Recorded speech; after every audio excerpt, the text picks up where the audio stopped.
Isaiah chapter 58 and verse 1. Cry aloud, spare not, lift up thy voice like a trumpet, and show my people their transgressions, and the house of Jacob their sins.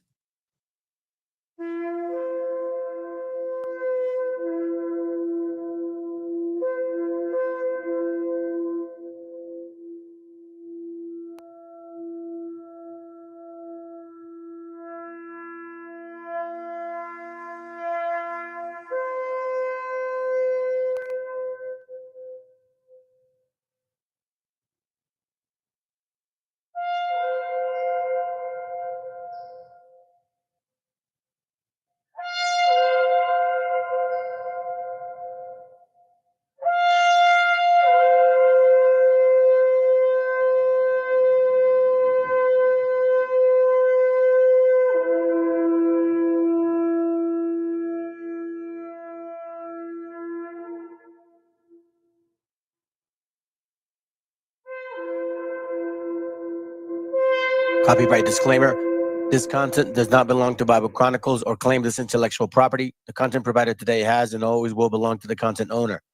Bible Chronicles does not have any affiliation with the owner of this property. As mentioned, Bible Chronicles did not intend to make use of any material for the purpose of harvesting gain. However, Title 17 of United States copyright law states material and use can only be done when it's for theological or general educational purposes, and thus Bible Chronicles believes that this principal material falls under fair use, which honors protection under Section 107 of the same U.S. copyright law. The American empire is now over. The powers of people who have lived through the decline of empires to not see the decline of their empire is stunning. If you want the greatest example now, just go to England. They still haven't figured it out, half of them, that empire is, even though literally it's gone, all that's left is to send the children of the king or queen periodically to a place like, I don't know, Kenya, and have them hand out British flags to little children who give them bouquets, and then they leave. That's it. The shell of a performance that nobody takes seriously. Anyway, the American empire is over. The American empire is founded on an American capitalism that is in a new declining phase. And here's my argument. It is shaping the consciousness of the American people.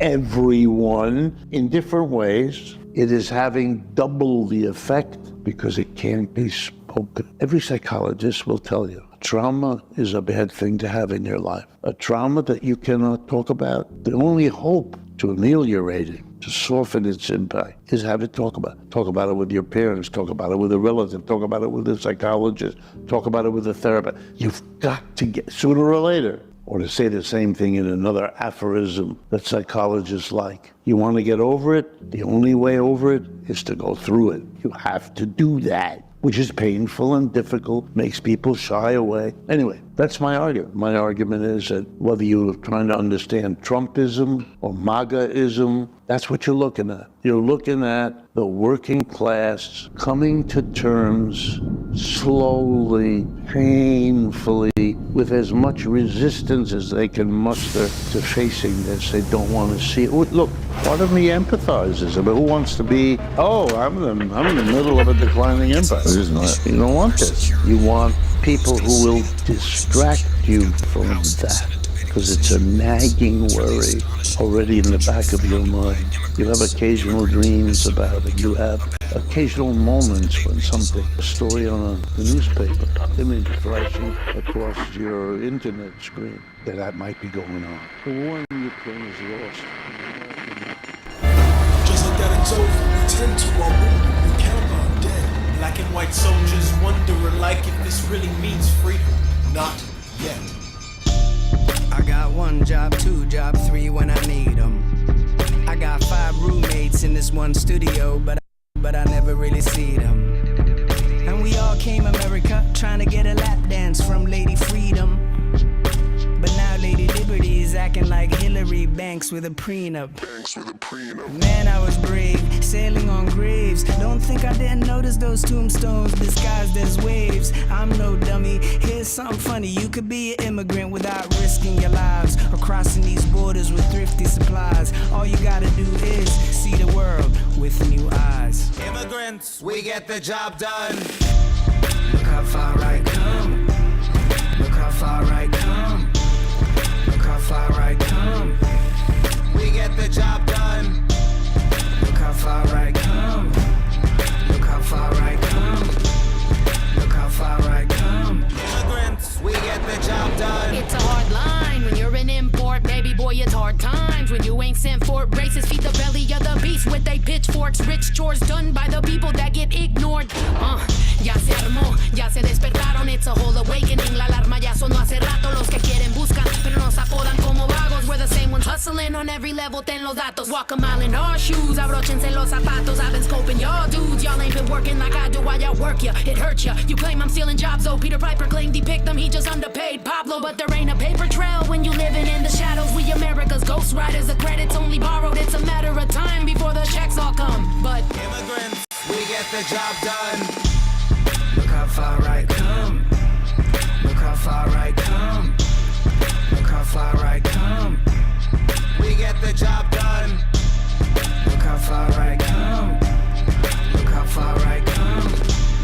Look how far I come. Immigrants, we get the job. Yet. It's America's ghost riders, the credit's only borrowed. It's America's ghost riders, America's ghost riders, America's ghost riders, the credit's only borrowed. America's ghost riders, the credit's only borrowed. It's America's ghost riders, the credit's only borrowed. It's America's ghost riders, the credit's only borrowed. It's immigrants, we get the job done.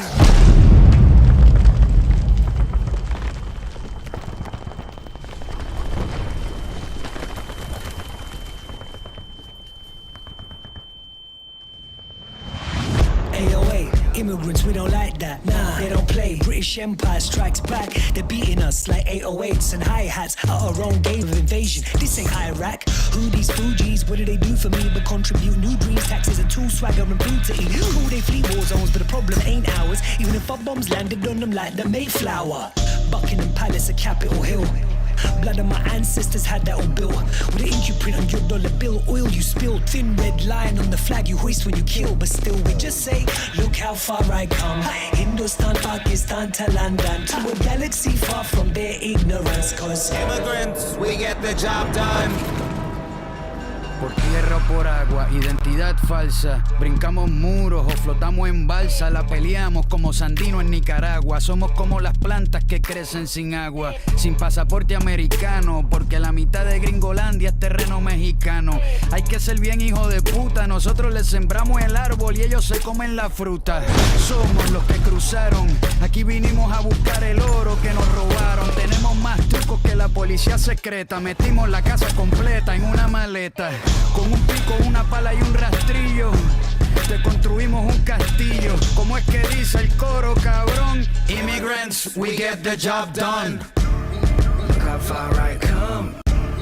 Look how far I come. Look how far I come. We get the job done. Look how far I come. Look how far I come. Look how far I come. Immigrants, we get the job done. Look how far I come. Look how far I come. Look how far I come. Immigrants, we get the job done. Not yet.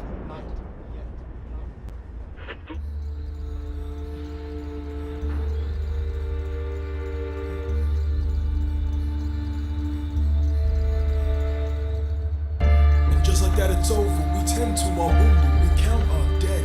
Black and white soldiers wonder alike if this really means freedom. Not yet.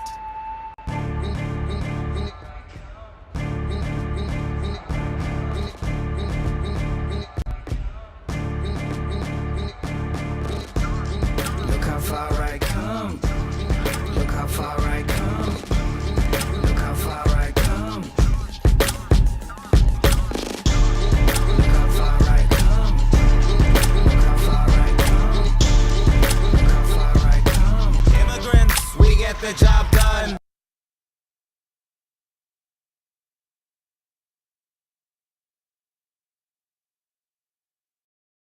El autor viene a decirnos con mucha firmeza y gran convencimiento lo mismo que nos decía en el siglo XVIII el barón de Holbach, ¿no? Un filósofo francés de origen alemán Si nos remontamos al comienzo, entonces hallaremos que la ignorancia y el temor crearon a los dioses.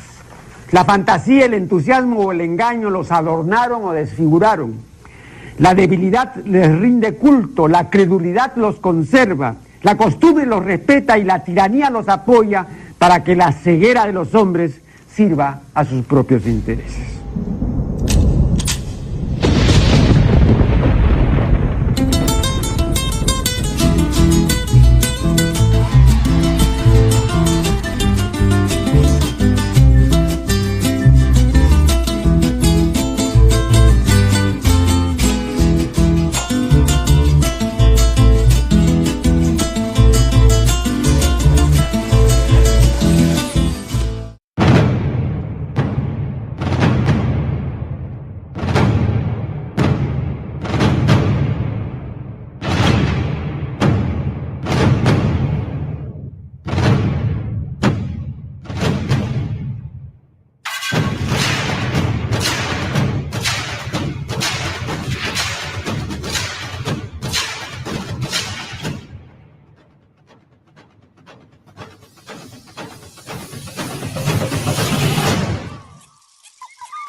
Hey, what up?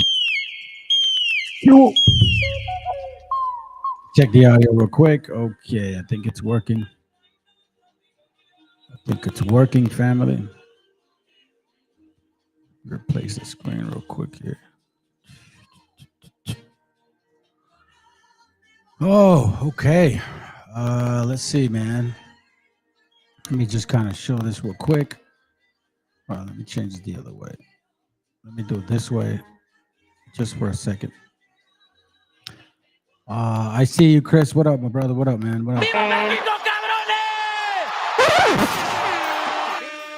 Good to have you, bro. Good to have you. What up? What up? What up? What up? What up? What's up, bro? What's up? It's been a long, weird week. You know, it's been a long, weird week.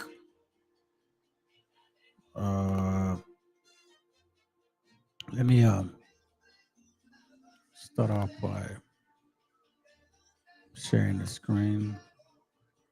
Now, I don't know if I would get blocked by using this video of this gentleman, but I found it very interesting because it has a lot to do with a lot to do with what I've been sharing in this channel, what I've been talking about, and he puts it more in a economical perspective and historical.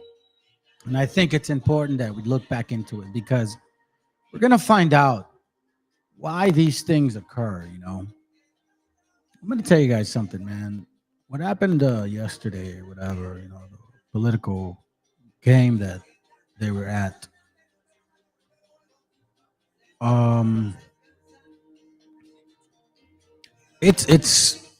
It was right in front of us. And for some of you guys that read the scriptures and pay attention to history, give me a second. Let me take care of something real quick. And pay attention to history. You should understand that this was kind of coming. And I'm going to show you what exactly was going on. We're going to look a little bit in the past. And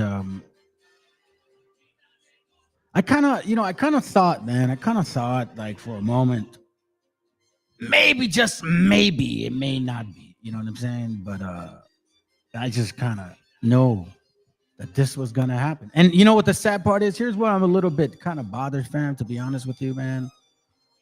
I know that there's a lot of so-called Hebrews that fucking voted, fam. Like,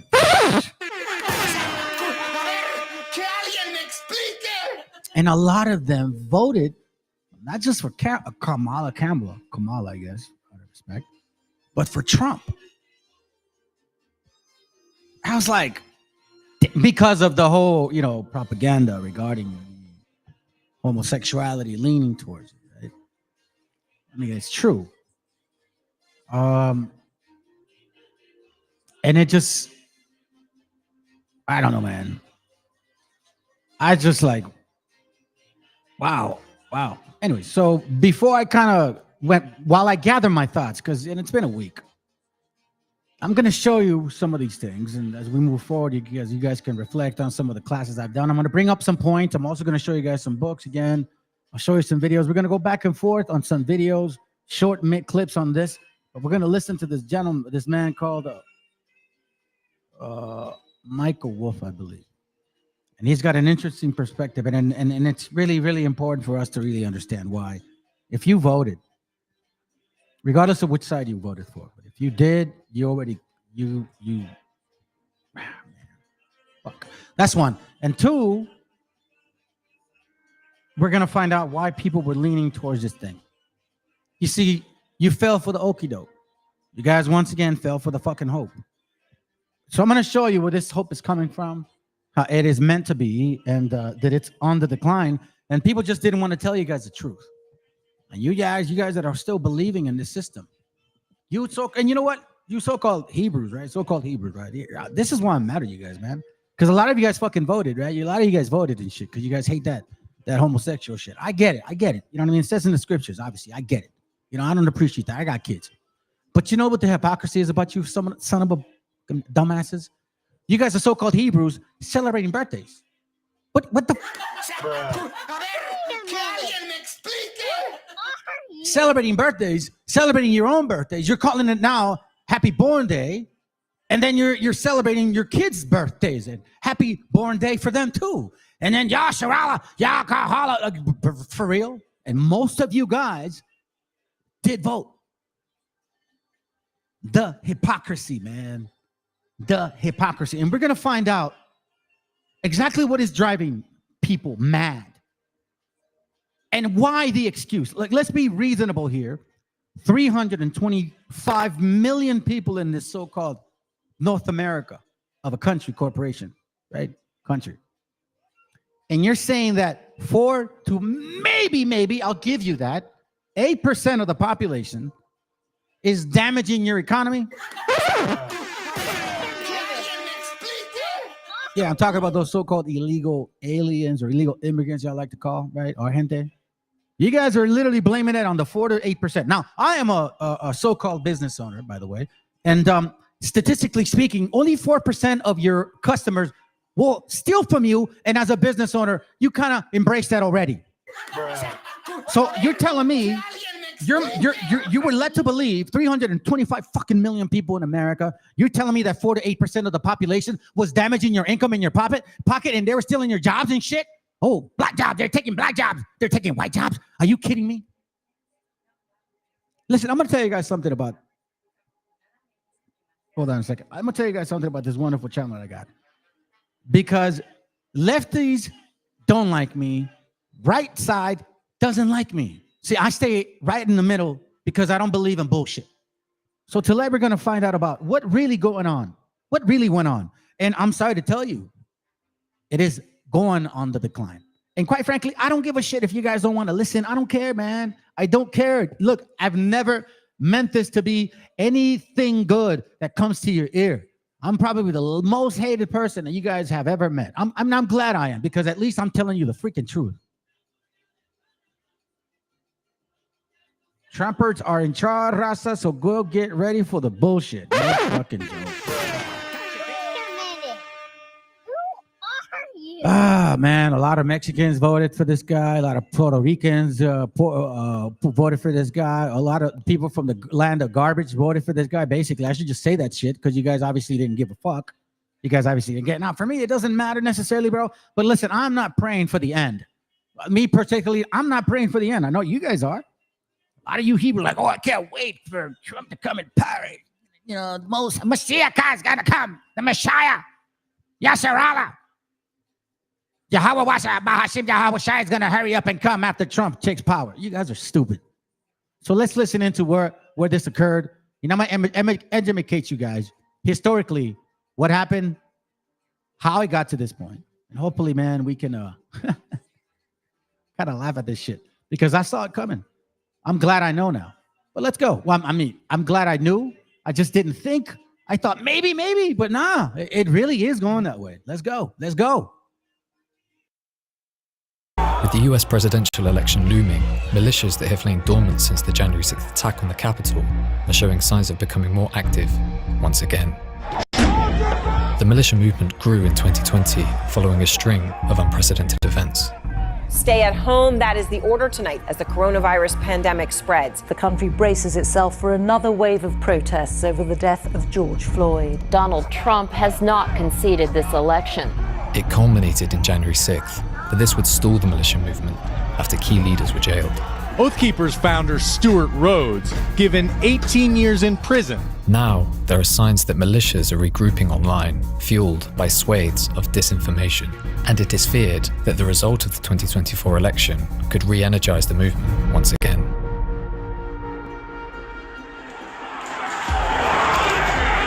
Militia groups have a reputation for controversy and turning to violence. Members are often seen unlawfully policing demonstrations while heavily armed. We are the law of the land. Unlawful militia is a group of individuals. Okay, so now we're getting an idea of one angle, okay, of what occurred. We got some people here angry. They are angry, they say. Okay? So where did this all come from? I'm going to present to you this channel right here. I'm not subscribed to them, but I listen to particular history that is important and pertains to our people. So let me show you something that this gentleman was talking about, because some of you guys forgot. I want to remind you what really happened. You see, this whole dream, this whole idea, because if you do follow the scriptures and if you've been paying attention, whether you follow a channel that gives you the truth, whether it's this channel or some channel that tells you the truth, you should have known better. You should have known that propaganda is the most important thing for a government to rule. You need that. And you need people to support the propaganda. So let's listen to reality. We're going to look into this further. We're going to come back to this video at the beginning and later on.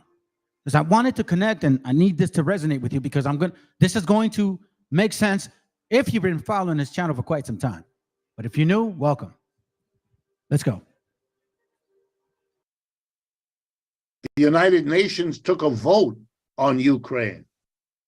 The majority of people did not agree, the majority of countries did not agree with the United States. They either voted on the side of Russia or they abstained. They refused to participate. It's over.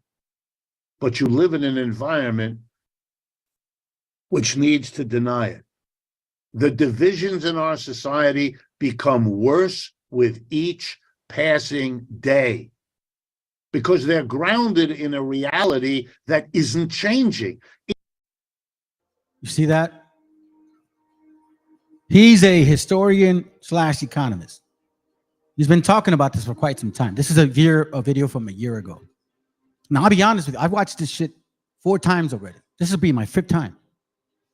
Because I was trying to really not that I didn't understand. I just couldn't, holy shit. It's literally saying stuff that we've seen. So, in this channel, I've been appreciative for the support of my brothers and sisters, not through money, but through prayer and phone calls. Appreciate you guys for that. But more importantly, I appreciate the Most High because this channel was the only one, I think, in this genre of so-called Hebrewism, whatnot, whatever you guys want to call it, Israelites, whatnot. I've been the only one that can touch on political shit that goes on in Mexico here, connecting it with the Bible in our history, and showing you guys how it's all making sense and the manifestation, how these lands were taken, who was behind it, how it was used, who was involved still to this very day, how we were lied to, how history was flipped. And now we're here today. So I'm thankful that I got to see a lot of this shit. I mean, that's why a lot of people went this route. The majority of this country went red. And we're going to find out why. And a lot of you guys done messed up, quite frankly, because if you believe in the Bible, you should have known better than to believe in some fucking guy. But you know what? I'll let you guys burn on your own selves. Let's go.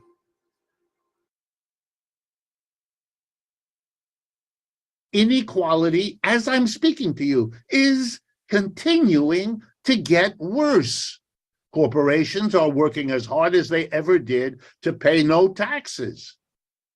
The mass of people are suffering on a scale that is unspeakable. The inflation we're still have. Prices are going up roughly twice as fast as wages. And you guys actually thought that by submitting a piece of paper, that shit's gonna get fixed? The reality has to be set now. You guys need to find out what really is going on. Your dream, this dream of currency, of US dollar is gone. You need to prepare. Raza, I'm gonna tell you this right now. I talked to a brother earlier today, and I was telling him that if anybody's gonna make it out of this shit, I think it'll be us. You wanna know why? I'm gonna tell you this right now. Because we come from a communal spirit, an approach that only certain people can actually apply. For example, today, in the last couple of days, there's this Haterville, this little chick, I'm gonna call that, because that's what this person's acting like, attacking certain things that I use in regards to comparables, considering spirituality, by the way, of nations, right? You know, I'm talking in context. So apparently some people hate, and eventually the real shit comes out, and I'm called a beaner now from a so-called native, a native, right? She calls me a beaner. Now she said bean, but that's what you mean. Bean is what you mean. You know what I mean? Beaner. It's like, oh shit. It's funny because I'm going to show you a video that it's literally like, wow. So Trumpers, right? This is what Trumpers have done now. Our own so-called natives now is calling me a beaner because she voted for Trump. It's funny shit, man. But you want to know something? It's a spirit. You guys signed up for it. I've been warning you for quite some time, and you signed up for the horse. Well, you better stay on that shit. You better stay on that shit, baby girl, because you done wrong. Let's go.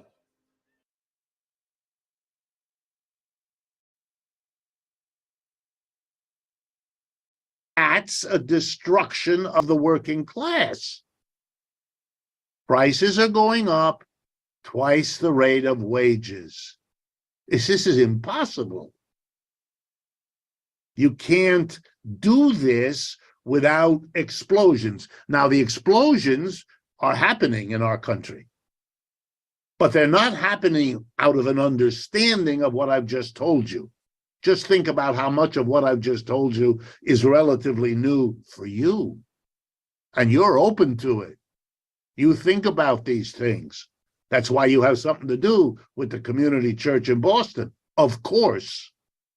That's why you invite people like me. I get that, and I appreciate it. But for most Americans, no foundation has been provided. Not in the school, not in the media, not from the political leadership, nowhere. And not from the churches either, in general. So they explode how? By taking it out on one another. Crime, bitterness, resentment, a politics of scapegoating. So check this out. I'm going to show you guys something real quick. Give me a second. Let me see if I can get the video. Hold on. Is this the video, bro? Let me see if this is the one. Hold on a second, family.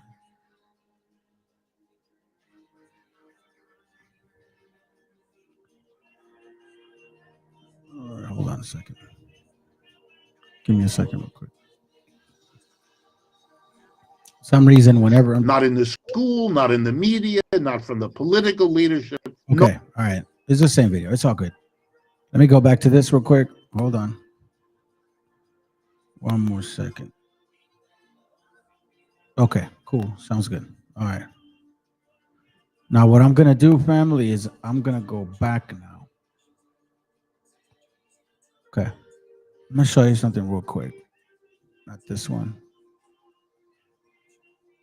This one right here. And then we're going to go back to that one. wanted to give you a little history here. All right, so he's going to talk about something very similar. So pay attention to what he's mentioning here. All right, let's continue. To exclude everybody else. We have a duopoly politically. Two. And there's a lot of irony there, which I won't take time to go through, other than to notice that the United States prides itself in many, many forums on the ground that it celebrates, quote, freedom of choice. And yet, when it comes to the political decisions that govern the direction of the country, choice is precisely what we do not have.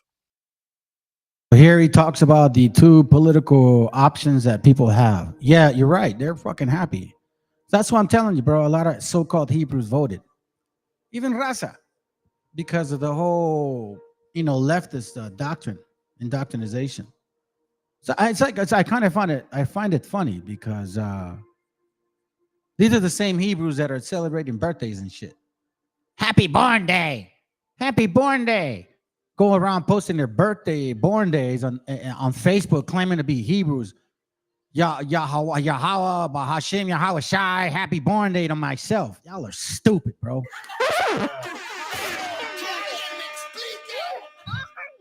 Oh, yeah. You claim that you are about the book, but you were tempted and you did it and you guys voted. I don't understand. You guys don't really listen, or you guys don't really read, or what the hell, bro? Like celebrating birthdays, voting on. Oh man, y'all are backwards. The research guy was happy that Trump won. Both are holding hands. Oh yeah, bro, was we know from the get-go. So let's listen and let's continue. First of all, again, once he says he's talking about a so-called duality of options.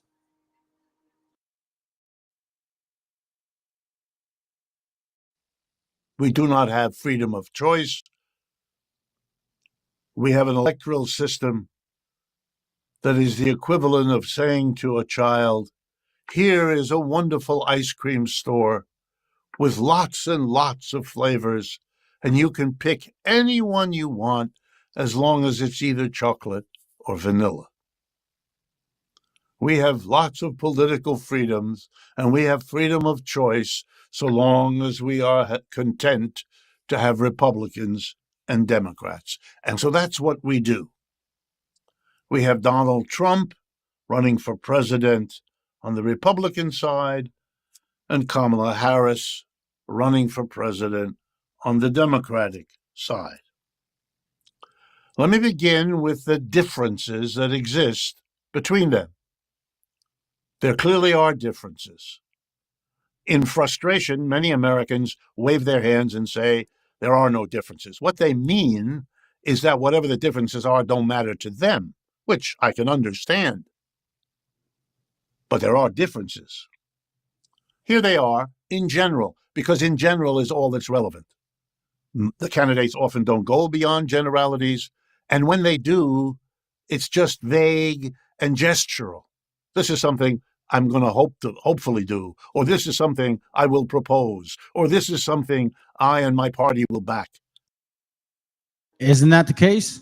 That's always the case. Oh, I think I can get this done. I still have to, but I think I can. Now, you guys are totally forgetting. However, matter of fact, I'm going to try to limit what I'm saying because he has a lot more important things to say than I do at this very moment. Let's continue.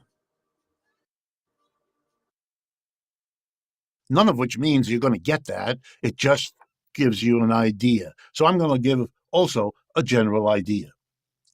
Mr. Trump wants to continue to extend the tax cuts that were the only major economic achievement of his administration when he was president. The tax cut of December 2017, an enormous tax cut chiefly geared towards corporations and the richest individuals. Makes perfect sense. Those are the people who normally favor the Republican Party. This was an achievement to give back to the voters for that party what they had expected to get in exchange for their vote. The Democratic Party is not committed to extending those tax cuts. Now, it gets murky as to which ones they might or might not, and for how long, and in what way, and to what degree. There we get into those details that I could go into, but that don't matter in terms of either what they've said or what they could achieve. But there's a difference. Republicans are more generous with tax cuts for corporations and the rich. The Democrats, let us say, to be honest, are less generous. More likely to give some tax cuts to the middle and lower income. More likely, if they don't give tax cuts, to use more of the money the taxes raise for social programs. And we know that, okay? For some reason, my camera is acting up. Huh? Man, I haven't even been that long online, and it's already shut off. Hey, what up, bro? Political is a cardinal religion that pertains to the worship of man and / woman. Yeah, the concept of Nimrod. Nimrod. This is all the same jargon. You know what I'm saying? And he created, this capitalistic concept. We're going to get into the next video, and he's going to talk about what exactly is capitalism, when it started, and how historical it is, and it pertains to us, and how some of you stupid asses are just part of the program now. You're just part of the program. And it's funny because as I'm doing this class, I'm being attacked also on this other side. There's an individual, apparently, she's got a problem with me. She wrote, and hateful without provocation, as you're shown me throughout the years, without hesitation to prove there was no love in your ever because you have none. Apparently, this girl has a problem with me. She posted something against a video that I had put on short. You guys are more welcome to see it. Canaan, you can run, but you can't hide. She goes and posts. I am a Mexican woman that did not hear her that to her own son, that did that to her own son. And he was my ex. Okay, you're posting this on national, TV here, by the way, and I'm not going to show you guys. You guys can go there if you want. And I'm like, wait, did you just admit to having a sexual encounter with your ex and his mom at the same time? It's like, because that's the point of all this with considering P. Diddy. And so I go, out of the abundance of the heart, the mouth speaks. She continues, of course, that would come out of your mouth. You're not at peace with the Creator. Let me say this before. I got with philandering, but he was already there. I see, there you go. I don't understand why you even put all that in there. First of all, his Mexican mom was undressing. Okay, whatever. She goes, explain more. Erasing the truth. Something about I'm erasing something. I'm not. I never erased anything. Maybe YouTube took that shit off because I don't know why you're going and showing your underwears practically. Then the cat came out of the bag because at this point you're just showing how you're hating on this. Nobody told you to come to this channel and make a comment, because I think what happened is, and I know your history, by the way, because you got promoted over there in some channel called what is he? Killer Priest. He gave you props because you gave him money or some shit. So now you come to this channel and you want to talk crap, and now you're offended by me. And then the last guy, can go read all this bullshit. This is why I'm telling you, family, you need to be mindful and all emotional. This is not going to get you nowhere. And now you're like, yeah, all you most backs are mad as well because you lost. You see? So she stay in your home's country, bean eater. This is what she put. Ha, thought I was bookie to so Richard Span, whatever. She says, all you moist backs, basically wet backs, are mad as fuck because you lost. Stay in your home. Matter of fact, I got to show you this. Matter of fact, I'm going to show you this, family. You see what happens with anger and hate. Anger, hate, what causes anger and hate. And I'm telling you, this is supposedly a person, you know what I mean? Supposedly a person that believed in the 12-tribe chart or thought that this is so-called Hispanics, natives were the same people. And you know what I mean? Like, I guess that's what it seemed like, but apparently not. So we're just not even going to watch the video. Where you at? Right here. I mean, because you want to know something? When you post stuff and you make comments like that, you're going to be had. You know what I'm saying? There you go right here, fam. You're more than welcome to read this racist shit right here. Talking about supposedly I have hate. That's why I was like, yo, the cat's out of the bag. You keep lying to twist my words, racist Spaniard, like you always do, like Canaanites, and hateful without provocation. Without hesitation, that's why you ain't no native, you white girl with fake blue contacts, because she has contacts. Then we get into this whole moist back shit. This is what really turns people. His Mexican mom was dressing. I don't need to know all that. You know what I mean? Like I don't need to know all that. And here we just see just the hate, fam. Just the hate. This is sad, to be honest. To be honest, this is sad. Hateful without provocation. I never went to your channel. I never reached out to you. I you know what I mean? Like like what are you talking about, lady? And I guess you might have just erased that shit, or I think maybe YouTube erased your comment because you practically called me a wetback. Literally, I have it here in front of me. 24 seconds ago. Matter of fact, I think YouTube took it off. So I'm glad that you're doing this because you're just showing us the hate that you're spilling. Then you go in and post a comment on another channel. I mean, on another video, the one regarding Jose Vega. So then you go and say, oh, he hates natives. You say he hates natives. But everything I ever heard about you, young lady, I think you may have bipolar. Okay, I don't know. But everything I've ever noticed about you was hate. Hate about how his Mexican sister did this to you and she did that to you. And then you know what I mean? All of a sudden now, I guess you get promoted by some groupie. And that gives you the nerve.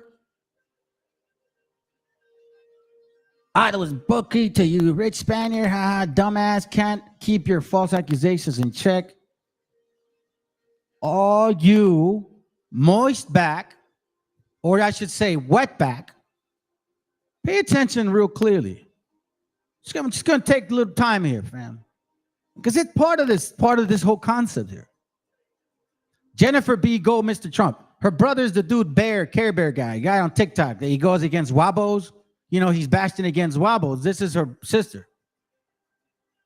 So now she says, all you wetbacks, because that's what you're trying to say, and I think YouTube took that shit off, are mad as fuck because you lost. Stay in your home, country beaner. This is a so-called native. So-called native.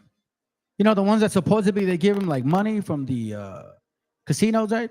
The same ones that Wabos call Mongolians.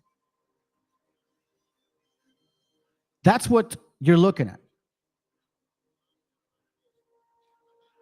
This kind of hate.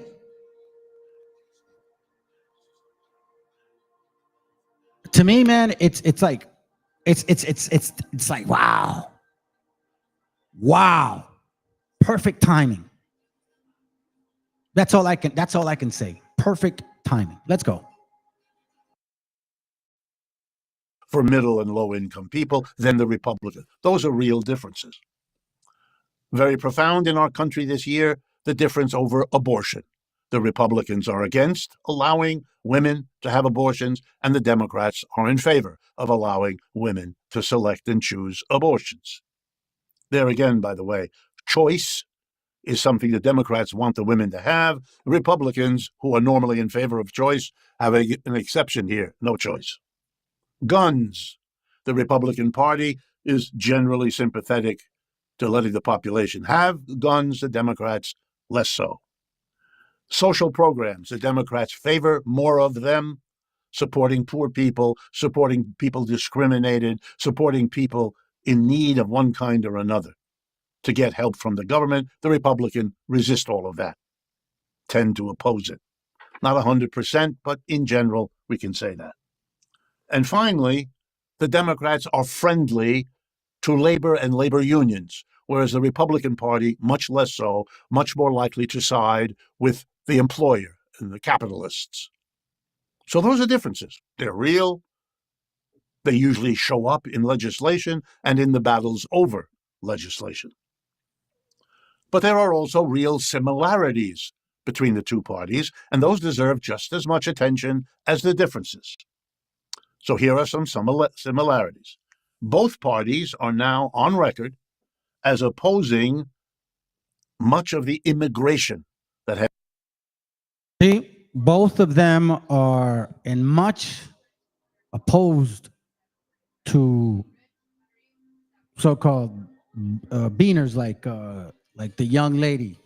I'm gonna do that. Like the young lady that's experiencing bipolarism, which I think you should get that checked, is what she called. So now left and right, it's the Mexicans' fault now. It's the beaner spits and wetbags that are really effing up this whole country. Okay, let's continue.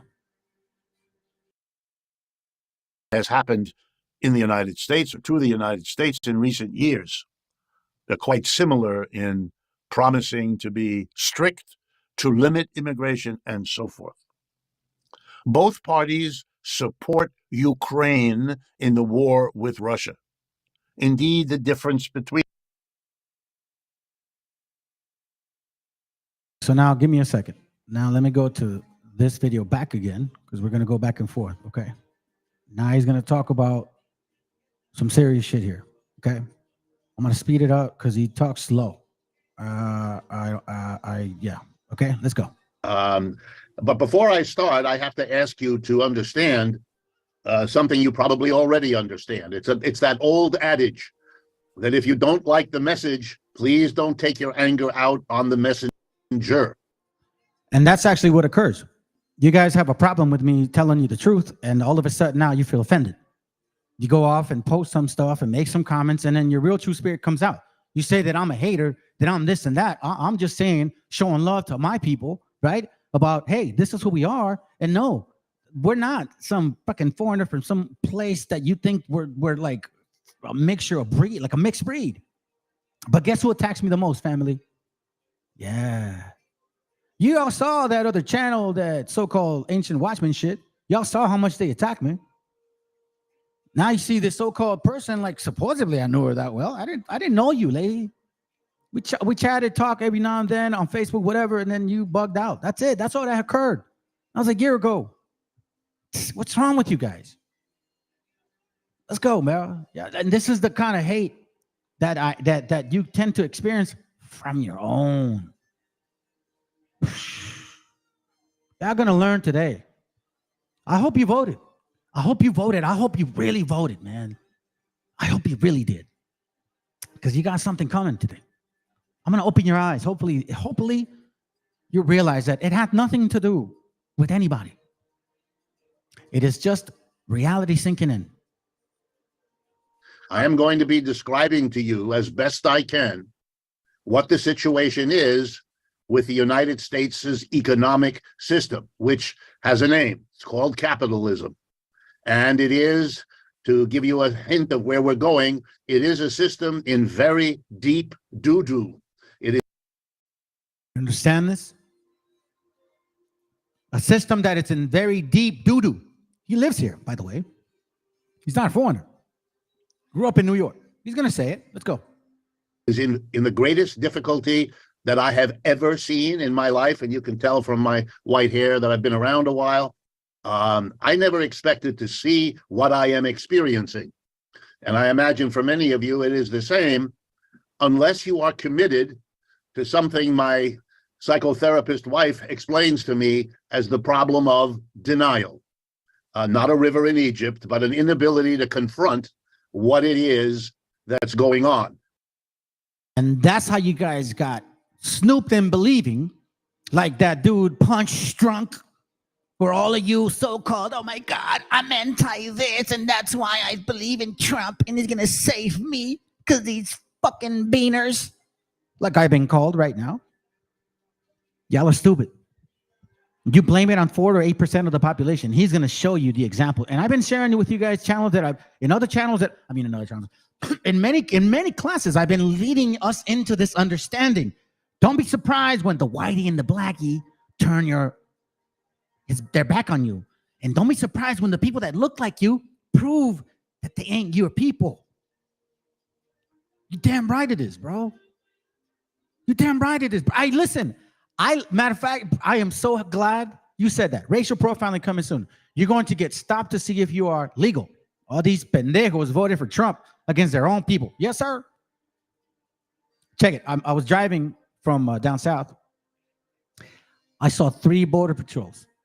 And then I saw a highway patrol pull over Raza in front of the checkpoint. Already, bro. Hey, didn't you just hear what this chick told me? She told me to go hide in my house. Beaner. Go eat my beans and shit, my brio. That's just a so-called native Indian, right? So-called our people. I'm indigenous, by the way, in case you don't fucking know that. I probably got more indigenous blood running through me than your dumbass. And I know more history about our people than your dumbass. But because supposedly you feel very native, nah, I'm the $5 native, right? Does you see what I'm saying, family? This is fucking great, dude. But you know what? And I'm talking about the spirit of the Mexica. Let's go. Because it's frightening. It's a very human thing to do.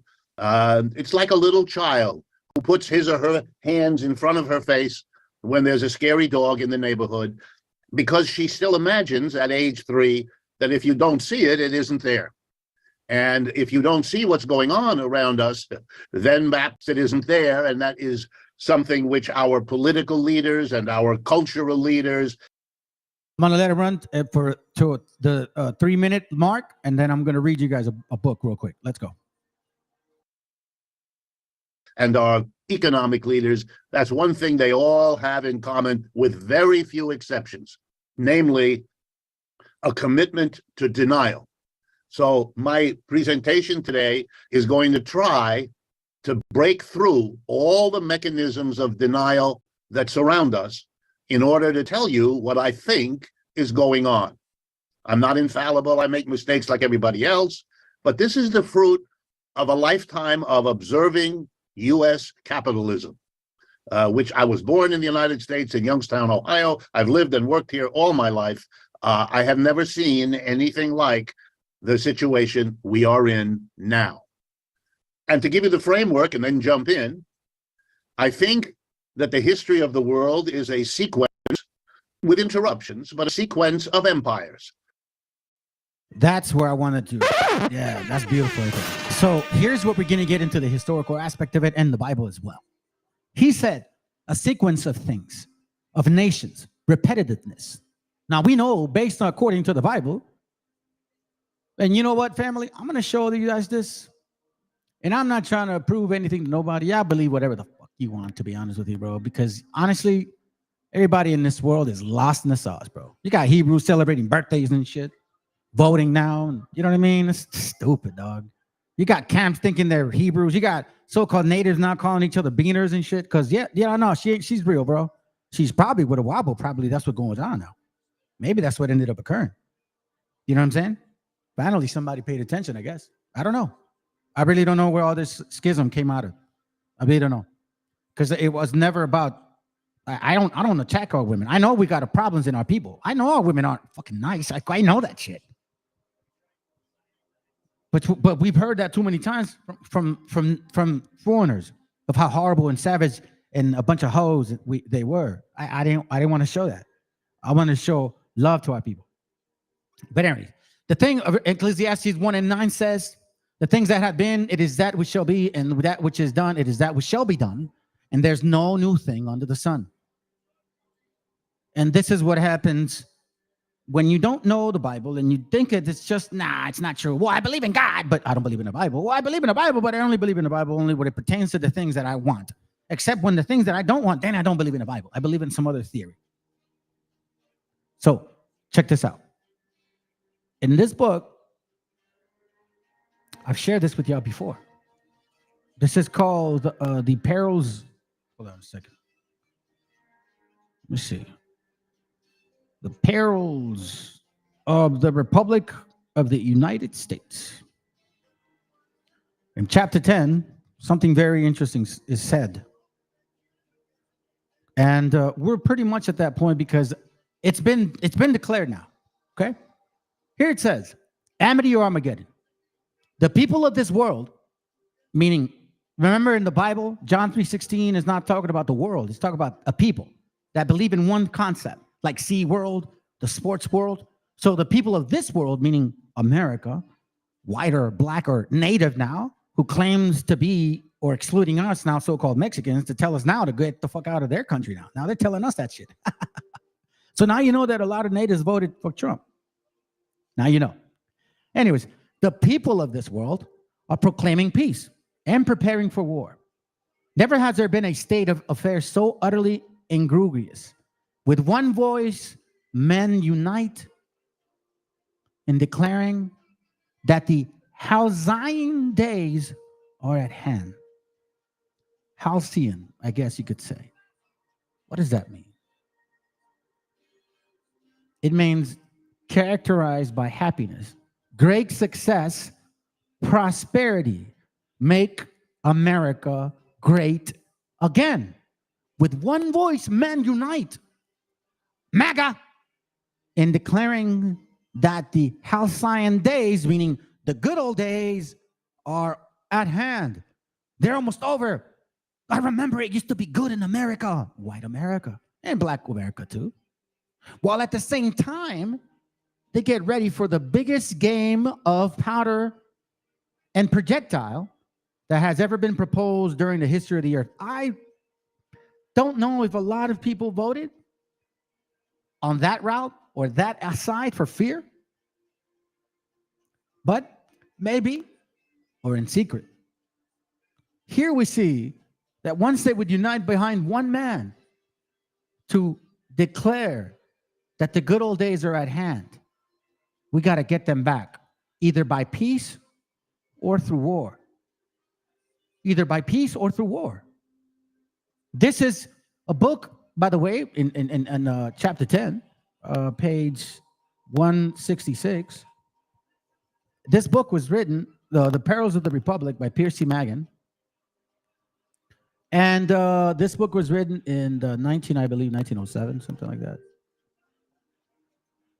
1907, something like that, right? Now, Nate the Snake from IOIC, fake-ass wannabe so-called leader, right, claims to bring out prophecy. Well, you know, that whole thing about, by the way, IOIC, you dumbasses, you guys don't even know what he's talking about.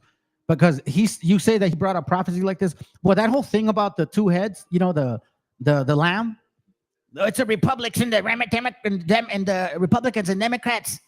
Like, oh my God, I've never heard that before. Yeah, he got it from this book, dumbasses.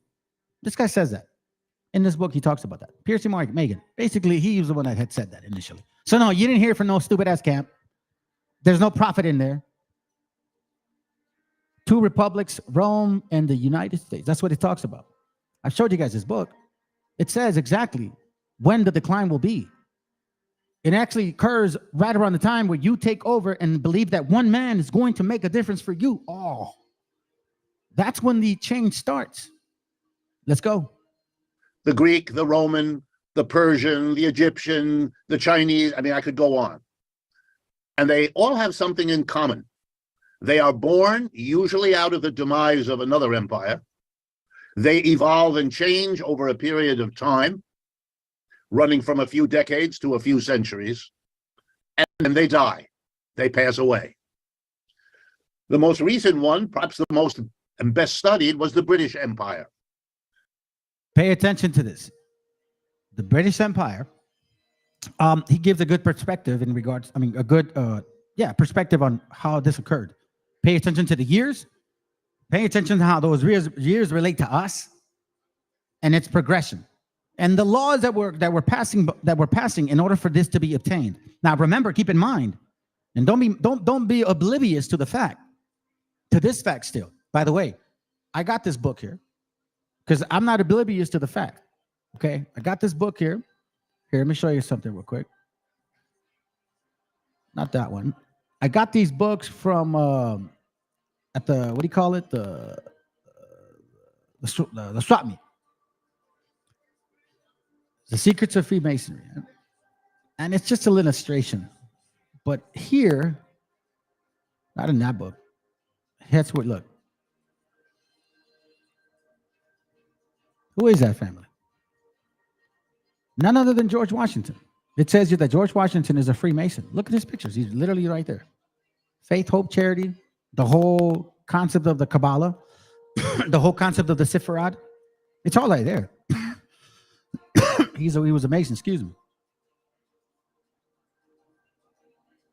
And here they explain what years. So I'm going to show you this because of the years. 1732, 1799. George Washington. In 1784, so this is why you see a lot of these right-wingers saying, oh my God, the Illuminati, the leftists, the blue, they're Illuminati, they're eating babies. I've been telling you guys that in 1776, that's when it all manifested. In 1848 is when basically they took over. And then once they were done enslaving people, then they went and enslaved everybody else. You guys are just collateral damage. In 1784, he received a white satin Holy Royal Ark Masonic apron from Gilbert Lafayette, French aristocrat and powerful influence in the French Revolution. In 1788, Washington was appointed worshipful master of Alexandria Lodge, 22, Virginia. In 1797, he addressed the Grant Lodge of Massachusetts. My attachment to the society, which are all members, will dispose me always to contribute my best endeavors to promote the honor and prosperity of the craft. According to General Lafayette, his ties lay much deeper. Washington never willingly gave independent command to officers who were not Freemasons. Nearly all the members of his official family, as well as most other officers who shared in his inmost confidence, were his brethren of the mystic tie. That's who you follow, America, whether you like it or not. That's your God right there. Right here. Whether you like it or not. Hey, you voted? Guess what? You voted for this right here.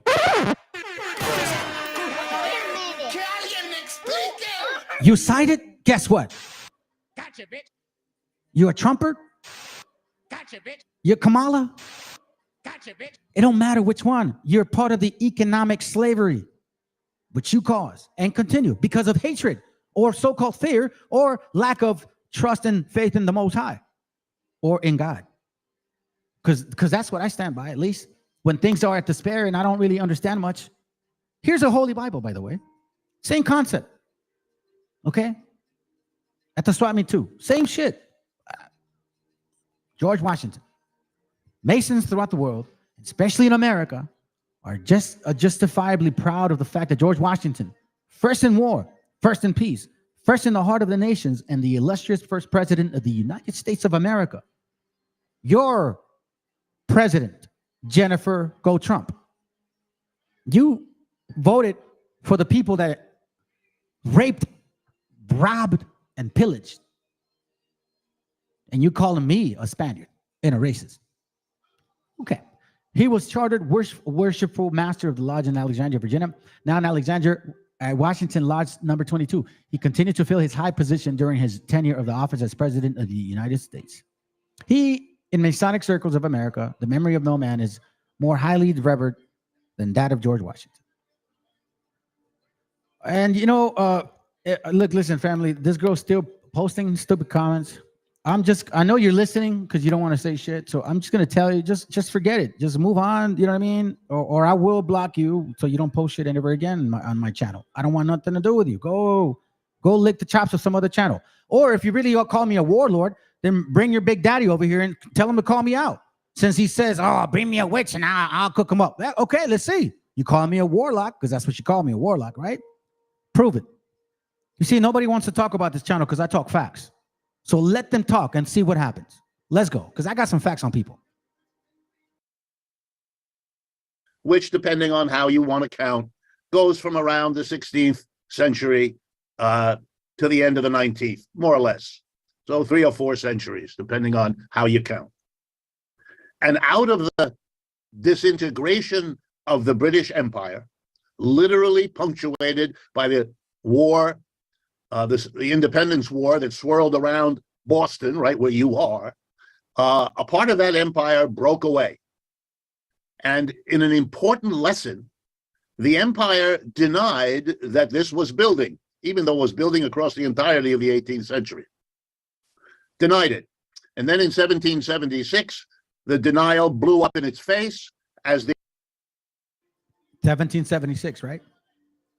When did Freemasonry start? 1776. Let's continue. colonists here in this part of the British Empire, by the way, a relatively small, relatively unimportant part of the empire. 1776, there was only 13 colonies. At this time, Florida was not part of America, white America and black America at that time, because they were both the same nations. They still are at the end, right? Left to the 13 colonies was owned by the French. Territory, then you have the like basically our territory, native, Spaniard, yeah, basically indigenous and Spaniard and Africans, I guess, mixture of some stuff too. Okay, remember that 1776, it's still 13 colonies. All right, let's go. Wanted its independence, and a war was fought, which, to the surprise and chagrin of the British Empire and George III sitting on his throne in England, the British lost. Not to be forgetful, let me remind you that in 1812, they tried again. And remember, the British lost a war against the 13 colonies. They did not want the 13 colonies to make decisions independent from Britain. Britain had agreed not to expand further because France was right there. And also, I don't know if it was France, to be honest. I think it was France or a native territory. And they had an agreement not to expand east. I'm sorry, not to expand west. And the 13 colonialists, the settler mentality, right? They didn't give a shit. They said, no, that's where the war was in 1790, right? That's when it all exploded. Then between 1790 and 1812, what ends up happening? Louisiana gets taken over, right? All of these territories start being put part of the 13 colonies. Now they're not 13 anymore. Now, remember, keep in mind that I've done classes on this, right? So what ended up happening in regards to 1812 and 1814? Who was starting to make moves in Mexico with regards to the territory from Louisiana and on to start being taken advantage of, like Texas and all of that shit? We started seeing negotiations of Freemasonry in Mexico, between Mexico and the United States, that there was an in-man, a man that was part of the Mexican president at that time, who was a Freemason. And he had connections with the Freemasons up in America. So what ended up doing?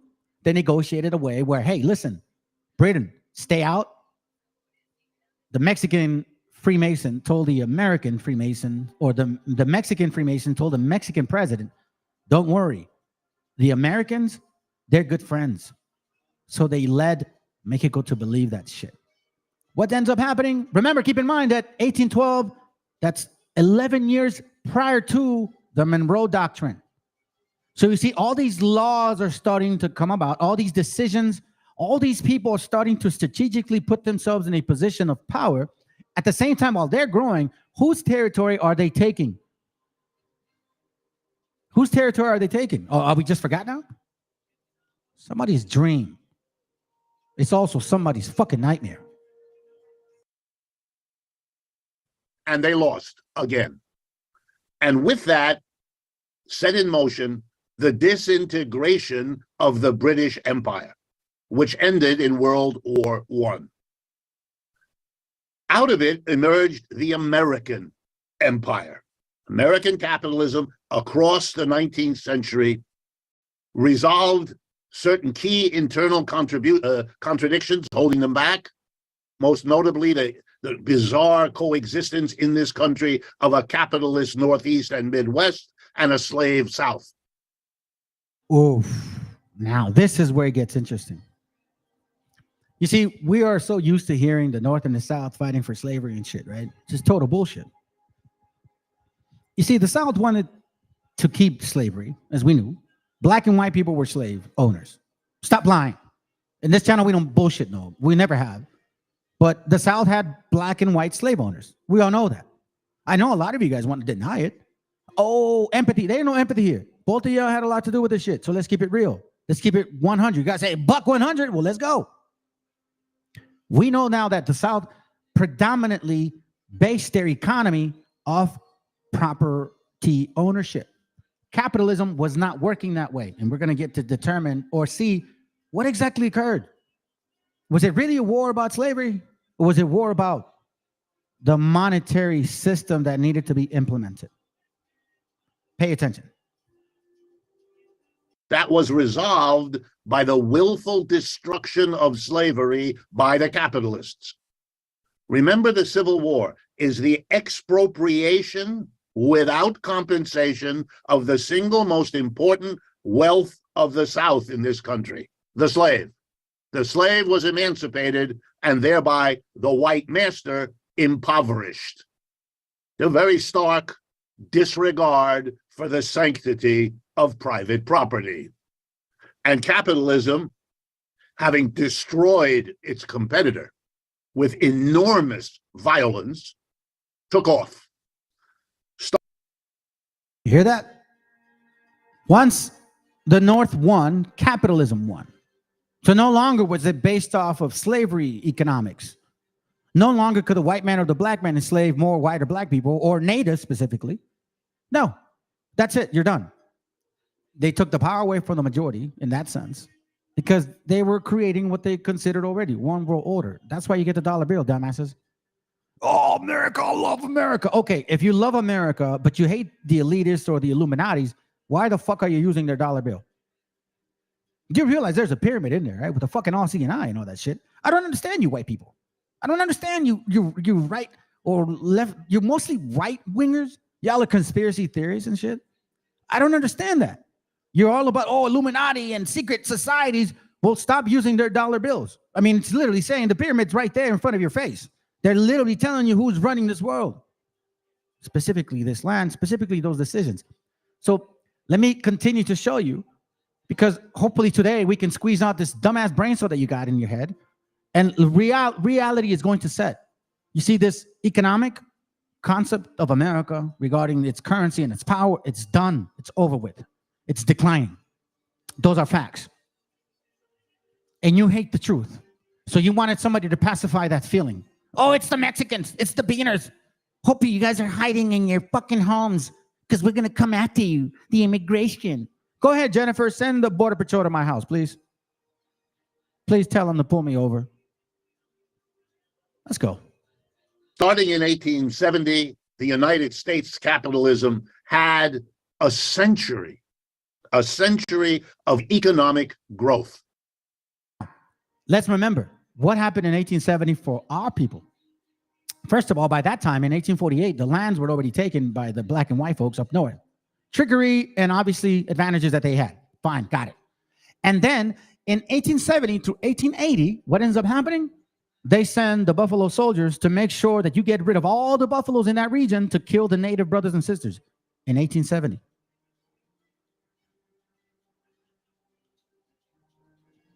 Hey, they think it's a new, they're dumb, bro. Do you know what it is? It's just they're outproducing.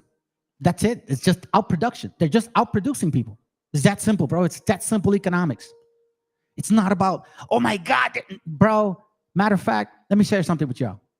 The reason why your electric cars are $60,000 is because of the tariffs. The cars could be bought for 30 grand, but because there's a tariff against China, they're going to cost even more now. Well, they cost, 30,000 more. So you got to pay 30,000 to the broker because he's got to pay for that fucking tariff, and then 30,000 to make the profit. But now this morning, guess what? Europe just put a 40% tariff on all China. Why? Because Trump won. You guys have no clue what you just did. You wanted people to feel the pain? The 4% of the population, you bastards. You hate so much. We got an example today. You see this woman, she's still texting shit. I don't know what you're saying. But I already know you call me a burrito, being a wetback spick. I get it, whatever. It doesn't matter. No matter what you say, no matter what you expose your emotions towards the people here. But what we're seeing today is a reality. You guys wanted to blame 4 or 8% of the population on your problems. That's some sad shit.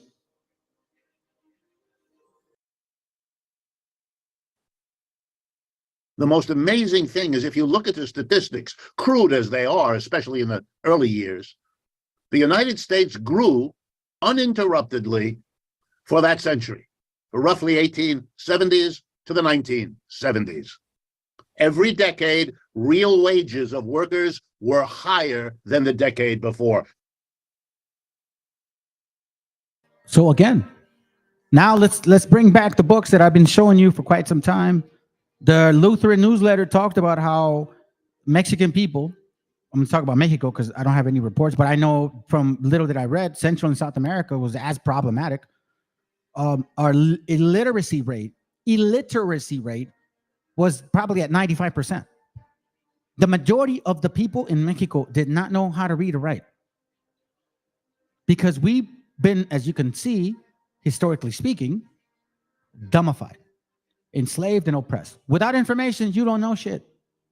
So as this economy over here, which is just taken away from us, is growing, right, in those years, 1870, after so-called slavery, you go from a kind of like a microeconomic slavery to a macroeconomic slavery.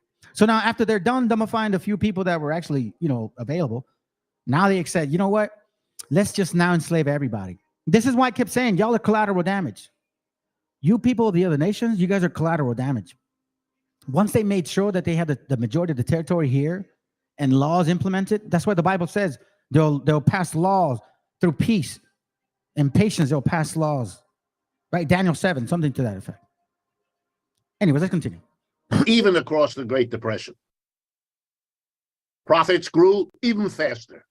So you had this bizarre situation, quite rare in the world, of a capitalism that was able to give rising profits to its capitalists and rising wages to the mass of its workers, with, of course, the exception of those workers with the bad luck to not have been born white.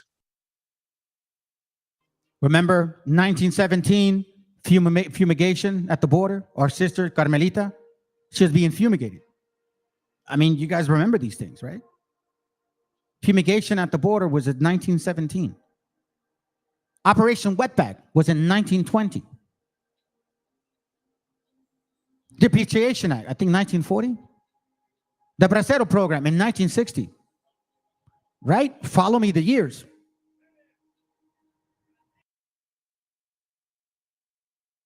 Very important that they sink in. Why? Because if you do something like this, if you have a century of economic growth under an economic system like capitalism, it isn't so surprising that you think of the United States as exceptional, because in that regard, it was. If you're religious, perhaps you think God likes Americans better than he or she. So, like a brother sent me a picture of a book called Edom or something like that, right? I think you guys have you heard of this before. Who is Edom, whatever, Esau. Well, in that book is actually white folk claiming to be Hebrews, saying that the Khazars are actually Edom. But we know that the Khazars say that these other white people are Edom, right? So as you can see that there are white people out there, and a good portion of them that believe they're the chosen people of God, which is what he says. If you're religious, you believe that. Evangelicals believe that. That's why you guys voted for Trump. That's why Puerto Ricans voted for Trump, or dumb Mexicans voted for Trump. You know what I'm saying? Let's go. Yeah, I said it. So what? Likes other people. If you're not religious, you will attribute it to who knows what. Entrepreneurship, my professors used to like to say. Whatever in the world that's supposed to be. But it was exceptional. And Americans, whatever their other orientations, took on the notion that we live in an exceptional place, and they then really ran with that ball and began to imagine that this exceptionality was somehow inherent, and so it would last forever. Isn't that the truth? That's what we call Wiener Spigs wetbacks. Go back to your fucking country. You uncivilized. Matter of fact, they used to call us, excuse me for saying it, but I have to say it. If you watch the movie by the Leonardo DiCaprio, Adverent, I think it's called, and they called us tree niggers. That's what they called us, tree niggers. Because we would, hide from the top and start shooting them.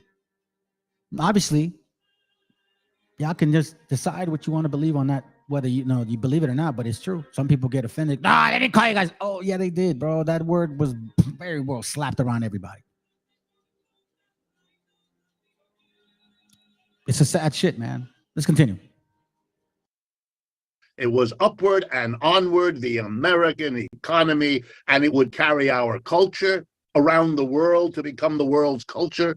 Our political system would be the model. Our military would push away those backward people who wanted to resist.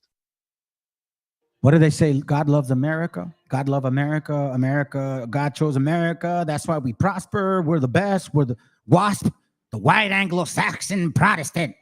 Yeah, you know, what do you think? Trump, I mean, you guys are fucking dumb. Trump was literally saying, you know, he believes in his genes. Like, my genes are superior. My genes are superior. Yeah. You know why? Because this exceptionalism.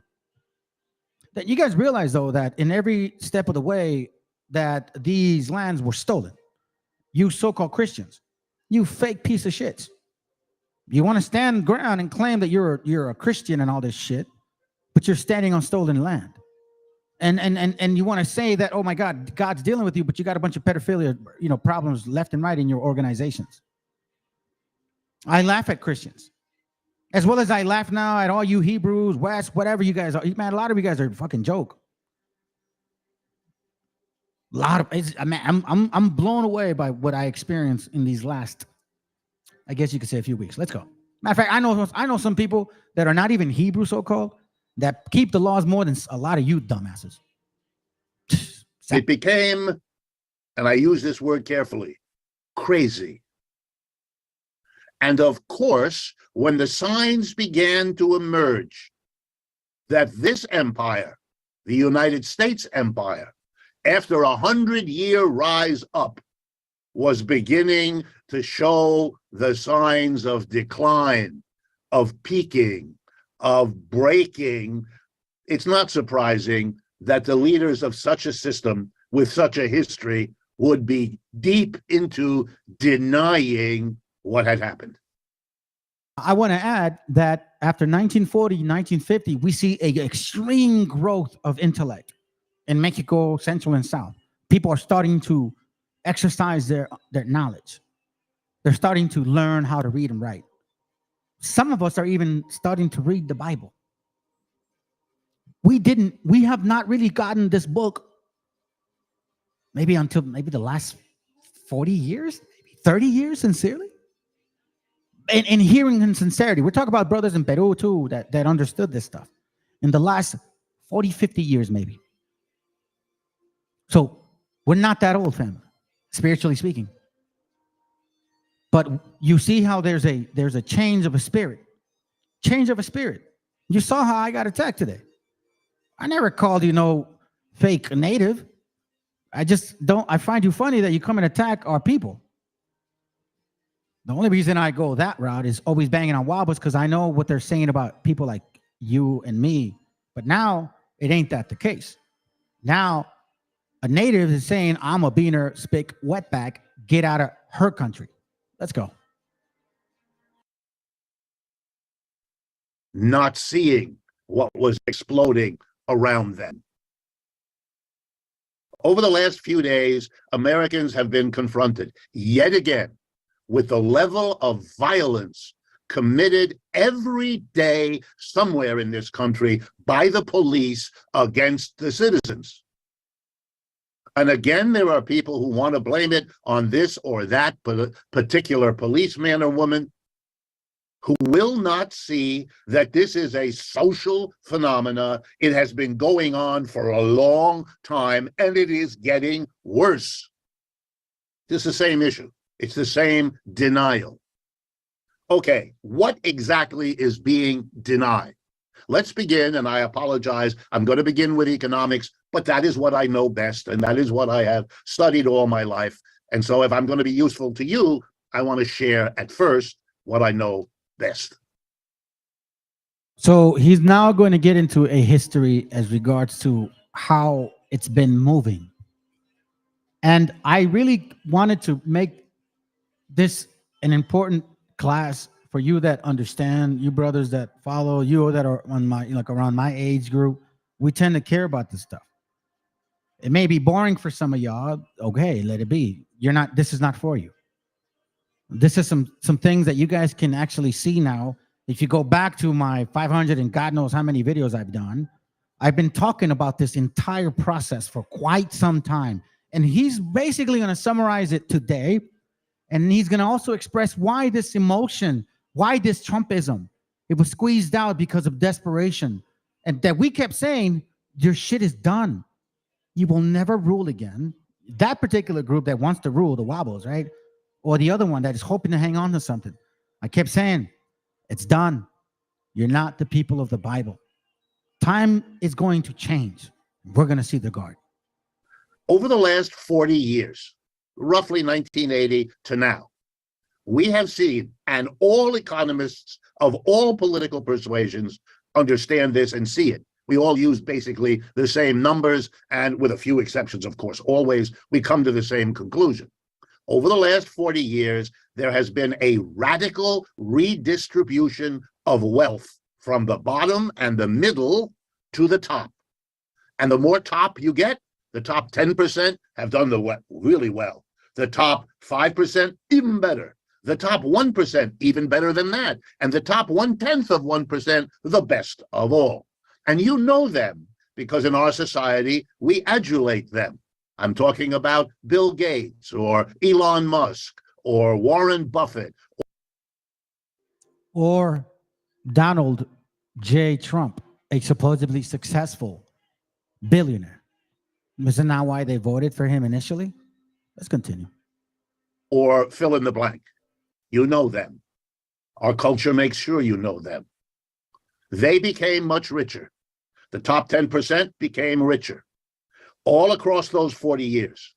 This was partly because, it's very important that you understand this, it was partly because we changed the tax laws in this country. We relieved taxes from corporations and the rich, and we switched them onto the middle and bottom. It was the whole concept of Reaganometry, right? Reaganometry, the trickle down effect of wealth. It was not that. It was the trickle down effect of debt. Now, there's one thing that I don't know if he said it. I wish he would have. Because I think this is the video. I've been watching several of his, but this particular one where he's mentioning how there was a time, well, actually, he does say it, but I'll say it real quick. There was a time where they weren't lending money to people like you and I, only until a particular time. Then they started lending money to people. And then you're going to see how all of this debauchery occurred, which then he relates 2008. And I had said I was going to do a class on that. And more likely now than ever, I will do a class on that because we're going to see it again. It was done by Republicans. It was done by Democrats. It didn't matter who was in the White House or who was controlling the houses of the Congress.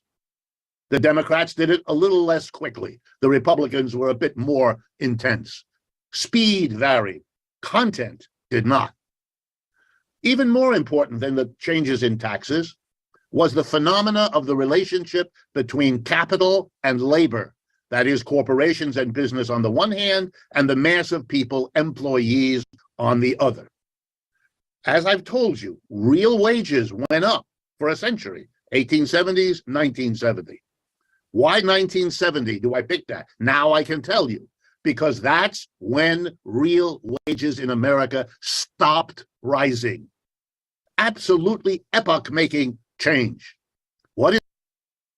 Listen to this. He says it rose up for 100 years, from 1870 to 1970, but then it stopped in 1970. Now, at the same time, people were becoming more literate. You understand? Now, some of y'all may believe this, but I don't know. I do. Spirits were starting to awaken, strengthening our memory. I'm going to tell you something, man. If there's anybody that's going to make it through this shit, it's going to be our people. We have the communalism in our spirit. I don't think the other nations are going to handle it. Let's go.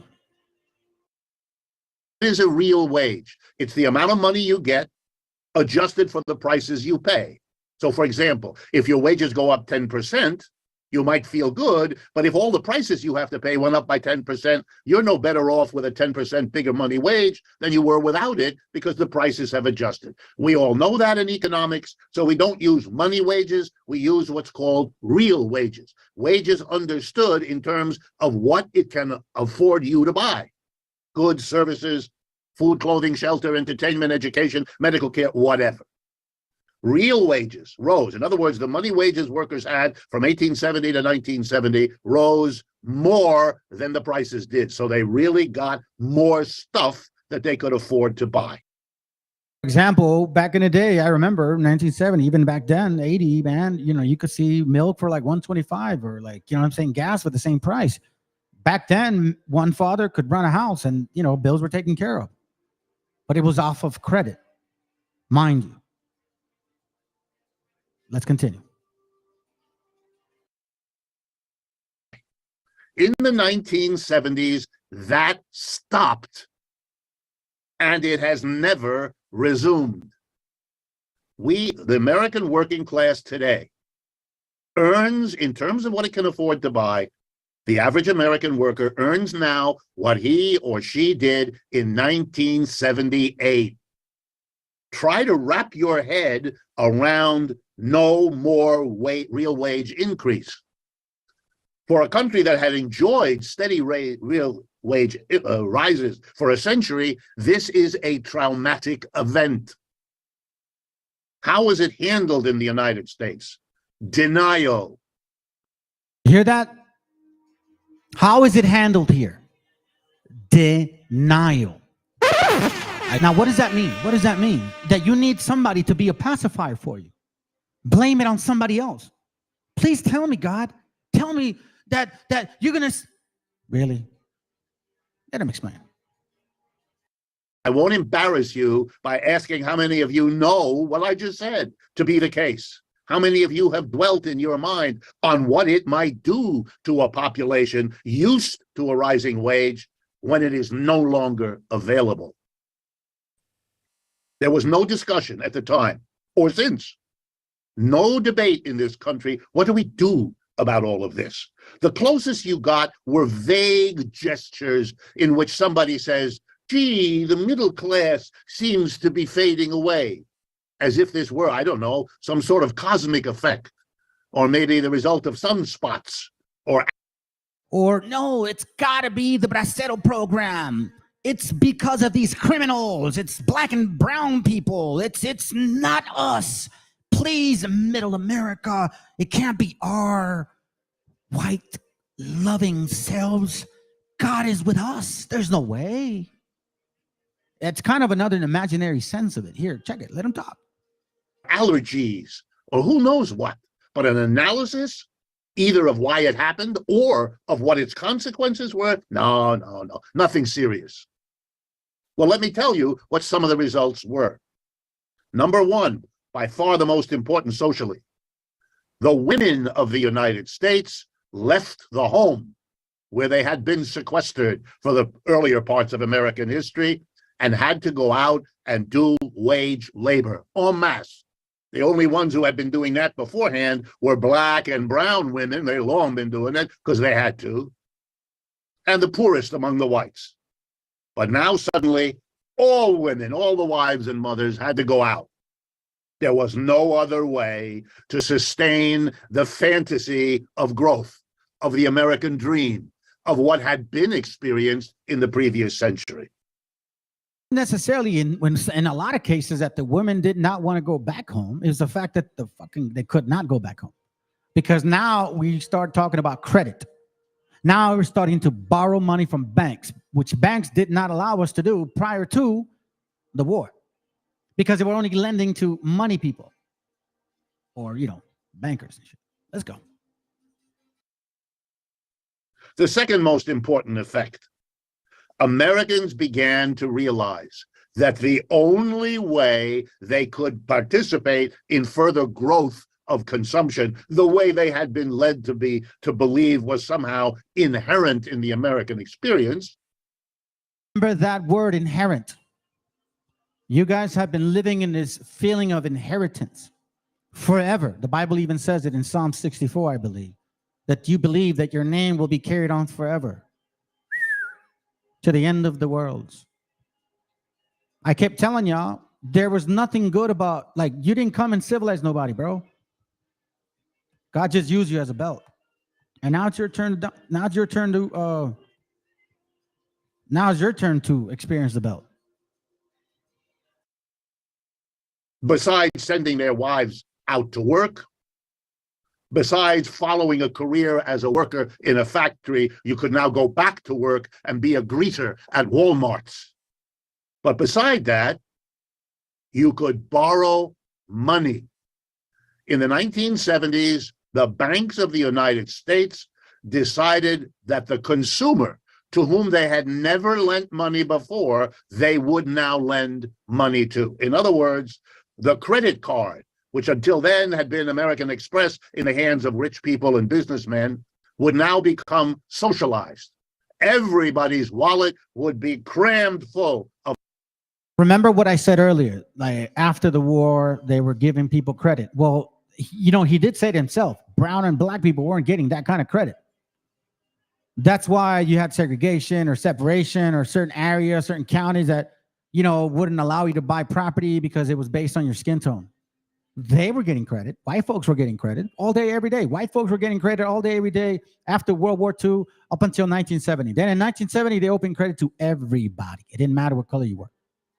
That's why that whole Credit Act, you know what I'm saying? They weren't supposed to be discriminating you. No. They knew that for 100 years, we got to get these people ahead because you guys are the collateral damage. The elitists need you to be in power so then they can continue the dream. Because if they don't have you in the dream, then we would destroy them. Those are facts. But I will. But they needed you as collateral damage. Let you have some of the goods because we need you to continue this pulse of dominance and oppression. The ride is over. Of plastic cards, live off them.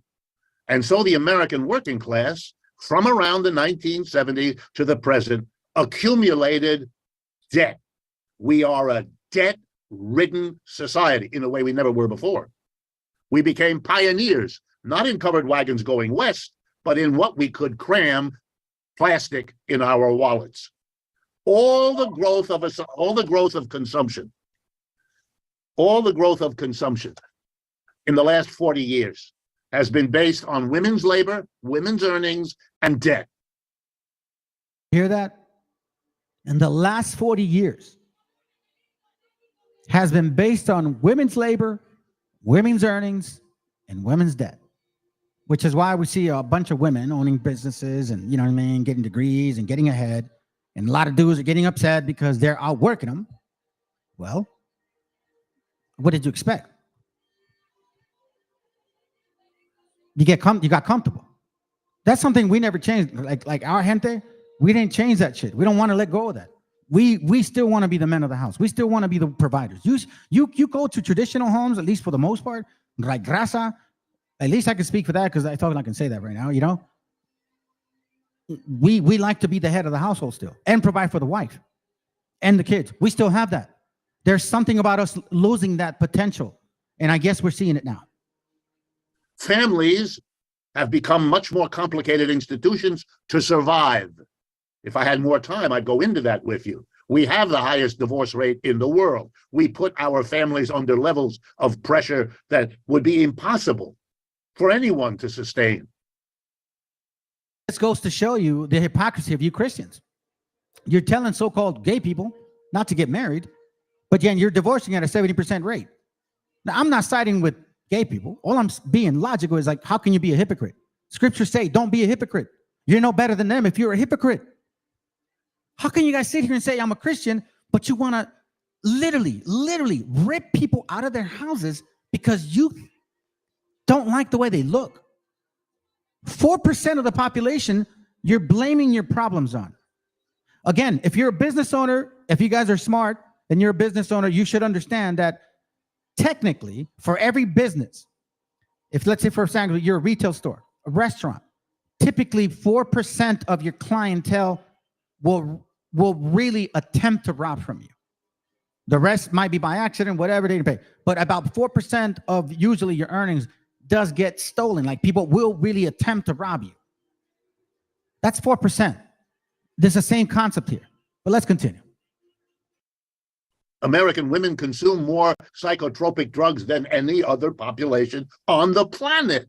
Why? Because they are druggies? No, because we put them under impossible pressures, which blew up the family, since the mother was what held the emotional life of so many families together. Very true, Guaracoya. Matter of fact, that a lot of feminist movement came out of that too. Why? Because they took advantage of the movement. They knew this was the time. Women are stressed. Y'all dudes don't give a shit. Because guess what? A lot of men in America don't know how to take care of their wives when it comes to responsibility. I was one of them. I got good examples of my house, at least from my brothers, who really show the example.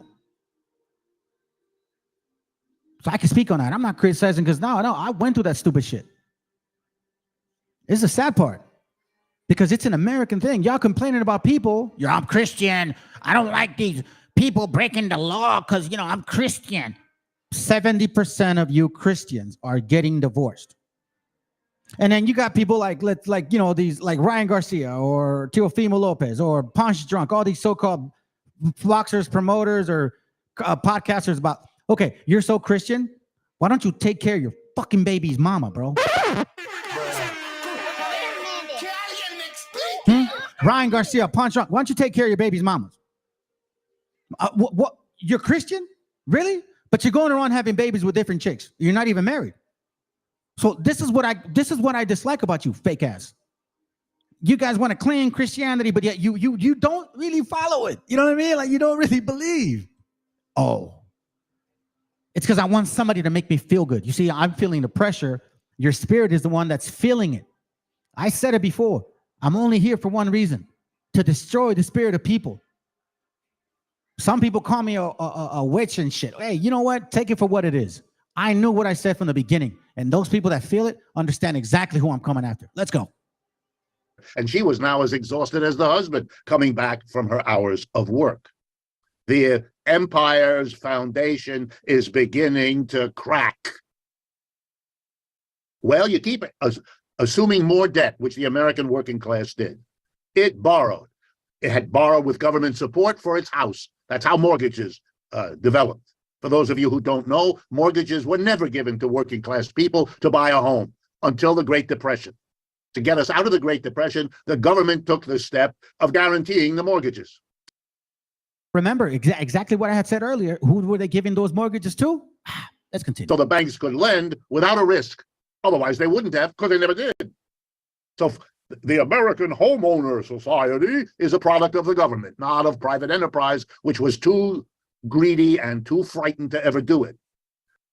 I understand why people laugh at capitalism. So you're promoting capitalism at the same time living off socialism. Give me an opportunity, Mr. Governor, because I look like you and I want to get ahead. I hate Mexicans, beaners, big sweatbags, and black people too. So please, can I get ahead? Can I move out? Can I please buy a property? Can you secure my loan because I'm white? Yeah, of course you can. Beth, you and Forrest Gump can move out together with your children. Let's go. Home loaning, then the car had to be paid for with loans because working class couldn't afford it. Then the credit card, so you could buy everything. And then in the last 20 years, a new indebtedness, the college student. So by now, the family is dying, floating in levels of debt it cannot support because the underlying wage didn't go up, just the debts. And it doesn't take a PhD in economics, although I have that, for you to understand that if the underlying wage doesn't go up, you can't keep accumulating debt because the time will come, and it's called 2008, and that's why that song is so appropriate, when the credit system exploded. Let me share something about that credit system because I'm very familiar with it, because you guys don't realize. There was a time where I was very familiar with it. I would recommend to maybe watch an old video by, I guess, 2007. He was showing it, 2008, I believe. Prior to or around that time, Zeitgeist Addendum or some shit like that. So anyways, I used to do mortgages. And from 2004 to 2008, around 4 years, something like that. Right around 2007 and 8, that's when all these things started occurring. In 2008, they hit the bubble. Bam! Because a lot of these people in 1999 took advantage of what's called the sealed ego, I believe, which basically takes away or stripes away the red tape of the lending guidelines. Back in the day, it used to be called full document. Full documentation was the only way you could buy a property, which means based on your income, your taxes, your pay stub, and your 2-year tax returns. Minimum. Credit request was about 720. You had to have that 720 plus, whatever, right? At that time, there was no Sallie Mae or Freddie Mac securing the loans. After 1999, well, technically, after 1999, then they started securing the loans. Now, they secured the loans exactly what it says, secured. They would use an insurance instrument applied to the mortgage so I'll give an example. I would buy 100 mortgages. I'll sell 100 mortgages. A lender buys 100 mortgages. They slap them in what's called a investment vehicle secured by AIG, which then it was a investment secured trade tool. The problem was that a lot of people got greedy. So since red tape was removed, now there wasn't no 750 FICO score, 720 FICO score required. You could be a 580 FICO, 550 FICO, meaning completely irresponsible. And then there was a time where they were saying stated income, stated assets, meaning they could say, I'm a freaking engineer, but I'm a chef making $12 an hour. But you know, my cousins, uncles, and nephews are all gonna live with me. That's what happened.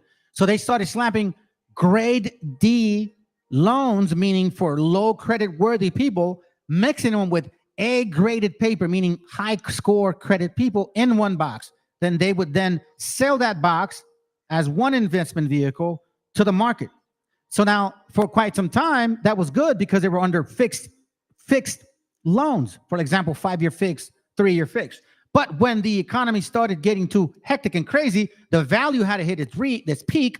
Now, all of a sudden, you have to refinance that loan. Well, guess what? You can't refinance that loan because the house is worth much more than the loan. And now that loan is no longer fixed. It's a variable. So what ends up happening? Guess what? Foreclosure. Too many of these started happening. Why? Because of greed. The investors knew that this would occur, and they slapped the debt on us. So then the banks can then bail them out. Once again, y'all really believe in money magic, Nimrod's economic system. Well, guess what? Keep sucking it because you're going down the road with it. Cracks in the empire. This system is so committed to inequality that not only did it grow over the last 40 years as wages stopped rising. Of course, where would workers' income go? They couldn't grow. Their wages were flat. But they were becoming more productive all the time. The last 40 years are the computer, the robot, artificial intelligence, all of that. Workers' productivity goes up. Workers' wages are flat. Wages are what the employer gives you. Productivity is what you give the employer. If what the employer gives you is flat and what you give the employer keeps rising, guess what? You have inequality. You're taking all your growing output and giving it to one small class of people. Employers are 1%, 2%, 3% of our population, if that. They get it. Even across COVID-19 pandemic, inequality got worse. And what did we do to the working class after we gave them 40 years of losing everything, their families falling apart, their position in American society, their growing wealth, a kind of affirmation that somehow you're doing better. All of it's taken away. Then we hit them with COVID. Then we hit them with an inflation. And now we're hitting them with rising interest rates. Now you know. And listen. I'm in an industry where a lot of people were making money in that time. As a matter of fact, they were growing in so-called residuals than anything else. So I won't, for the most part, get affected by the economics. A lot of people will. A lot of people that are not so-called self-employed. But you see, I'm not interested in gain and for someone else's pain. I don't deal that way. I don't feel comfortable doing that. Whichever one would have chosen, right? Business people know that they would have both won. But the majority of the people, especially our gente, nah. Because guess what? They don't even get appreciated for the hard work that they do. Like Brother BTC posts a lot of these videos. They don't even give a shit. You're blaming the 4% of the people for 96% of your problems. Let me frighten you, if I may, if what I've said hasn't done that job already. There is an example in history of another working class over a small number of years being hit with economic blows on a scale of what's happening here. The example is Germany. And here's how it works. In the second half of the 19th century, as the British Empire is declining, the United States is not the only competitor looking to replace the British. Remember, that's 1870. He's talking about Britain declining in 1870, 1900s, and then America growing, 1870 and up. All right, let's go. There is another one, Germany. World War I defeats Germany. Britain, with its allies, defeat Germany, throw them out of the competition. That's the war, technically Ottoman and the Byzantine Empire, so to speak. They split those particular countries together. Okay, let's go. Wipe them out. Impose at the end a reparations they couldn't possibly pay. The German working class, which had been built up across the 19th century to believe it was creating a whole new globe. In German, it's called das Deutsche Reich, R-E-I-C-H. That's like the German Empire. And it had, territories in Asia, it had territories in Africa, and so on. Kind of like the concept of Third Reich. On. All that was smashed when the unthinkable happened in 1914 to 1918. Germany was defeated. The empire was taken away, literally. The British took the colonies in Africa away from the Germans and made them British colonies. At the same time, Mexico was not allowed to now sell the oil from 1917 all the way to 1940. In case you guys don't know this, look it up. Mexico had passed a law in 1917 to let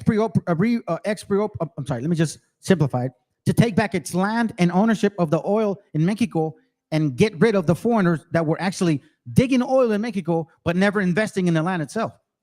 Mexico took that back. America didn't like it. So what ended up happening? They promote against Mexico's growth. Do not buy oil from Mexico. The only people that bought oil from Mexico, guess who it was? That's right. The fucking Germans. Everything for them destroyed. It was a trauma for the German working class. It ended in 1918 with defeat. Within 4 years, early 1920, late 22, early 1923, literally a century ago, Germany then experienced the worst inflation in modern times anywhere in the West. In a period of 9 months, the German currency went from 6 Deutschmark to the dollar to 4 trillion Deutschmark to the dollar. Prices doubled over weeks at a time, every hour of the day. Any savings accumulated by a German family, and they were very frugal, were wiped out.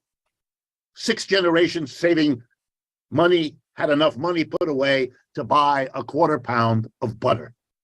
They were done. And 5 years after that, in 1929, the Great Depression hit Germany. It was too much. You cannot hit a working class, even the German working class, which was the best educated, most productive, and most progressive working class anywhere in Europe. No contest.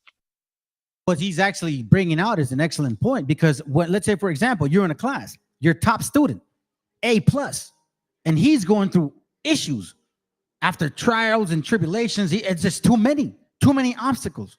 You're a straight A student who has the ability to be consistent and study and do all the hard work, right? Well, if he or she is having a hard time, imagine your D or C student, which I'm considering America to be. Let's go. Even that, it was too much. And in 1932, those German people, overwhelmed by what they had been put through, turned around and supported a little Austrian with a black mustache, Adolf Hitler, and you know the rest of the story. Don't be surprised that we have a resurgence of white supremacy, that we have characters like Trump, that we have all of We're just living out, here we go, the same sad scenario. Told you guys. Ecclesiastes 1 and 9. Ecclesiastes 1 and 9. I kept it so light today on scriptures, man. But it's fact. This is the things that have been, it is that which shall be, and that which is done, it is that which shall be done. And there's no new thing under the sun. So, like Psalm 64 talked about, right? Those. Let me just read that to you. Let's see if I can remember. I think it's Psalm 64 or 49. I believe in this one. Psalm 64 and 5. They encourage themselves in an evil matter. They commune of slaying snares privily. They say, who shall see them? They search out iniquities. They accomplish a diligent search. Both their inward thought of every one of the heart of them is deep. Let's see. Where is it at? Did I pass it? I think I might have passed it. Is it 49? Let's see. Hold on a second, fam. Let me see. Hold on. To continue their houses. Let's see. Their houses to continue. Give me a second. Let me see. I can't remember. Psalms 49:11. Their inward thought is that their houses shall continue forever, and their dwelling places to all generations. They call their lands after their own names. America, like Vespucci. Denial, not explaining to people the foundation of what they're assuming, not talking honestly about its disappearance, the cracks, what it means when your empire has that fun ride up begin to be replaced by the much less fun ride down. We're in very deep trouble.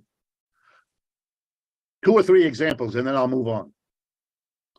For the last half century, we have benefited enormously by the fact that there's one international currency, money. It's the US dollar. It's as good as gold because it literally functions like gold. That's over. Ukraine simply speeds up the process. China, Russia, now Saudi Arabia, Iran, Venezuela, and many more countries are signing up for another international currency, and it shouldn't come as a big surprise whose currency that is. It's the currency of the People's Republic of China.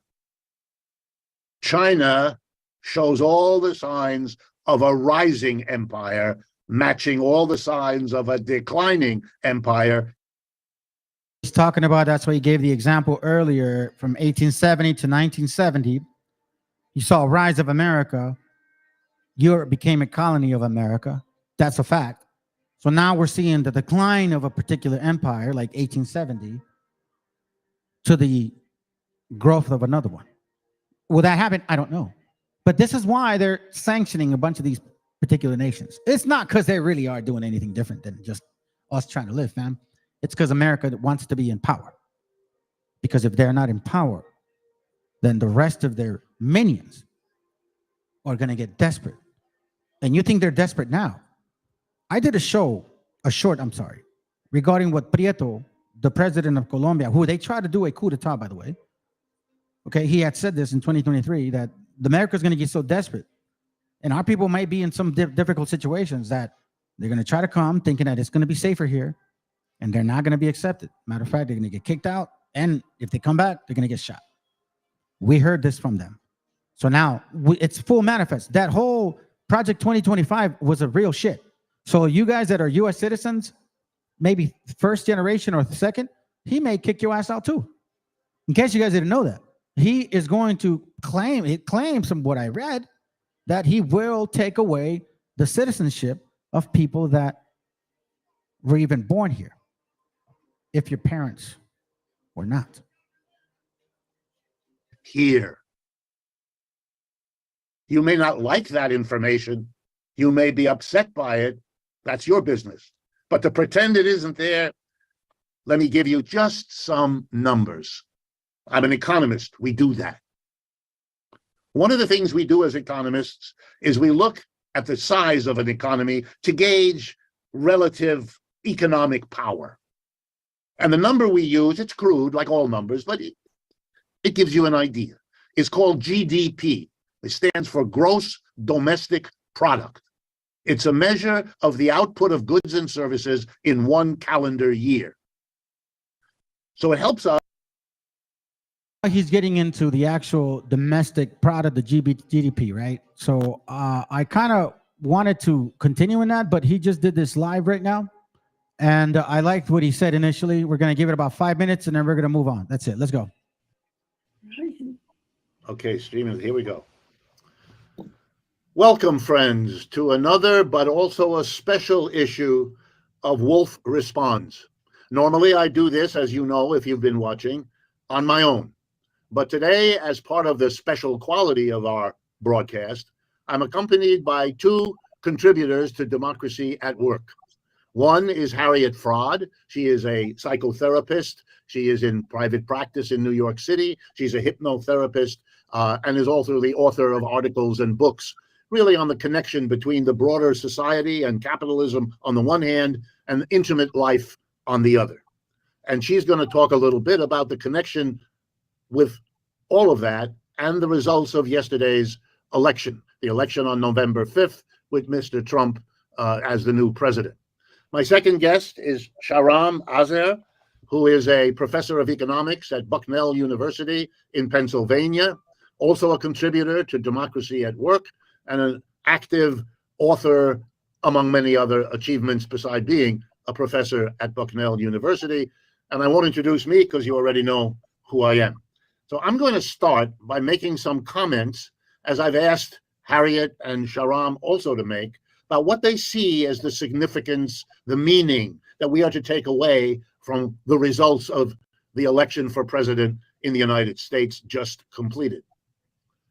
Here is my reaction as I think about this in the literally now hours since the results became known. And because I'm an economist, I'm going to focus on that. What I saw was a race between fake economics, I'm borrowing from Mr. Trump's fake news, and on the other hand, from Ms. Harris, nothing, next to nothing. Here's what I mean.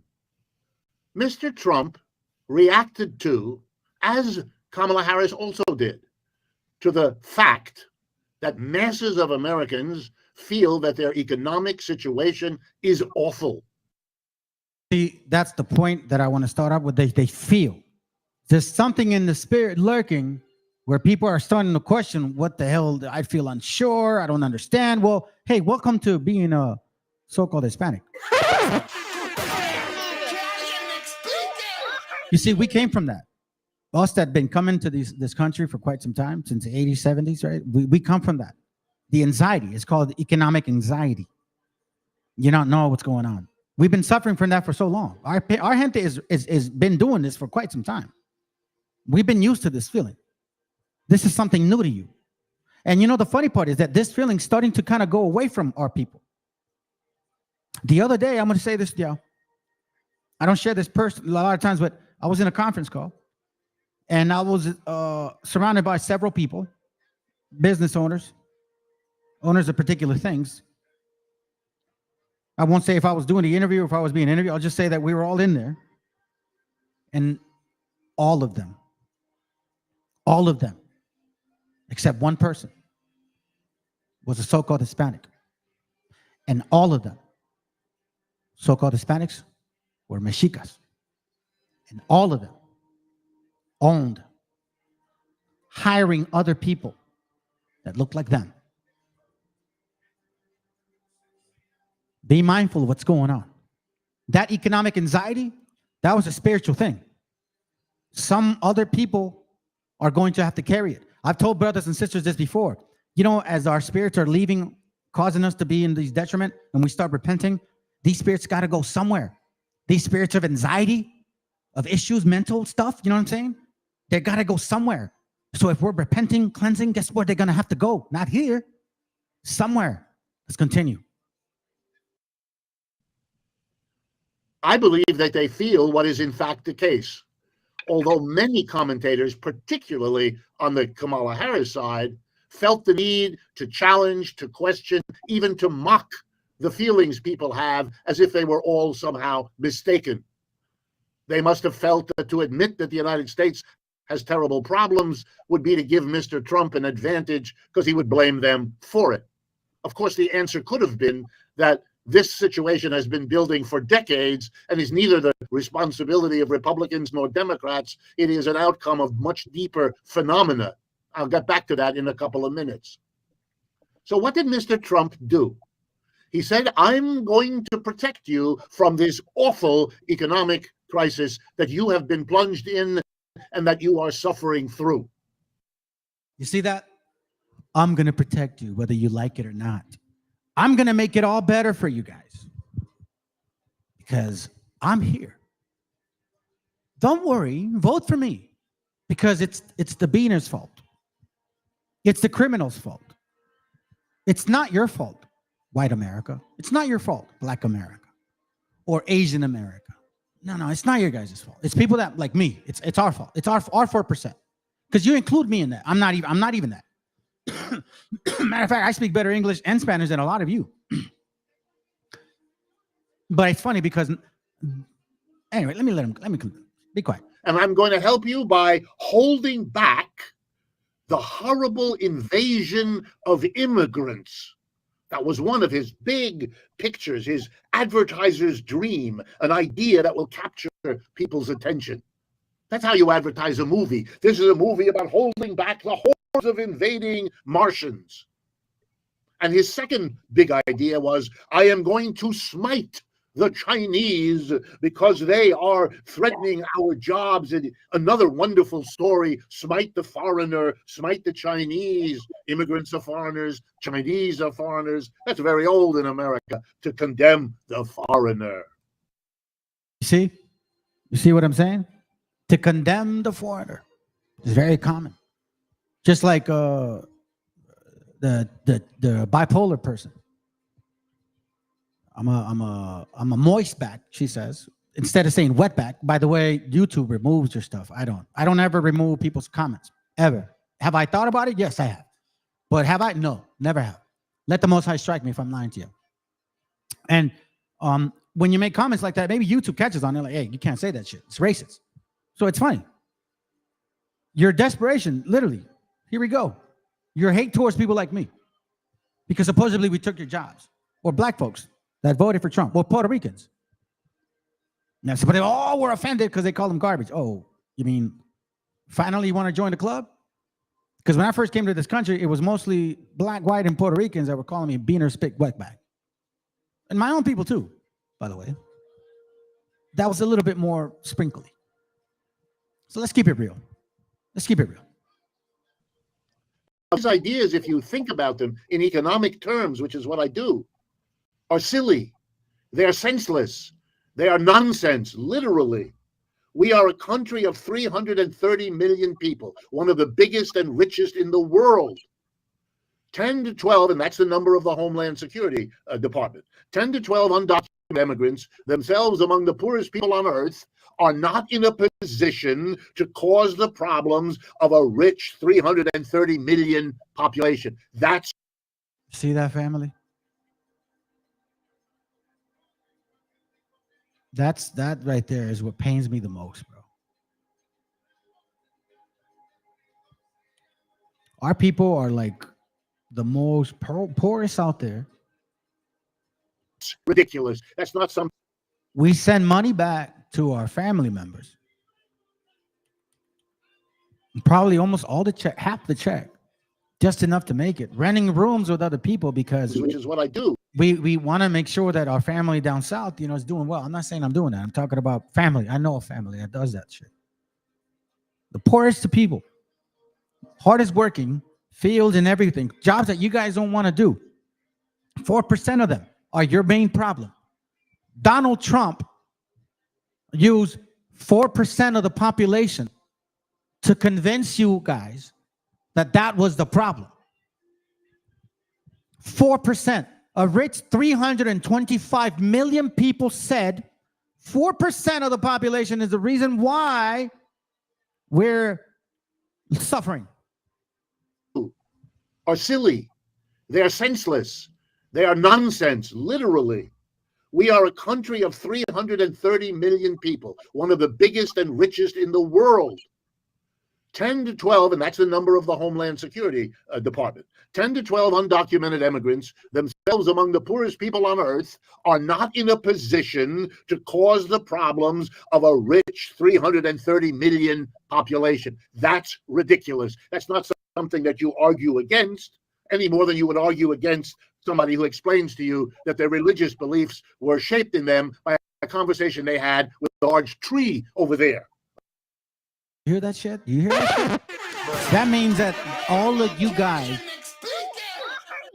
Puerto Ricans, blacks, Cubans, Mexicans, white, Arab, Asians, all of you, U.S. citizens for the most part, and even you permanent residents that still claim to think that you're better than illegal so-called immigrants, believe the bullshit. You were told by a tree that God is real, and you believed it.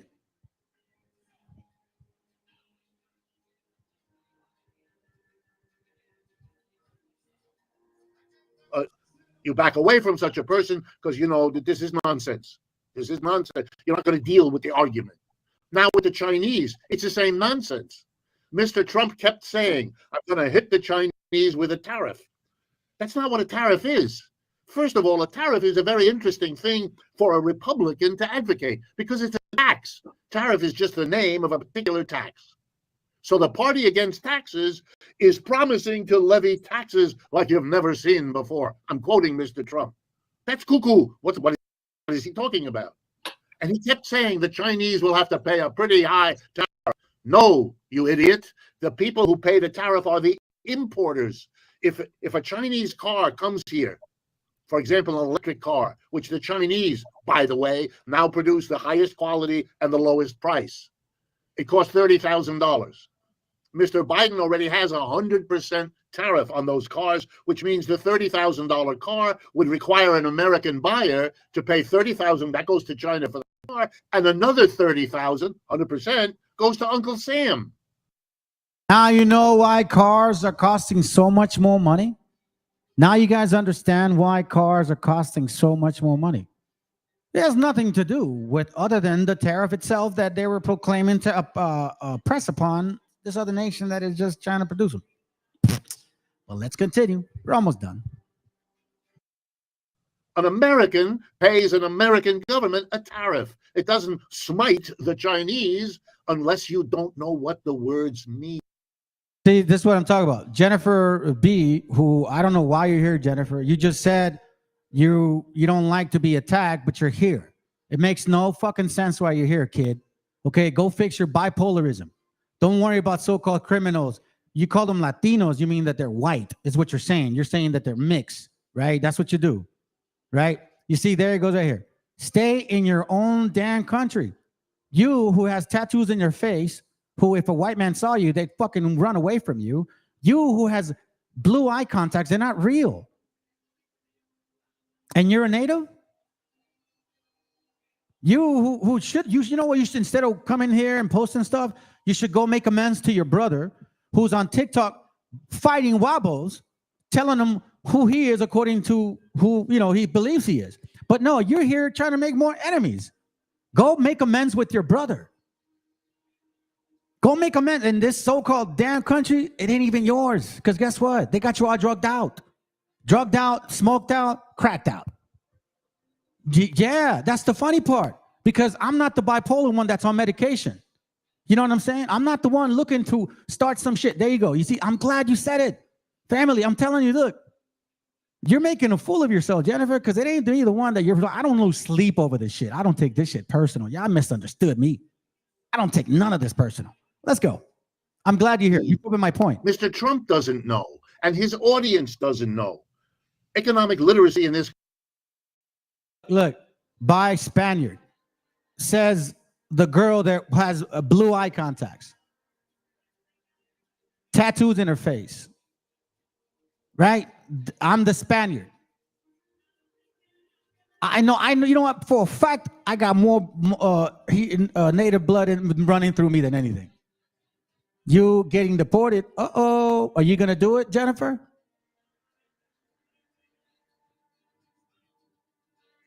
She's a fucking way beyond $5 Indian, brother. She ain't even, dude. She's a joke, bro. That's the sad part. Hey, do me a favor, Guaracuya. She continues. You know what to do, brother. All right, let me continue with the video because I'm almost done.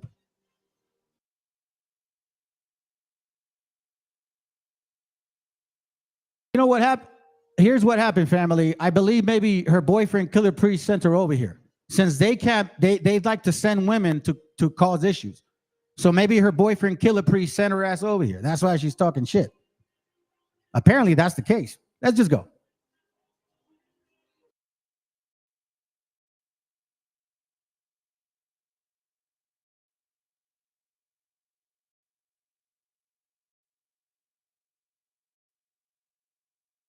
Country is a disaster and has been a long time. That's a consequence of a poor education system.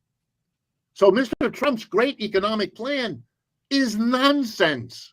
And I don't want to take your time, but I won't tell you about all the other nonsense. If you were to deport millions of immigrants that are now in the country, those immigrants all have jobs. Most immigrants are relatively young people looking for and needing a job. And by the way, these people work. These people work. You know what I mean? She says, I don't want rapist Latinos in our land. Nobody wants rapists.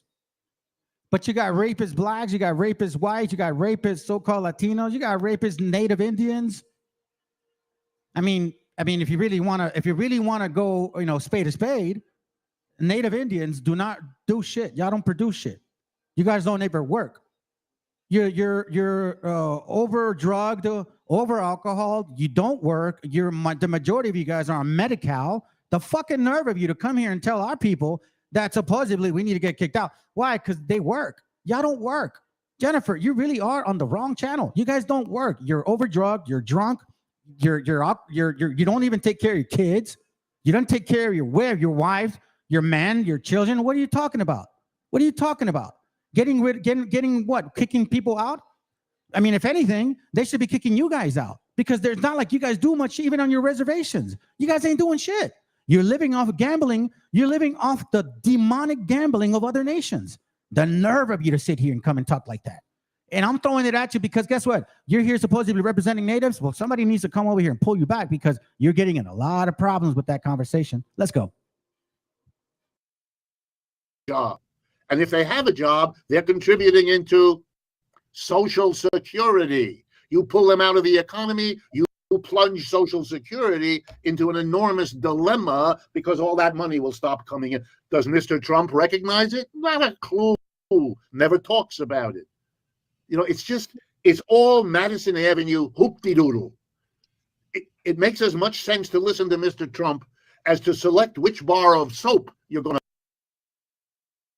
to buy because you have the belief which the advertiser gave.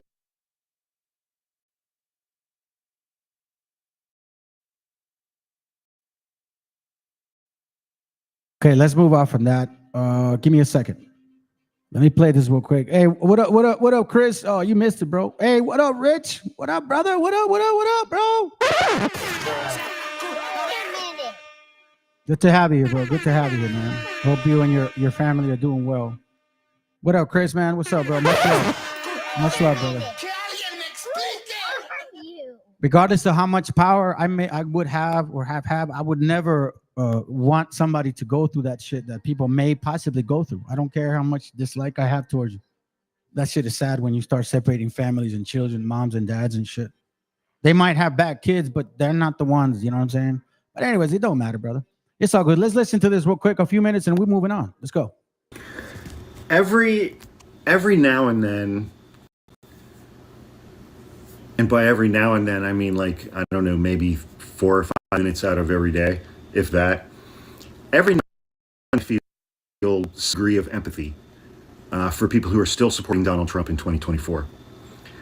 And then I realize that because they're supporting Donald Trump in 2024, that they, like him, are incredibly racist, misogynistic, bigoted, homophobic, transphobic, and ableist. They're voting for a rapist, a convicted felon, and someone who owes the state of New York $500 million for fraud. And my empathy goes away. But every now and then I feel some degree of empathy for Trump supporters just because I try to comprehend the scale at which they've been lied to for a decade or 25 years. And it's like, I kind of view it as in 2016, it wasn't entirely their fault. I mean, Donald Trump was an outsider. He'd been built up as this fucking business genius by the TV show The Apprentice for a decade leading up to 2016. And who could possibly watch that dumbass show week after week after week, except for people who are incredibly dumb and gullible? And it's just like, of course, it's like they watch that TV show for a decade, then he announces he's running for president, and they're like, he's a businessman, he's a genius, he's super successful, I want this country to be run like a business, and he hates Mexicans, so I'm going to vote for him.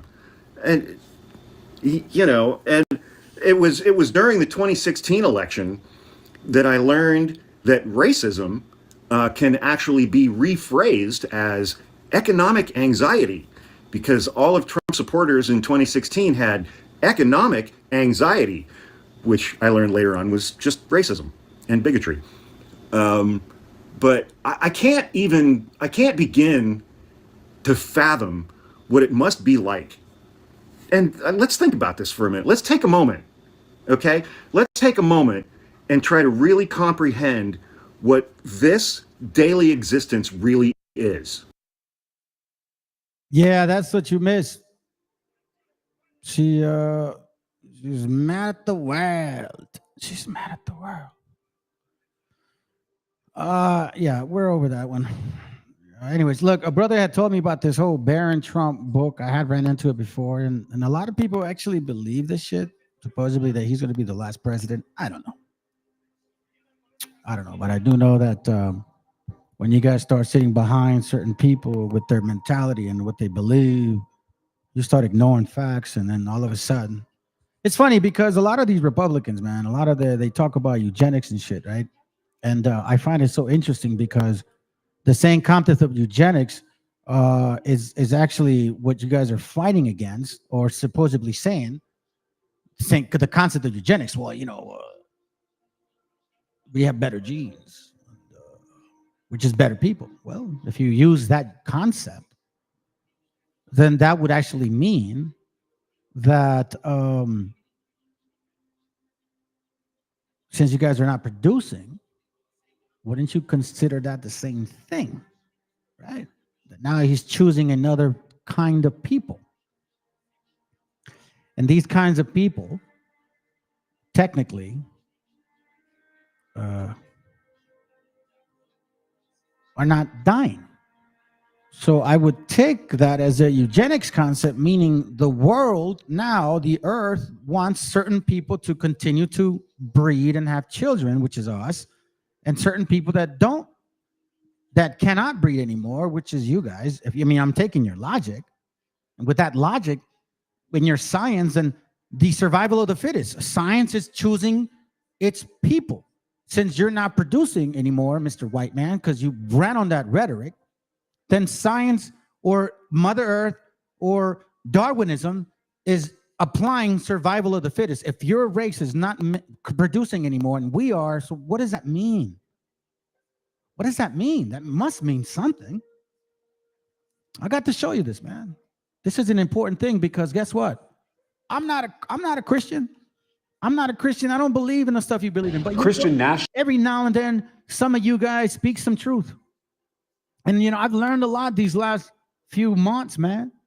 I got brothers that do not supposedly believe in, that don't believe in the Bible, that maybe the same way we do, but those brothers are keeping the commandments more than the so-called brothers that claim to be Hebrews. It's a sad day, bro. Let's go. Christian nationalists walk around with a mouth full of scripture and a heart full of hate. Don't tell me what you believe. Show me how you treat other people, and I'll tell you what you believe. Jesus didn't tell us to love our churches. He didn't tell us to love our doctrines and our creeds. He didn't even tell us to love our scriptures. He told us to love our neighbors.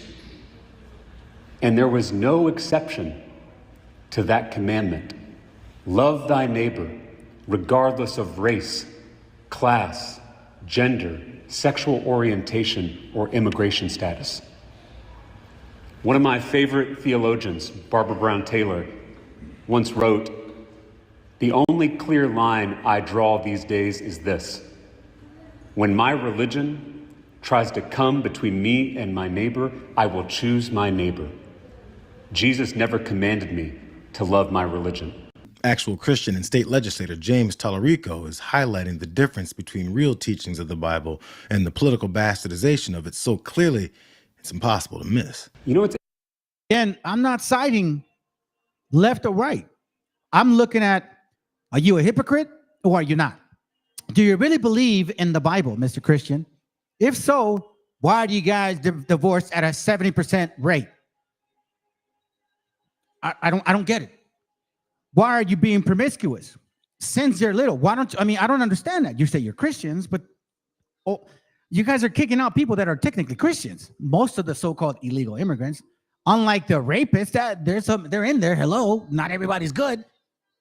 But Christians, but you're Christian, oppressing Christians. Yeah, make it make sense. It's interesting.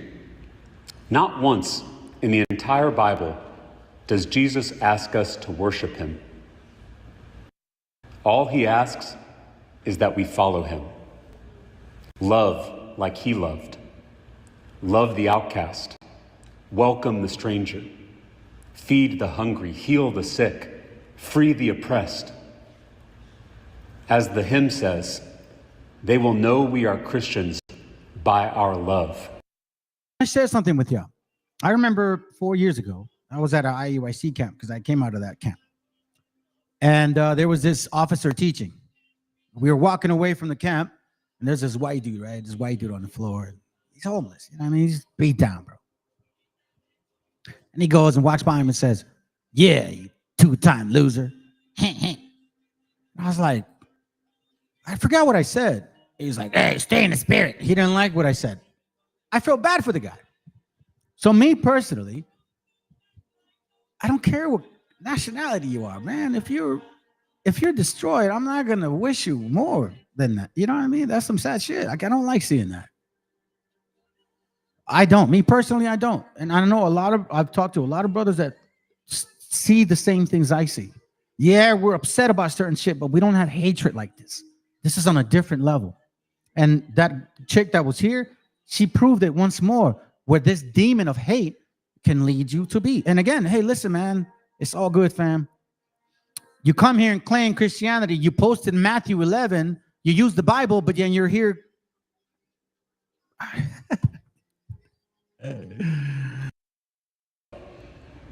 We have to get back to that. Now, if that serious dose of truth about Christianity and the Bible shocked you, there's a good chance that you're being conditioned to believe that this is what Christianity looks like. And pray over him.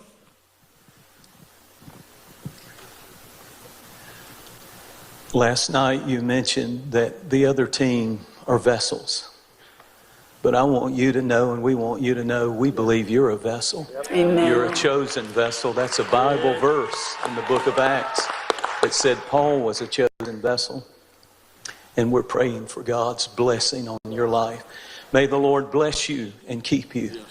May the Lord make his face shine on you. May the Lord be gracious unto you. May he lift up his countenance, his favor upon you, and give you peace and blessing, and bless this nation. And we pray it all in your name, Lord Jesus. Amen. Amen. The very well thought out effort to make Donald Trump a deity for MAGA isn't a mistake or an occurrence that came along Office in the White House and directly reported to him, because that to him is one of the most important things to people. Why should the most important thing to people be Donald Trump controlling their faith and how it's utilized in government? The answer is usually right in front of us, and it always has to do with control over someone else. You know, yeah, I think the 19th Amendment. All right, pay attention to what this guy says, right? And that's a very true, bro. Proverbs 24:17. Do not rejoice when your enemy falls. Do not let your heart be glad when he stumbles. That's why scriptures talk about any root of bitterness. You can get angry, but not bitter. You can get mad, but not hate.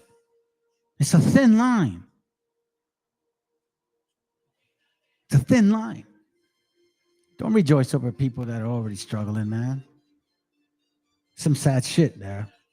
But you know what? It's all good. Let's continue. It should be repealed. I think that because, well, first and foremost, because I'm a Christian, and that is the Christian position. Oh my gosh, you're saying that? Yes, that is the Christian position. By repealing the 19th Amendment, just for the record, it's not just trying to take away a female vote, but it's trying to say, no, there's a family vote. Right. There's a household, and it's like, well, where do women get their voice? Where women get their voice is from their father, from their husband. If they're not married, it's from their father. If they're not married and their father is dead, it's from their brother, it's from their uncle, it's from... So here's where I have a problem. So you Christians want to go Bible. You want to go thumper Bible, right? Oh, well, you want to go back to the roots. I guarantee you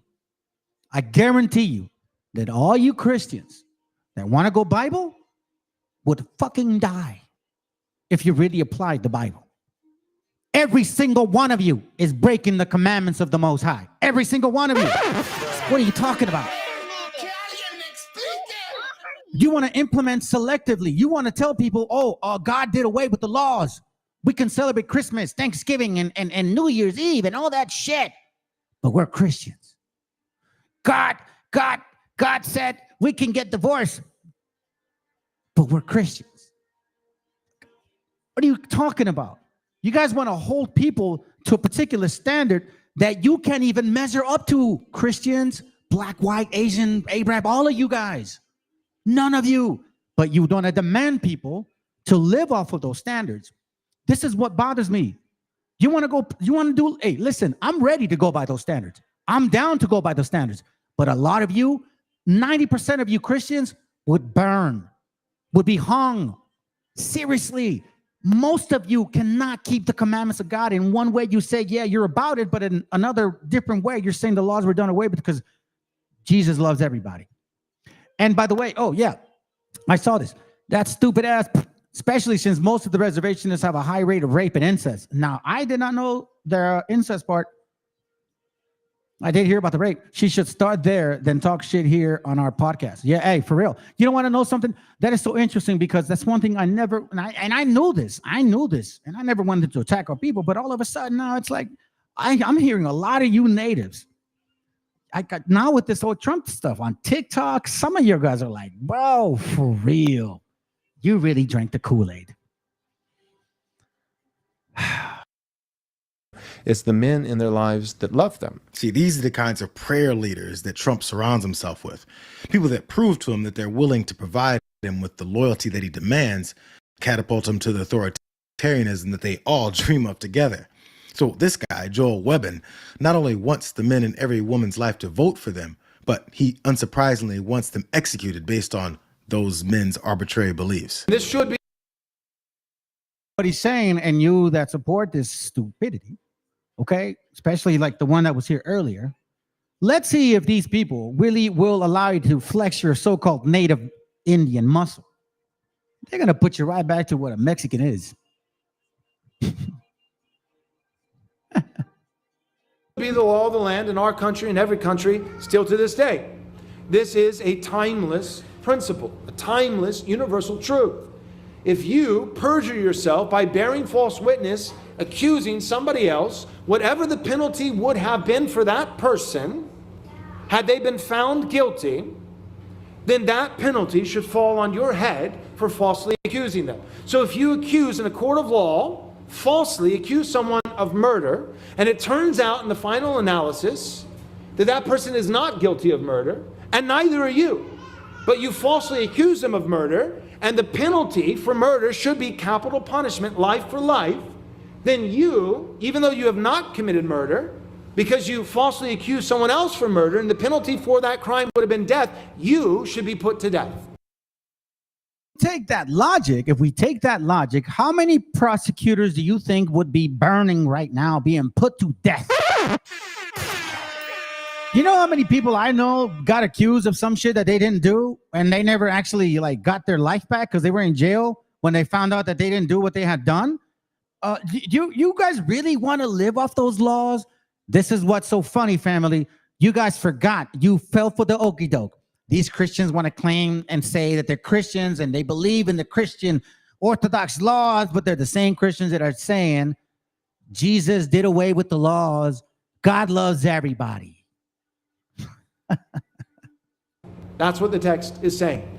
And if that were to occur, and the just penalties were to be enforced, you, the false accuser, is now put to death, and that's a public death. It's a public sentence, publicly carried out. Then the citizens of these United States of America, you know what they would do? Hashtag Me Too would end real fast. So he brings this example in regards to like, don't be a false accuser. But then he goes and says, people that get accused of being raped by certain people, people that accuse someone of being raped by a certain person. That's what he's talking about. So out of all of that stuff, he was like, but this is specifically for you women that accuse men of rape. If you're accusing him and you get caught lying, then you should die. That's what he's saying. Okay, so let's take that logic. First, we took the logic initially, and we realized that a lot of prosecutors would fucking die. Now we're going to take the same logic like the gentleman says here. He's going to send something, and then he's going to bring up an example of, let's see if your logic is a good logic to apply when it comes to certain people. How do you false accusing? Playing the victim when you're actually not? Like, you know how to end that real fast? All you have to do is publicly execute a few women who have lied. So are we connecting the dots? He starts with some publicly execute a few women that lie. You see what I mean? You Christians are really, bro. Y'all want to use the laws and shit, but if you fucking really apply them to yourself, you guys would burn. It says, thou shalt not move landmarks. Thou shalt not steal. Thou shalt not bear false witness. Thou shalt not deceive. You broke. Oh, as a matter of fact, if you agree on something, you shouldn't break that agreement. How many agreements did you come to before you broke them? Donald Trump would last very long. Just weeks after the crime was committed in 1989, Donald Trump took out a full-page ad in 4 New York newspapers advocating the return of the death penalty. We don't know who did that crime, and the court's going to decide who did that crime. Were you prejudging those arrested? No, I'm not prejudging at all. I'm not in this particular case. The 5 sued New York City and settled for $41 million in 2014. Trump incensed, calling the settlement a disgrace. You better believe that I hate the people that took this girl and raped her brutally. You better believe it. I said, of course I hate these people. And let's all hate these people, because maybe hate is what we need if we're going to get something done. I mean, it's incredible when a reporter asks me whether or not I have compassion for the people that did this crime. I have absolutely no compassion. These are the men and women's lives that they propose should vote in their names. The guys that claim they have been chosen by God to rule over anyone that they deem inferior to them. Hey, I'll just say this. This girl got Guaracuya. She got mad because you blocked her, so she goes and calls me a bruja, a witch.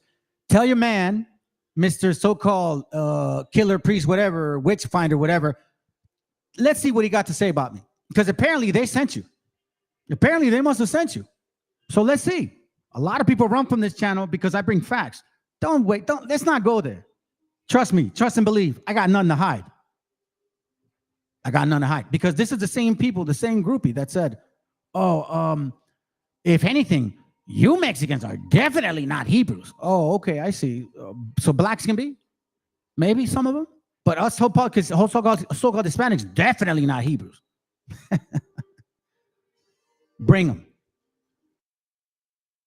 And the scheme to generate enough support for their self-proclaimed godliness has nothing to do with God. Help us understand this symbiotic relationship between MAGA ideology and white Christian nationalism and what the appeal is.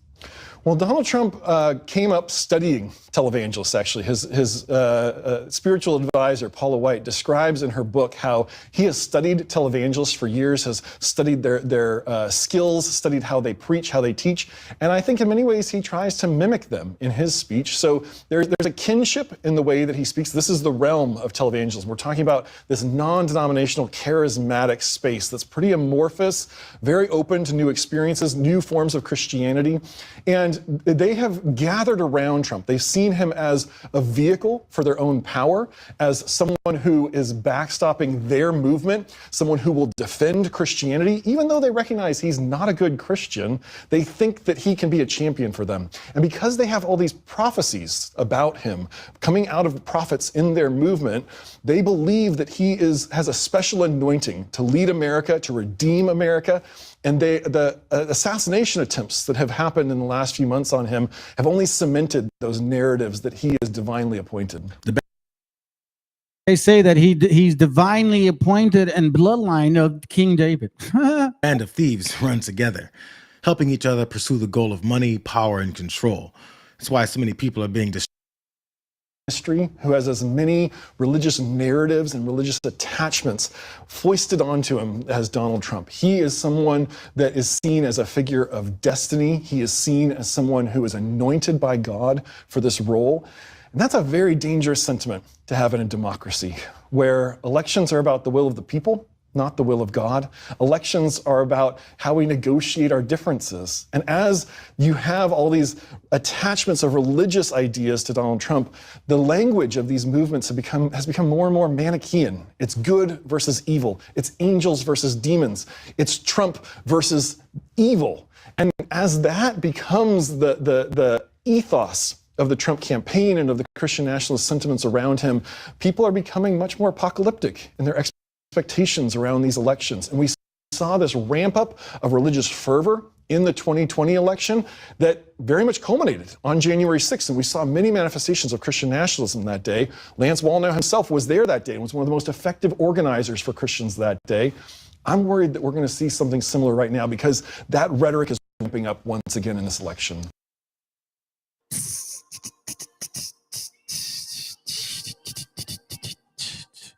So basically, we're almost done.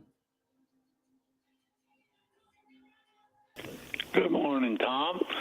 I was curious, what's your take on how the Republicans have bought up all the, how do I say this, the people that are voting for Republicans? I mean, it must take billions of dollars to do that, and they've done it. I don't understand your question, Jake. What do you mean Republicans have bought up? Well, I mean, it seems to me that the rich people bought the Republicans. Yeah, well, I mean, if you're a person that has a total wealth of less than, say, I don't know, call it. Listen to this, okay? Listen to this. $400 million. Why in the world would you ever want to vote for a Republican? Yeah. Well, if you hate black people and brown people, you could vote Republican. I would say probably 80–90% of the Republican voters right now are voting that way for that reason. If you want a strongman government, if you don't believe in democracy and you think that the way that Vladimir Putin is running Russia, the way that Viktor Orban is running Hungary are good things, that ensures stability, then vote Republican. If you're somebody who hates queer people in the queer community, and doesn't think that gays and lesbians should be allowed to get married or adopt. If you're that kind of a bigot, then vote Republican because those are your peeps. I don't know, Jake. I want to say something real quick. I remember, these BHIs, they go to Sinators channel, right? And I think he used to ask him,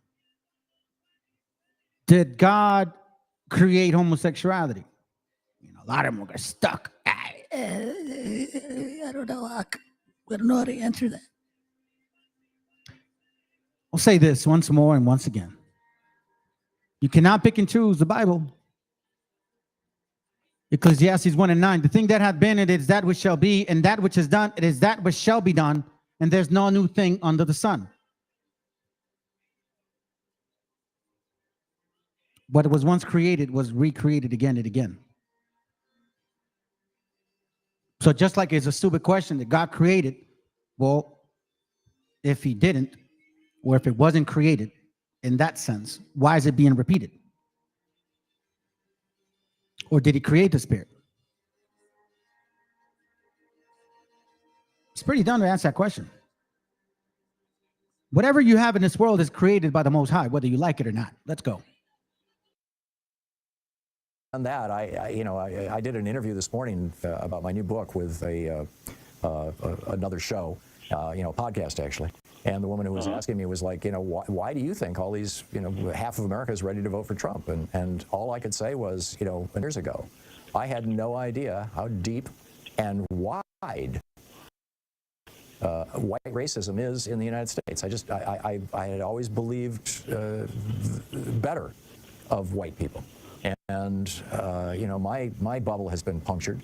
My illusions have been shattered. I get what you're saying. I don't even think it's mostly money.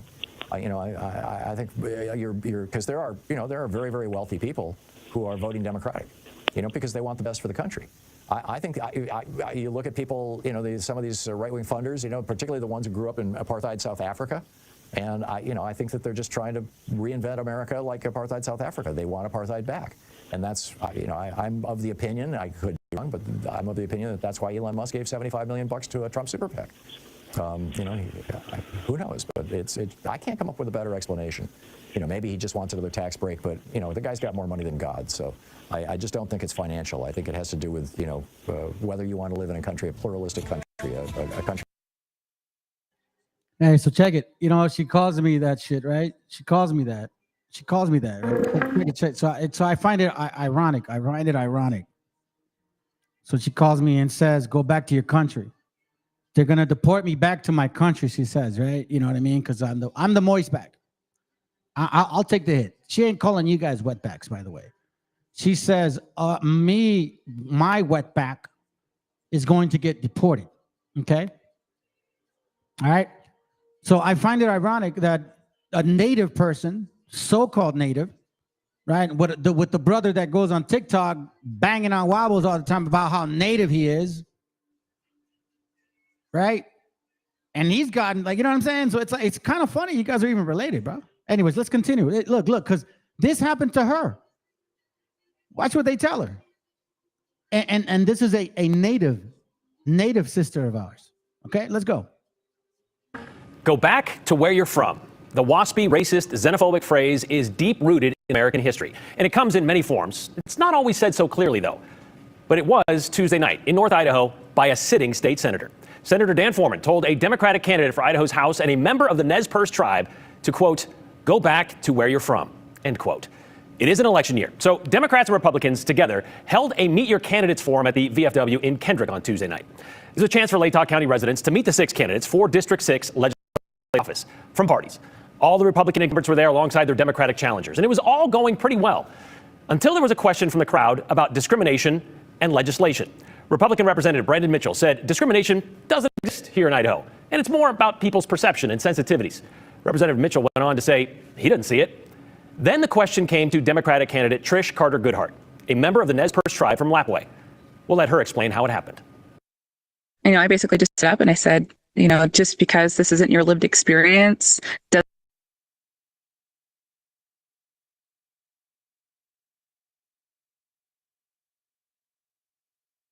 not mean that discrimination and racism don't exist today. And these are, very real experiences of so many Idahoans. And it's not an Idaho issue. It's a national and even global issue. And what was the response to that? I didn't even get to finish my sentence. The state senator, Foreman, shot up out of his seat and started, I'm so tired of your liberal BS. Go back to where you came from. And then just shot out of his seat and moved his chair in a really dramatic fashion and then stomped to the back of the room and started picking and collecting up his things. And he was all the while saying expletives the entire time. And it was just awful. Did you respond to him? I don't believe so. I wanted to, also because I think we're really missing an opportunity to not only educate the senator, but the rest of the people in attendance. That's what we have to do in these really tough situations by addressing racism and discrimination, is we have to address it head on. Was there any reaction to what he said? Oh yeah, the crowd, the audience that was there, the participants that had showed, the community people that had showed up, they were very upset. You know, people were standing up and just jeering at him. I think I didn't see anybody that was in support of him, thankfully, in the crowd. I'm sure the irony of the phrase "go back to where you're from" is not lost on you. No, it's very ironic. I'm a very proud member of the Nez Perce tribe here in northern Idaho, and this is where I find it ironic and funny that you got this so-called native person here telling me I'm a wetback beaner, go back to my country. Then she calls me in the same breath a Spaniard, a European. So all I know now about you is that you hate our people, because everything I've known about you is always about how our sisters did this and our sisters did that. Hate, hate, hate. So now finally your hate went overboard. And that's all you've been about. Interestingly enough. We're almost done. I'm going to show you this real quick. Let me see if I got this. Two things I try not to do. Hold on a second. Let me see. No, this ain't it. I don't want to see this one. I'm done with that one. There it goes right here. I think we're almost done on this. Yo, for all my Latinos. Here it goes right here. I'm glad that I got a hold of this. Brother posted it. I don't know if it was somebody sent to me. I think it was a brother, Julio, sent this to me. So pay attention, because it is in his Project 2025. So if you natives think you're safe, guess what?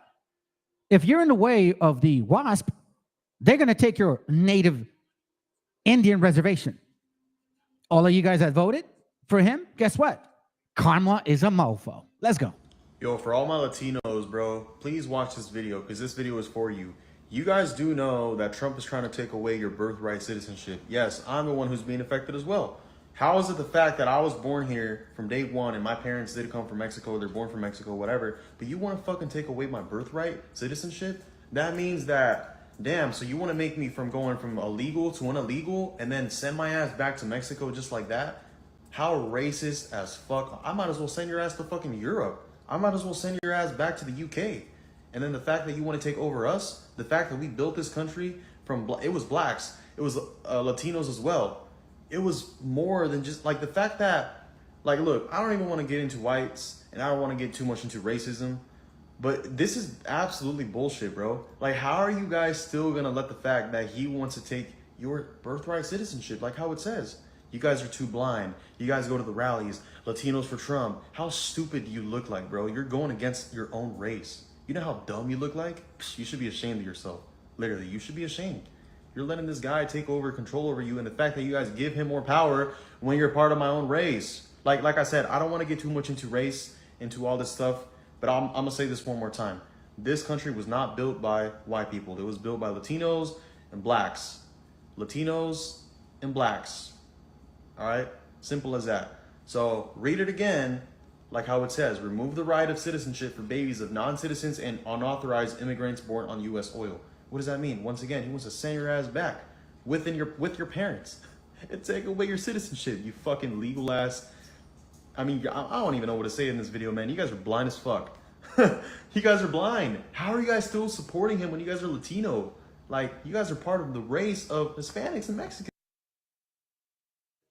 It's called having Commonwealth privileges, brother.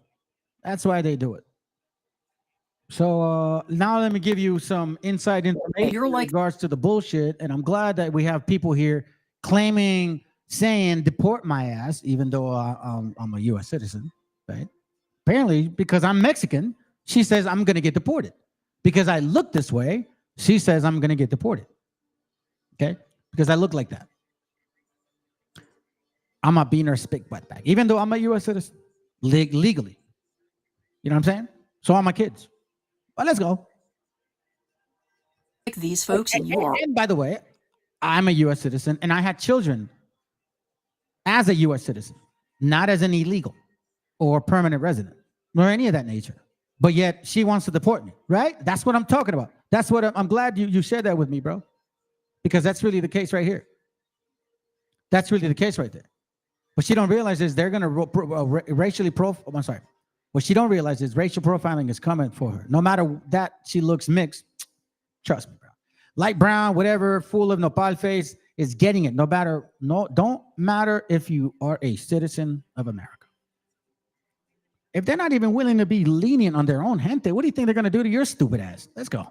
They're going to take the reservations. If you're in the way of WASP and they're going to get desperate and economy gets hectic and crazy, they're going to take your reservations. Guaranteed.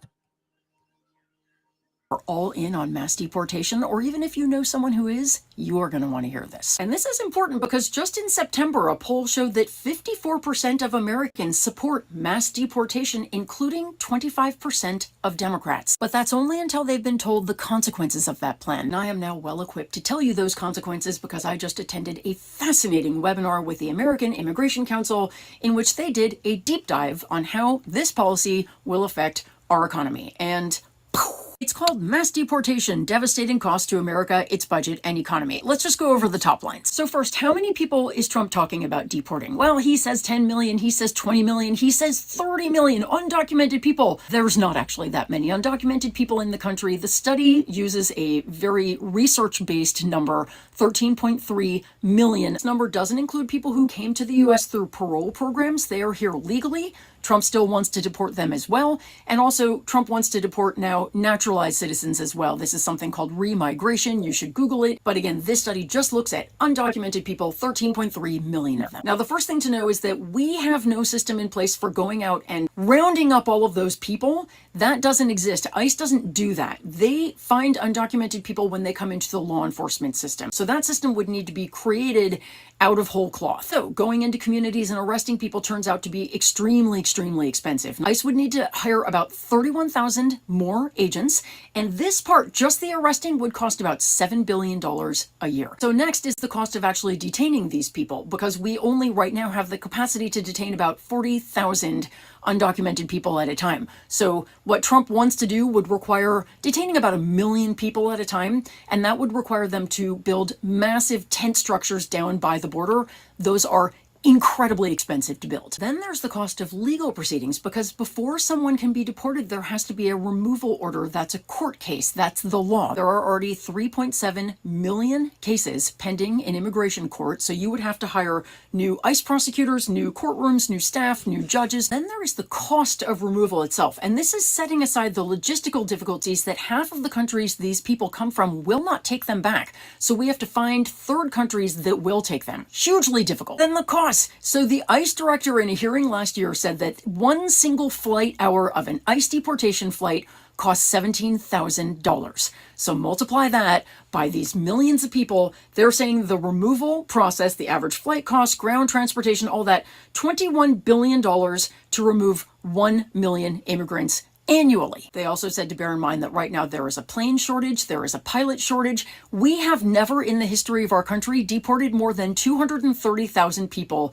in a year, ever. But Trump is saying that we're going to do 10 million in a year? It is logistically impossible. For all the reasons I've just stated, it cannot actually happen. But let's say that it could. These people decided to analyze what would that cost. Let's say you could do it.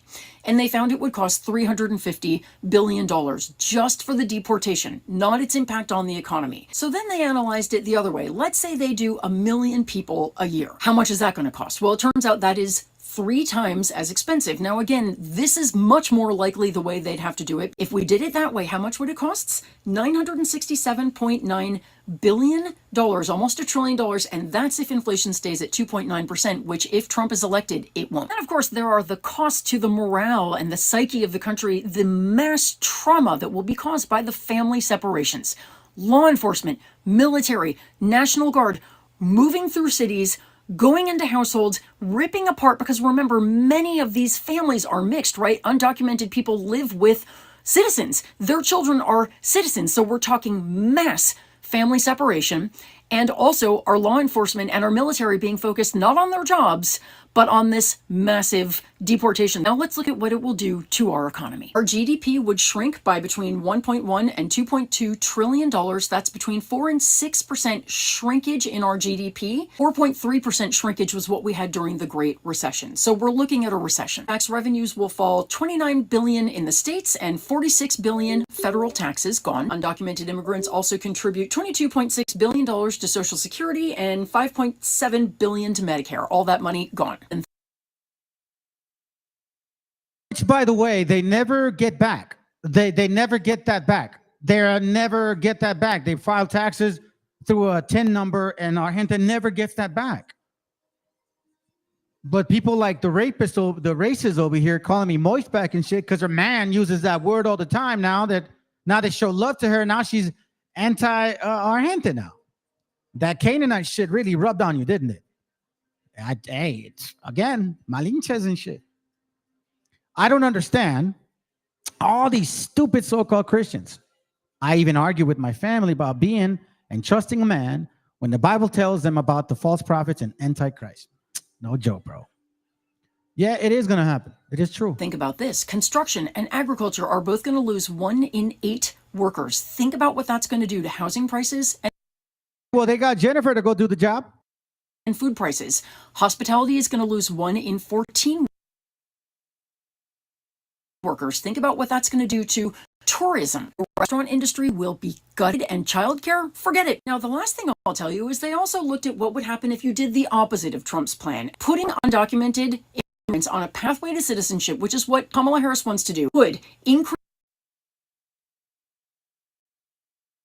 Fact is that a lot of economists say with a hard fact that you do need so-called Mexicans have been saving because technically, here, let him explain it. And we're pretty much it. That's it. After that, I'm playing a song and I'm out. And by the way, after this one, I'm playing a song that you're not going to hear on YouTube for quite some time. Hopefully, it stays exclusive here until otherwise. All right? I'm going to play it right after. It's from Rasta Chai. I've showed it before, but you're never going to find this song anywhere on YouTube again. Let's go. America for over 80 years, so even longer than the Indians. The people of Mexico have frequently migrated over to the United States since the 1800s, even before the Mexican-American War. But it was during the Mexican Revolution between 1910 and 1920 where we started to see the numbers uptick. The largest surges began under the Bracero program between 1942 and 1962, and that was a U.S.-sponsored program to get more labor into this country. And since then, they've been bailing out the American consumer because your food prices and home prices are kept low because of these people. And you might be saying, wow, home prices and food prices are through the roof. What are you talking about? And I'm saying that both are dirt cheap compared to what they'd be priced if we didn't have Mexicans and other immigrants doing that hard work. There are about 2.4 million farm workers nationwide, and about 1 million of them are undocumented workers, and 800,000 of them are documented immigrants. Workers from Mexico make up over 1/3 of the total documented worker population, but over half to 55% of the undocumented. You see, it costs money to pick the food that you're eating, and the money that they're given is called wages. The wages that are given to the documented and undocumented immigrants are not anything that the typical American worker would ever accept. Now, wages constitute between 10 to 15% of farming costs because, again, these wages are so cheap. If those wages were risen to $15 or $20 an hour, possibly even more to be in the sweltering heat, then the farmers would go bankrupt because that 10% cost would go up to 25 to 30. Or maybe the farmer wouldn't go bankrupt, he would just pass the cost on to you, and then there go your food prices. When it comes to home prices, which are astronomically high, just keep in mind there are about 11 million or 10 million construction workers in this country total. There are approximately 1 to 2 million undocumented workers in this industry, and about 1/3 to 1/2 of these workers are from Mexico. You guys hear that? 1/3 of the majority of them are from Mexico, and that's not including the ones that are here working with our brethren. You see, let's continue. We're almost done.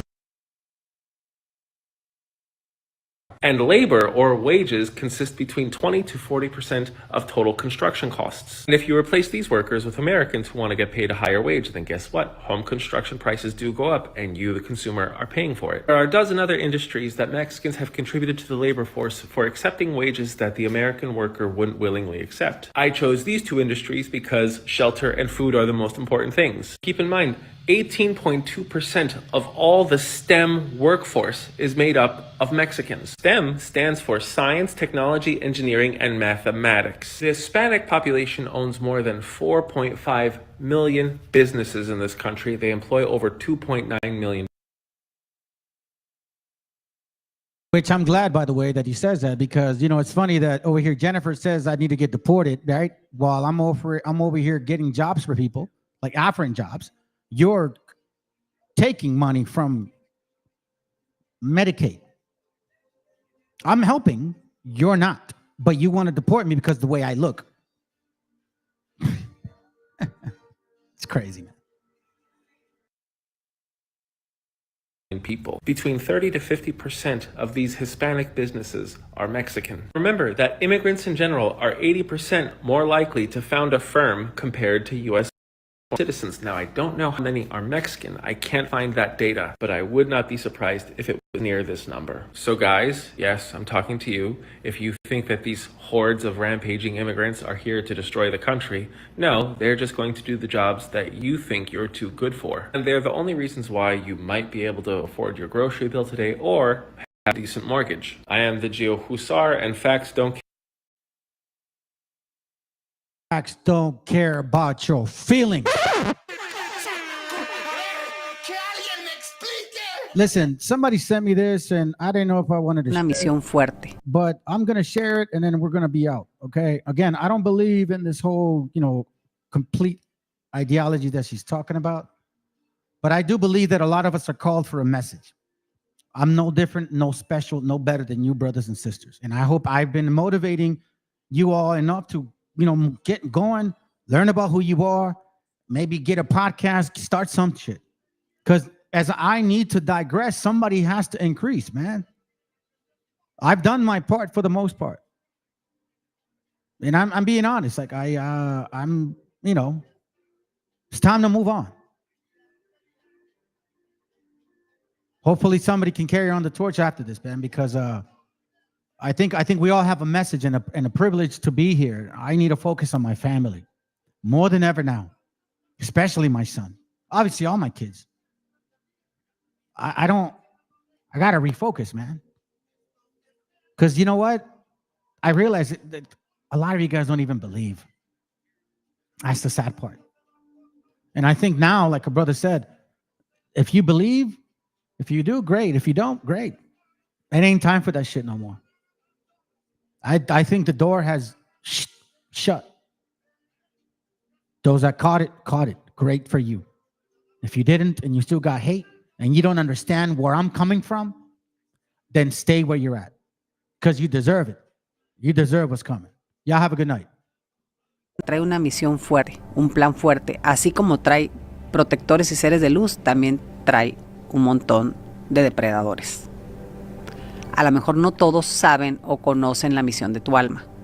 Es muy probable que no la conozcan, pero identifican tu vibración. Al identificar tu vibración, entonces te mandan un custodio. ¿Sí? O sea, quienes trabajan para el plan divino pueden mandar un alma, vamos a ponerte ejemplo a ti, con una misión en particular que nadie conoce. Es un código secreto. ¿Sí? ¿Por qué? Porque si conocen quién es tu alma, si conocen quién eres tú, entonces, pues probablemente te pueden perseguir, intentar deshabilitar. Pero mientras no lo conozcan, pues no. Pero sí detectan una vibración, detectan cierta energía. Y ponen un custodio. Y ponen un custodio. Entonces, si estos seres monitorean el planeta Tierra, pues monitorean las vibraciones, como te lo dije hace rato. Ajá. Monitorean vibraciones. Vamos a decir que dicen a todos los que emanen una energía morada, por poner un ejemplo, pónmeles un custodio. Porque no sé quién es, no sé qué alma es, no sé por qué trae esa energía, tiene facultades para lograr entonces desvíamelo. piérdemelo, desvíamelo, confúndelo, métele cosas en la cabeza, aféctalo. Ese es como el paso 1.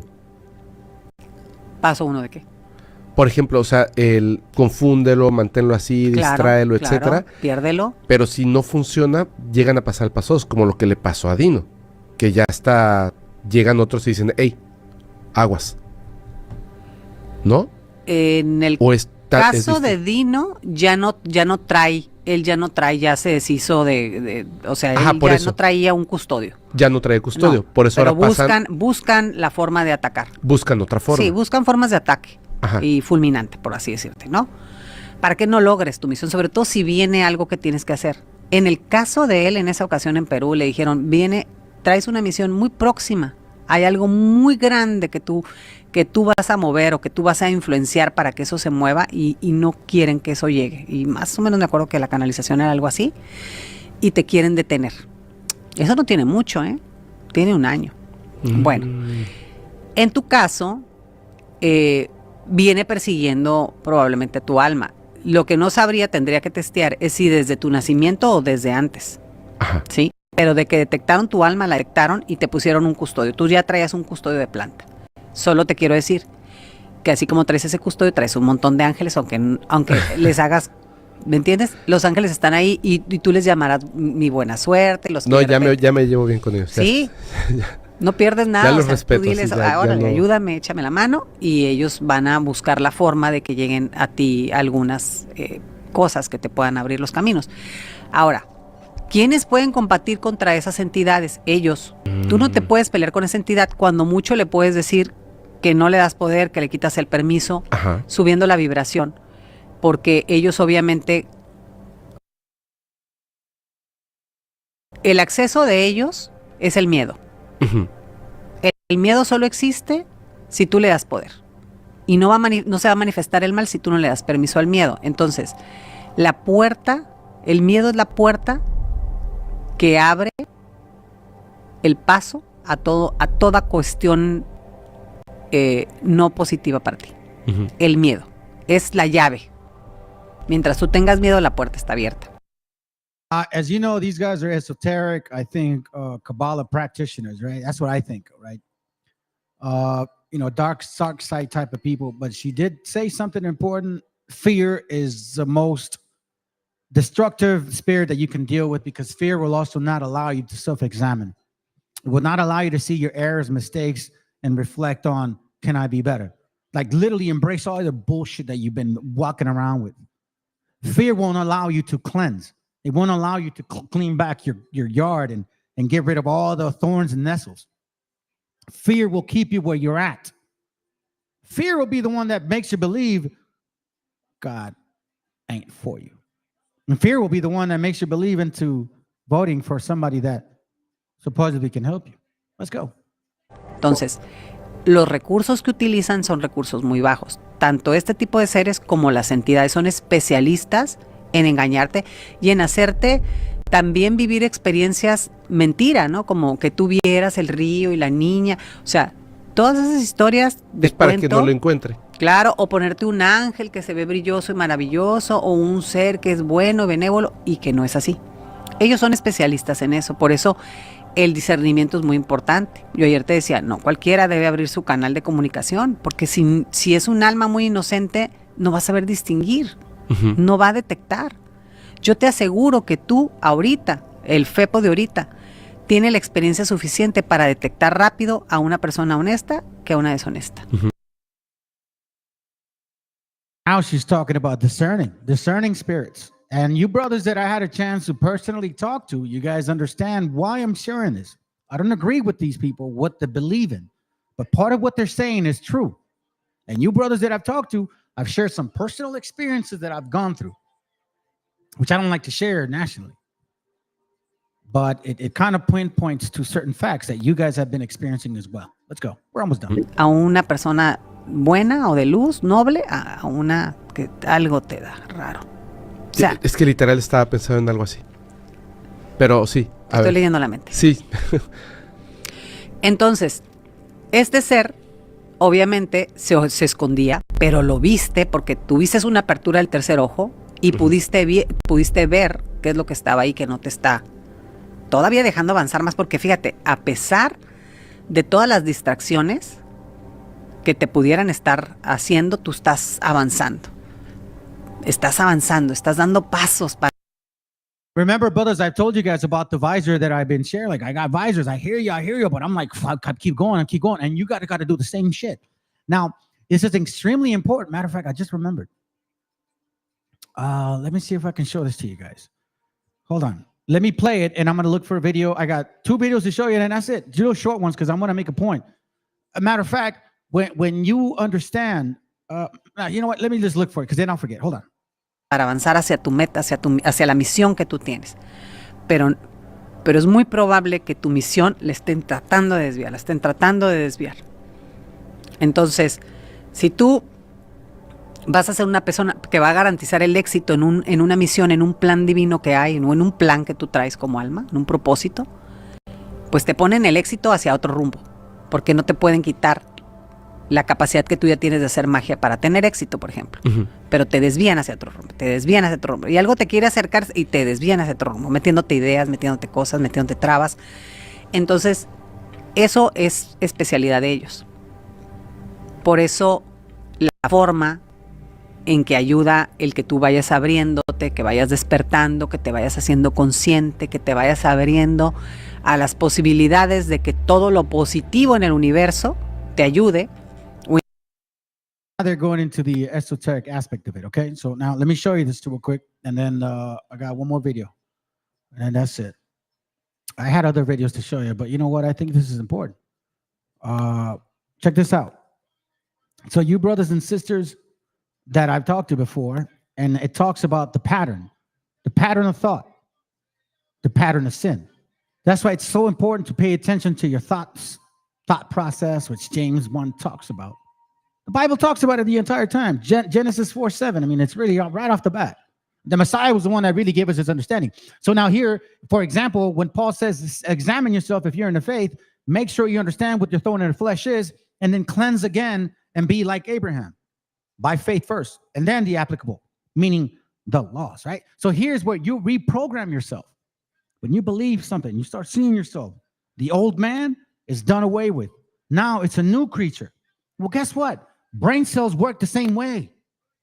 Pay attention.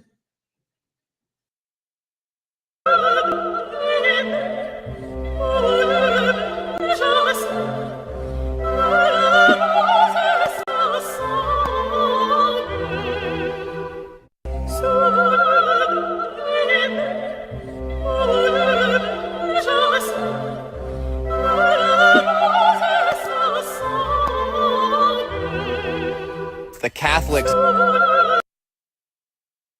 burned the indigenous as well as Taino cultural books throughout the Americas. Why do you think when Christopher Columbus got off the boat, his Hebrew scholar was able to communicate with the Taino? They must have known Tahiti. Now, Mexicans are supposed to be from the tribe of Issachar. The tribe of Issachar is known for its ability to see the divine and to see celestially what other people just can't. Mexicans have also been given the ability to work, as the scriptures say, like an ass or like a donkey. You guys can work for a long time. It doesn't really affect you, is what I've noticed. There's nothing wrong with hard work. And you guys are able to raise your families and provide an income for your families. Typically, it's going to be based off of agriculture, because being able to see the divine and the celestial also equals you'll know the proper times and seasons to plant. That's why you're getting what's it called, a green thumb. Anything you touch, it shall grow, thus saith the Lord. But of course, they would take the largest pyramid in the world, which is in Mexico, and it's called Cholula, and they would cover it with a Roman Catholic church, or they would cover it with dirt, kind of like how you see that right there, and they put a church on top of it. So the largest pyramid in the world is in Cholula, Mexico. Absolutely wild. But this is why they sought to change times and laws. In the Catholic Church, they're definitely guilty of blasphemy as well as treason against the Most High and his tribes. They've destroyed, or they've attempted to destroy, an entire Hebraic, Mexican, American civilization that the world has absolutely forgotten about. So if you guys are interested in restoring the tribes, go ahead and let me know, because this is what Levi does every day. know what I'm saying? This is his portion. Levi's portion is to listen, and because Levi listens, he's able to intercede or intermediate, which is what to join or levy or Levi means, what it comes from, where it comes from. So, if you guys are interested, gathering tribes, the lost sheep of Israel, let me know, because there's no other point in life at this point. That's all we know to do at this point.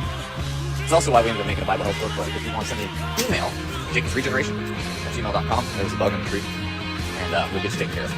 We'll make something happen. I'm tired of looking at this world through the eyes of the elite. We need to look at the world through the eyes of the child.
Viven muriendo de la envidia como los niños en Siria de la bomba que le manda el Pentágono. Y todo el día, mamá mía, keeping it that's so real. Lo was man, never fear, never no. La travesía de la vida más que misericordiosa y nuestra prosa siempre para fabono. Tú podrás por mierda traicionar a tu familia, matar tu bro, sangre que vos sabías, pero yo no. Familia, familia, es el que está a la mínimo. Familia, familia, comparte almas cristalinas. Familia, familia, Rastachaya, familia, familia, familia, Magna White son familia, ya no maniga. هوا ديالي شو من حالي وشو من حالي هاللي بالك ربي كبير وربي عالي هو اللي جاي يديني اليوم وباغي سالي ربي يغفر لي ولا دراري هوا ديالي شو من حالي وشو من حالي هاللي بالك ربي كبير وربي عالي هو اللي جاي يديني اليوم وباغي سالي ربي يغفر لي ولا دراري un sueño donde no había amor, se perdía el color de una flor, se marchaba lentamente, con el sol en el horizonte, pude hacer algo para calmar en mi dolor, y es por eso que le pongo flow, viviendo alto siempre, Burruco bimba, y es que todo por la familia, Burruco bimba, y es por eso vengo a bendecir, Burruco bimba, y es que todo por la familia, Burruco bimba, y es por eso vengo a bendecir. Familia, familia, es el que está a la mínimo. Familia, familia, comparte almas cristalinas. Familia, familia, Rastachaya, familia, familia, familia, Magna White son familia, ya no maniga. Magna super slalom, subiendo a nueva escalón. Metallic in the salon, esquivo like sin estalón. Esos tics van del palo, pero bitch no rascan balón. Aunque me enrollo nada cáñamo, nunca me paro. Aunque van tras de mí, no se pueden medir. Buscan el elixir, está metalizado. Y es que yo soy así, no van a descubrir sexy flow y skill con este descaro. Si familia necesita de ti, fíjalo. Burruco Connection Antarctic Field, dígalo. A mi nativeria de París, día yo. Los magnates han llegado, están aquí, víalo. Para soportar el dolor como no imaginas, es la vida en ámbar. Aunque creas que no puedes tú solo con la movida, yo llevaré tus bambas. Familia, familia, fighting the hate and the media. Familia, familia, it's original, man. Familia, familia, fighting the hate and the media. Familia, familia, yo soy un rocket, ellos abrilia. Con los míos siempre se lo baila. Menea melena, remueve la vaina. Aunque agarre fuerte el fruto para que no se caiga. Son los magna de post final. Con los míos siempre se lo baila. menea melena, remueve la vaina. Aunque agarre fuerte pa' que no se caiga. Los magna de voz final. Dispara millas sin mirar y sin mirar sin asimilar que es la puta herida de tu vida hurgo. Los manas de la chatarrilla hacen pa' pillar piedra filla, tres no nos pilla y se va con la furgo. Le hará falta una pedicura y una cura si se apura, quizás llega la locura de mi turbo. Dale vueltas a la partícula, deja ya la mandíbula quieta que sola llega a Luxemburgo. Niño que para la compota que la pera pasa. Pero vinimos a mejorarla. Pa' hablar por mi familia y tengo autoridad. Saben que no puedo pagarla. Si pones ritmo y los manos les toca 4 patas. ¿Quieres esa vaina va a probarla? Soy aquel en el party donde sacata. Guata que el guatan alma. Vivimos huyendo de la envidia como los niños en Siria de la bomba que le manda el Pentágono. Y todo el día, mamá mía, keeping it mood, so real, lo es man, never fear, never, no. La travesía de la vida más que misericordiosa y nuestra prosa siempre para abono. Tú podrás por mierda traicionar a tu familia, matar tu brazo en vez vos sabías, pero yo no. Familia, familia, es el que está a la mínimo. familia, familia, Comparte almas cristalinas. familia, familia, Rasta Giant familia. familia, familia. Magna Boy, su familia, ya no maniga. Bombo cry, sing it, sing it, sing it, sing it, cross the line on them. Warrior, Vengo con los míos, Magna get your life, fire them. Bombo cry, sing it, sing it, sing it, sing it, cross the line on them. warrior. Vengo con los manas y saqué. I fire them, I could stop, shut up on the microphone ballad. And let's smoke the marijuana, psycho Buddha bombo clap. And bang in the sweet fire, burn it, fill it with. Rasta man, I got Illuminati, play the kill. Shut up on the microphone ballad. And let's smoke the marijuana, psycho Buddha bombo clap. Bang bang in the sweet fire, burn it, fill it with. Kick Ray is a king, Magnus thing. Nobody, no kill them. In a crazy style. Chale, no fire them. It's a Rasta ganja. Nobody, no kill them. It's a crispy style. Tally, the fire cream. It's a Rasta ganja. Familia, Rasta chai is familia. Kick Ray is familiar. Familia, pure nego is familia. Familia, Sico, Kim Magneto, familia. Familia, Es el que está a la mínima. Familia. Comparte almas cristalinas. familia, Rasta Zion familia. Magna Boy que te hablaste, manego. Mexicano bandido, todo el barrio prendido. Siempre ando bien cuido, siempre poniendo ruido. Mexicanos al grito de guerra, yo defiendo mi tierra. No me dejo de nadie, yo cuido a los míos, mi raza se aferra. Soy mexicano, esa es mi bandera. Yo la levanto por donde quiera. Verde, blanco, rojo hasta que muera. El barrio prendido ya quemó afuera.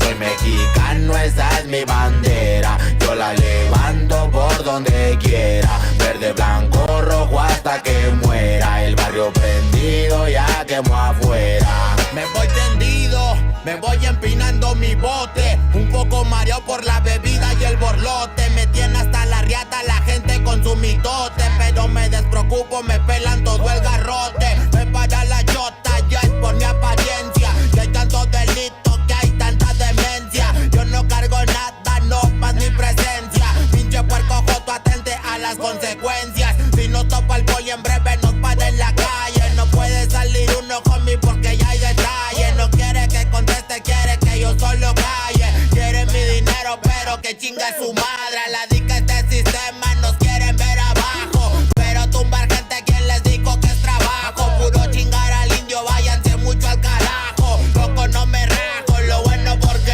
se armó la alianza más pesada del país. Todo el mundo ya conoce las rimas de estos MCs. Pa' ponerme más feliz, unos paisas de hachís. Mis paisas en el gabacho bien truchas con la polis. Loco en Guanajuato con los ojos bien tumbados, de coto con el Quesada, rifando por todos lados. Atento si prendo un blunt en cabina cuando grabo. Represento Nuevo León junto a mi carnal el Davo. Cuando voy pa' Jalisco el pasado está olvidado. Con el perro de la C bien grifo, pedo y enfiestado. Chécate mi banderón unido como había soñado. Bien bajado ese balón, compa lefty bien bajado. Puro hip hop mexa hasta que amanezca. Pásenme un mezcal y que no se pague la yesca. Ya saben que aquí andamos pilas pa' lo que se ofrezca. Si escribo estas rimas es pa' que se enorgullezca. Verde marihuana, blanca cocaína, roja la sangre que escurre de una nueva herida. Yo salí de la ruina, nunca se me olvida. Con disciplina y respeto sigo en siempre la movida. Ando bien high, la vida es un freestyle. Disfruta lo que hay, vivo entre el bien y el mal, carnal. Crazy life todo el día, vienda live. Pinto tu barda con spray, lo que canto es real. Azules y rojas las sirenas que me persiguen. No suben pa' la virgen, salen todos cuando chifle. Mi barrio no lo pisen, que andamos todos grises. Maldito policía, no quiero que me revises. Prende la mota en Canala o en Hitter. Ando con mi flota y el dealer. Tenemos lo que se te ofrezca, tú nada más pide. Me dijo mi madre que de la envidia me cuide. Soy mexicano, esa es mi bandera. Yo la levanto por donde quiera. Verde, blanco, rojo hasta que muera. El barrio prendido ya quemó afuera. Soy mexicano, esa es mi bandera. Yo la levanto por donde quiera. Verde, blanco, rojo hasta que muera. El barrio prendido ya quemó afuera. Ya, ábranse cabrones, llegó el mexicano partiendo sin necesidad de palancas. Todos jugamos en la misma liga, yo soy titular, tú ves desde la banca. Disfruto cada cosa que me pasa, colaboro y mi carrera se levanta. El mismo cabrón que antes no tenía nada, se la pasa viajando y dice que canta. Por eso me caga enfermarme de la garganta. Pero aguanta, traigo mata natural y humo de planta. 2, 3 cabrones dando lata y yo haciendo más plata. De esto la vida se trata y pa' que sepas no es barata. MC Davo los desbarata con cada escalón que sube. Yo tuve la suerte de hacerme fama en YouTube. Hay 2, 3 raperos de antaño que me bajé de su nube. Los mandé pa' su casa y de premio hasta les pagué el Uber. Si alguien me tira es porque sabe bien que domino el negocio y quiere de mi parte. No quiero darlas de grande, pero si me tiras la neta me toca humillarte. Soy capitán, llevo el estandarte. Somos muy pocos los que hacemos arte. Este flow si es de Marte, tú dale like y comparte. México es lindo y bandido, diario a Diosito le pido que me cuide a la familia si un día el cora ya no late. Estoy bendecido porque me cuidan los míos. Orgullosamente me exatamos locos de remate. Jaque mate, no hable de volar si viene gateando. La cosa por la frontera se pone violenta, no importa el rango. Toda la raza jalándole duro, si hay algo seguro es la muerte en donde ando. El sudor y la sangre en la frente, los de alzada controlando. Se roban la atención, ya saben quiénes son. Vatos locos con sazón como el de un corridón. No quiera tomarme el pelo si ando todo pelón. Levantando la bandera, viva México cabrón. Es el perrito de la C. La bandera con un águila, Simón, mi tierra es esta. Me vale si mi piel o si mi acento les molesta. Acá jalan horas extras, nunca duermen la siesta. Están los que van pa'l jale y los que la viven de fiesta. Otros que en el pintón se tatúan de corazón. 3 colores en el pecho, morirían por su nación. Aunque su puto gobierno los puso en la situación de no terminar la escuela y terminar en la prisión. ¡Viva México, ladrones! ¿Qué hubo el expresidente? Ya saben que por mí policías chinguen a 20. Y ahí están mis 20 pa' la cagua. Aguas, que es tierra caliente de Chiapas hasta Chihuahua. Wow, wow, wow, yipi-yo, yipi-yucas. Guanas, Montequín, Aguas, Tijuas y San Lucas. San Luis Potoyes, Mataulipas, La Puebluca. Dime si o no, loco, acá tienen lo que buscas. Soy mexicano, esa es mi bandera. Yo la levanto por donde quiera. Verde, blanco, rojo hasta que muera. El barrio prendido ya quemó afuera. Soy mexicano, esa es mi bandera. Yo la levanto por donde quiera. Verde, blanco, rojo hasta que muera. El barrio prendido ya quemó afuera. Puro hip hop mexa, perros, 2023. Ey yo, ey yo. Somos la santa carnal. Ey, ey, dale, los chilones de la plaza. Oye, DJ Dundee que en los scratches. Desde alzada, mi perro. No saben quién soy o sí. Oye. Viva México, cabrones. Fíjense nada más.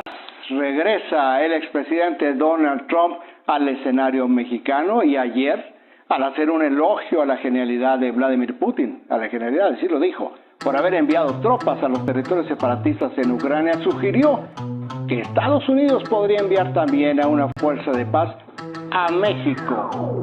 Que tranza mi pelo de lote, todavía anda de malcriado. Pensé que al dejar su puesto ya se le había pasado. Pues ¿por qué tanto coraje, mi viejillo amargado? A usted ni quien lo pique y solito ya está empinado. Güerillo desabrido, chichis de calcetín. Le da coraje que tenga más feria Carlos Slim. Pero en fin, anda de chapulín con el Putin. Le hace falta una madriza de esas de perro bailarín. Gasparín, con nosotros siempre quieres pelea, pero te tembló el yoyo contra los de Norcorea. Ya túmbese su rollo, mi jícama sin chile. Ya está bien viejillo, ya es hora de que se jubile. Ya sé que no nos quieres, mi querido menonita. Nosotros tampoco a ti, la situación es igualita. Ya te dicen el meco, querido camarada. Si no sales con una jalada, con una mamada. No estás en el poder, ya te la pelaste. Cuando pudiste, no aprovechaste. Uno solo no se escucha, pero juntos aturdimos a su madre Trump de parte de los latinos. No estás en el poder, ya te la pelaste. Cuando pudiste, no aprovechaste. Uno solo no se escucha, pero juntos aturdimos a su madre Trump de parte de los latinos. Allá andas haciendo borlote con nuestra frontera, acusando a mi gente de asesina y de ratera. Quizás sí, solo algunos, no hay que generalizar. La mayoría es buena raza que se va pa' chambear. Don Albino, ya túmbese su rollo de cretino. Le invito un aguachile, al cabo le encanta el pepino. Ya te dicen el queso, querido traga leche. Te hicieron ahí nomás pa' no tirar la leche. Perdón por los apodos, es que ando emocionado que el espagueti sin salsa nos haya mencionado. Aspirina, tú bien sabes que México es tu casa. Acá eres bienvenido, mi carita de mostaza. Aunque andes de mamila despreciando nuestra gente por no tener la piel como la tuya transparente. Uno solo no se escucha, pero juntos aturdimos. Que chingue a su madre Trump de parte de los latinos. No estás en el poder, ya te la pelaste. Cuando pudiste, no aprovechaste. Uno solo no se escucha, pero juntos aturdimos a su madre Trump de parte de los latinos. No estás en el poder, ya te la pelaste. Cuando pudiste, no aprovechaste. Uno solo no se escucha, pero juntos aturdimos a su madre Trump de parte de los latinos.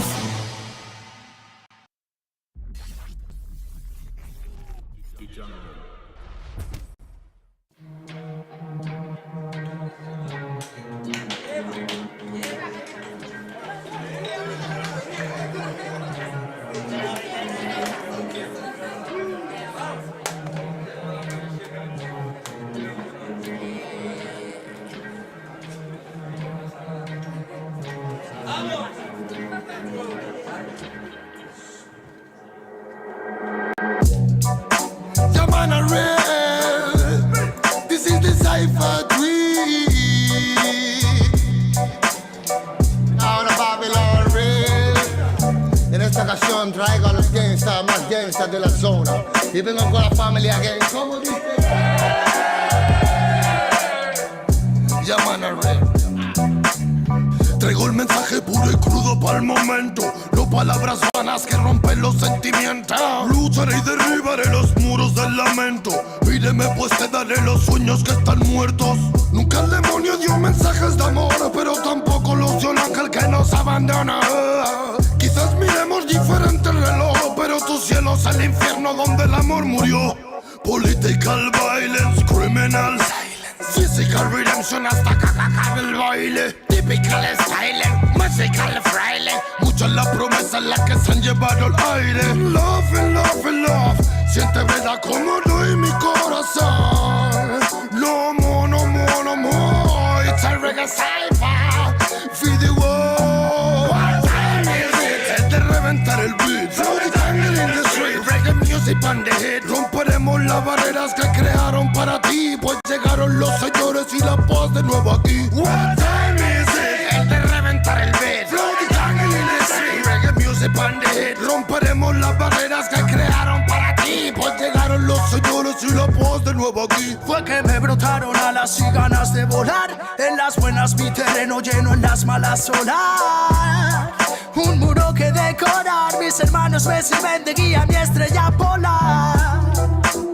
Guarda los hilos, me duele hasta respirar. Solo quiero ver verdad. Sigo buscándome lejos menos de lo que piensas, más fácil de lo que crees, el esfuerzo trae recompensas. Vale la experiencia si es intensa, no tires de la cuerda si está tensa. Miraban al ocaso con tristeza, las estrellas devolvían con grandeza su mirar. Nos vimos floreciendo en la maleza, la belleza de las piezas y comienzan a encajar. Es de reventar el beat, reggae music on the hit. Romperemos las barreras que crearon para ti, pues llegaron los señores y la paz de nuevo aquí. What time is it? Es de reventar el beat, reggae music on the hit. Romperemos las barreras que crearon para ti, pues llegaron los señores y la paz de nuevo aquí. 51, 52, con un micro de bambú, más vueltas que Passepartout. Me siento en la old school. It's magnetic kung fu, it's a reggae magnatur. Por las almas sonrientes que acompañan a Zazú. En bambalinas y balú, son rimas de menú, no salidas de Benur, pero cálida y del sur. Homie, always lonely, but I feeling like a gangsta. 52, 53, a mí sí me ves venir, por eso me llaman King, ese fue mi devenir. De marchar o seguir, nunca tuve que elegir, la music me eligió a mí, no tengo nada más que decir. Saifa, Púnica, Loba, Grimble, Fire, Killerman, Smoker, Chusta, Feel Light, Rasta, Child Metal, Kimanes, Original Reggae, Saifa again. Guerra interna en la villa del pingüino, entre los que alinean la antena y los que se encuentran dormidos zarandean tus emociones cual barril de vino, cosas feas quizás en tus ideas, pero aquí no, yo no atino, disparo sin mirar a todo aquel vampiro que el diente quiera hincarme, bro. Si lo digo, no es para pensar, sino para aclarar lo que de siempre estás pensando. Acaba el tan magnífico, imposible de torcer metal, so start my friend, yo. Reggae warriors again, making connection after connection, my new world, creating the freedom from them, me more. Nanny boy, represent this game. What time is it? Es de reventar el beat, jungle in the street, reggae music on the hit. Romperemos las barreras que crearon para ti, pues llegaron los señores y la paz de nuevo aquí. What time is it? Es de reventar el beat, jungle in the street, reggae music on the hit. Romperemos las barreras que crearon para ti, pues llegaron los señores y la paz de nuevo aquí. Falta presentación si existe nivel. Sobreviviendo en Babilonia escribí al papel mis problemas cuando al final pude entender que para ser feliz solo tienes que querer, que solamente hay una vida y es para vivir. Busca siempre una alternativa para seguir. No dejes nunca que te digan que no es así, y prende un poco de sativa para estar chill. Ey, superando ansiedades con el humo de cancha, manchas de un pasado trágico en la cancha. Seguimos siendo fuertes, su mierda no me engancha, mientras otros esperando a que lleguen en lancha. No matter where you come, no matter where you come from, solo importa que prestes atención a este sound. Desde the original, Killer Man al mando. Oh na na na. Mira, soy un warrior, sonido legendario. Disfruto cada segundo cuando me subo al escenario. Tengo fuego en los labios, sigo cual mercenario. Pasos de gigante y cora revolucionario. Siento que es necesario el reggae en los barrios para que cale el mensaje y para salvar a los más sabios. Entre en mi imaginario, quemo cheques bancarios. Si vienes con la mala vibra, mejor bro, cambia tu itinerario. Ya, ya, ya, ya, ya. Cuando ruge el león suena la música real. Venimos con el ya, ya, ya, ya, ya. Sonido de guión es el sonido original. Ya, ya, ya, ya, ya. Reggae de corazón es el que se hace en unidad. Ya, ya, ya, ya, ya, ya, ya, ya. What time is it? Es de reventar el beat, jungle in the street, reggae music on the hit. Romperemos las barreras que crearon para ti, pues llegaron los señores y la paz de nuevo aquí. What time is it? Es de reventar el beat, jungle in the street, reggae music on the hit. Romperemos las barreras que crearon para ti, pues llegaron los señores y la paz de nuevo aquí.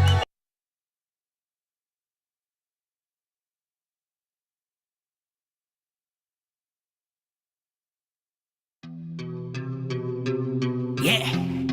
Oye, es nada más y nada menos que el motherfucker Blasio Mike de Plaza de Kings. estos bebés son Big Papo, no sean rebeldes, deje el revolú. Yo aún no me quede, yo me hospede junto a Belzebú. No me remete, plebe, no soy leve como tú. Si hay algo que no muere, eso es el hip hop Perú. Y para estos pericotes traje una chica perica. Atrás te voy a mostrar como dos monstruos rap trafican. No trate ni trepe, solo trote, señorita. Treque, tra, donde la sangre salpica. Se aplica, te explica, replica, ¿pa' qué? Aplica, practica, suplica, con fe. A mi perro grita, yo lo mataré. Tu madre llora y canta la bandeja, flow peregrina, chivolo propina, ina, hacen base, mejor coja vaselina, no imagina, mi vida fuera de una esquina, yo solo quiero más chavo pa' comprar más chilindrina, gira, que somos puros animales rompiéndote todos los cristales, repete señales que a ti no te sale, ¿qué pasa compadre? Somos naturales, voy a llenar todas las editoriales, rate de mi huevo pa' los tribunales, tú eres un antianal, yo experto en artesanales, yeah, se me afaga la cimuita, soplum.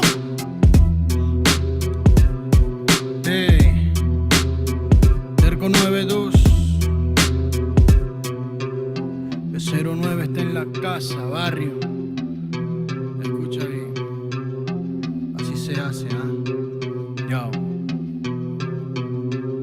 Tengo problemas de actitud y poca paciencia. Hablo si me da la gana, nadie me silencia. No quieren aceptar que pa' muchos soy influencia. La voz de los barrios que llega a tocar tu conciencia. Yo sé que muchos quieren llegar a ser tendencia y hacen lo que sea sin pensar en las consecuencias. Es la diferencia, yo mantengo mi esencia y ustedes por pegar han cambiado hasta de apariencia. Y no es que lo diga yo, pero la gran evidencia es que cambian de personalidad con frecuencia. Y no son locos con inteligencia, solo quieren un poco de atención con insistencia. No presumo en nada, hago todo a mi conveniencia. Por eso te doy una sugerencia. Conmigo no busquen competencia, que llevo 10 años ganándole a la vida y lo sabe la audiencia. La firme que ocurrencia, ¿cómo pueden joder sin prudencia? No se dan cuenta que mi experiencia es a base de exigencia. Mi trabajo es con independencia y el de otros de un productor depende de su permanencia. Sigo firme en la resistencia, dándole más rap en el track hasta por correspondencia. Que muchos disques evolucionaron, no es coincidencia. El dinero y la fama hizo que pierdan su decencia. Terco 92, cuando quieras, donde quieras. ¿Cómo? Sí. He aprendido a sobrevivir de las maldades, comprendiendo que nada es como tú sabes. Pa' decir verdad la lucho a diario. No me critiquen, no me justifico, siempre hago lo que predico. Soy de barrio y rico en talento. De una me sacan por mi forma de ser y mi acento en el yauca. Mi gente la está rompiendo por ser parte de este movimiento. Quiero saludar a las personas que nunca confiaron en mí, que hoy por hoy se paltean cuando me ven venir. Bye bye motherfuckers en estas líneas. Bye bye a fluir. Déjate llevar como hay people in the street. Yo. Déjate llevar como hay people in the street. Hey, hey, hey. Oh, yeah. Hey.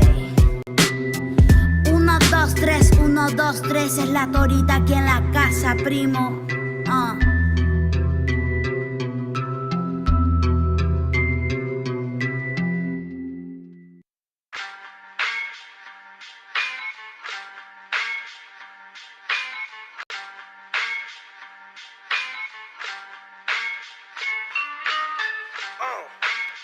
En la Plaza de Reyes, Black Sumeta, Soplón.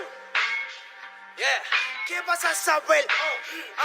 ¿Qué vas a saber tú? Oye, chibolito, faltóme.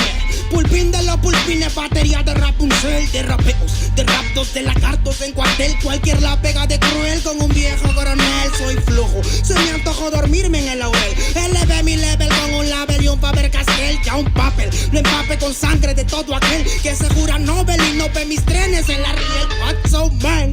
¿Por qué no sacan la tabue? Juro por mis aguas que no te hablo por las powers. Soy chinchado neto, búscame por Pico Sour y te voy a meter al centro loco como Beckenbauer. Escúchame atento mi bro, que estamos rompiéndole en pro. El negro de Plaza de Reyes como siempre rompe de este micrófono. Que quiere meterle como yo pero no puede meterle taco pro. Si te pensaba que solo era un gallo, déjame decirle que se equivocó. Real motherfucker feeling on the street. Es el Black Sheep, Black Sea Metal de Plaza de Kings.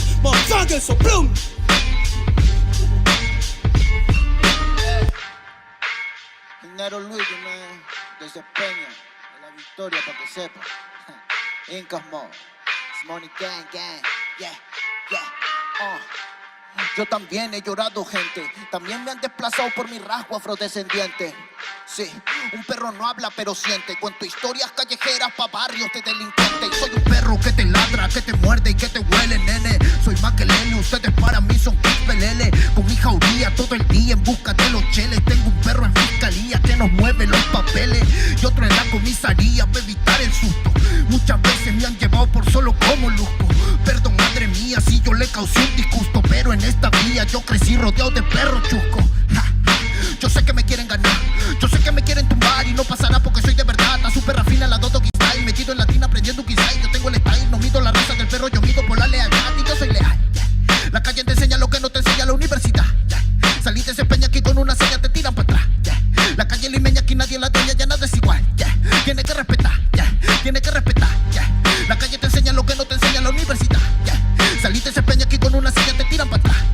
La calle limeña aquí nada le dueña, ya nada es igual. Tiene que respetar, si yo soy tu papá, Incas Mob, negro, Incas Mob, nigga, Nero Luigi, man, Incas Mob, it's Money Gang, gang, gang, Hey, yo, Yango en la maldita casa, Me llaman pa' que les dé al menos una vez al mes. Se metieron al lago y olvidaron que era el mes. For everybody bless. La fama es una puta, me está llamando a las 3. Dile que llame después de las 16 y 25. Volví de la infancia de Abraham Lincoln. Con fuerza ya inco, luchando para salir del rincón. Letra callejera en CD brinco. Under del under, puede que tu viejo te lo mande. Sale de vez en cuando como el cóndor por los Andes. Mi cuerpo no es de madera como Dandy. Antes que me branden, yo seré el ola que los expande. Aunque esto me pique en la madera, no sirven ni para romper el ticket de un evento afuera. Loco por la carrera, desafían la gravedad. Yo espero tras la barrera y llego con la novedad. Niña, tú solo espera que ya encontré la manera. He visto bastante por querer lograrlo saltando escalones dentro de la escalera. La vida me puso al depósito, yo soy de púlpito pa' que el mundo conociéramos. De esta parte mejor interprete que parido de esta cordillera. Sin luz afuera, que el espectáculo es dentro. La calle es mi templo, tiembla el pavimento cuando yo me concentro. Mis disparos son temas, la calle un poema se siente desde cuando entro. Y a toditos estos drogaditos que creen que rapean, los regreso al centro de mi balcón. Yo he visto el clown de clown en la misma gestión, pero a la malla no llega el balón. Y para esta pantalla no soy el patrón, yo llamo, esa es la cuestión. Y doy fue por cada renglón, consciente de la operación del final de Mbappé con la edad de bufón. De Yango en la maldita casa, plaza de rey y papá. El Nero Luigi, Black Mental, hip hop peruano, rasgo en la maldita base. Yo, yo, yo.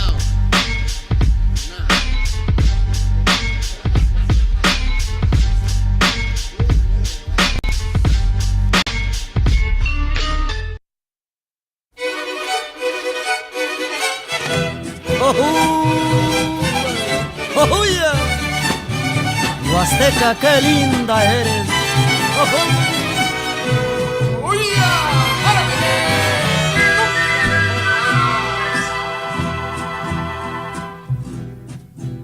¡Qué bonitos ojos tienes debajo de esas dos cejas! Debajo de esas dos cejas. ¡Qué bonitos ojos tienes! Ellos me quieren mirar, pero si tú no los dejas, pero si tú no los dejas, ni siquiera parpadear. Malagueña salerosa, besar tus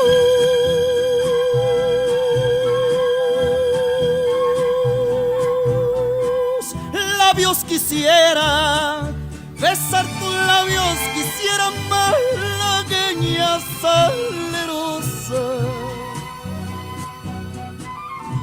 y decirte,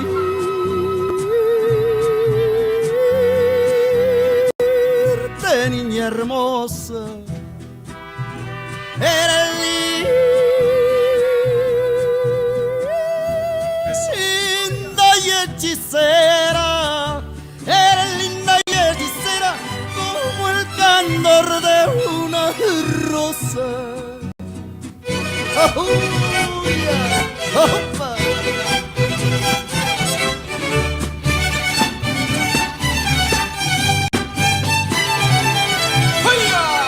Así mero,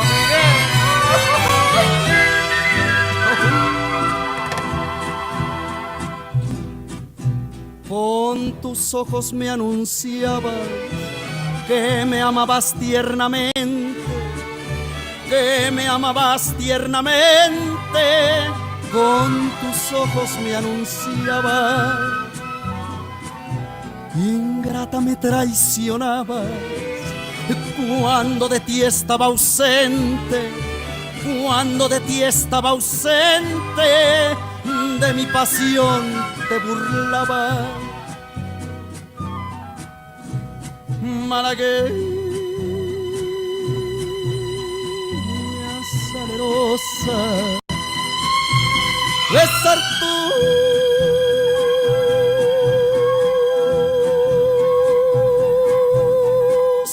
labios quisiera, besar tus labios quisiera, malagueña salerosa, y decirte,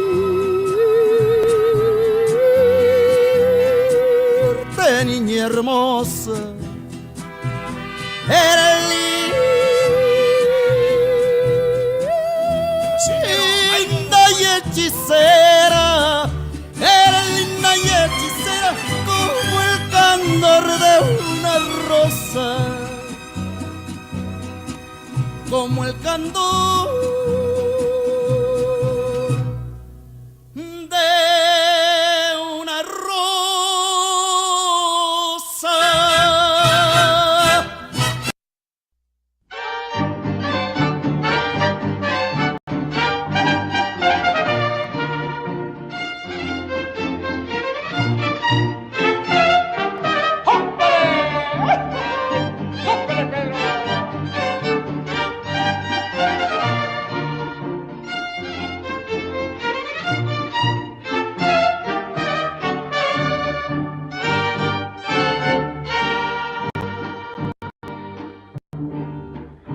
Deja que salga la luna, deja que se meta el sol, deja que caiga la noche, pa' que empiece nuestro amor.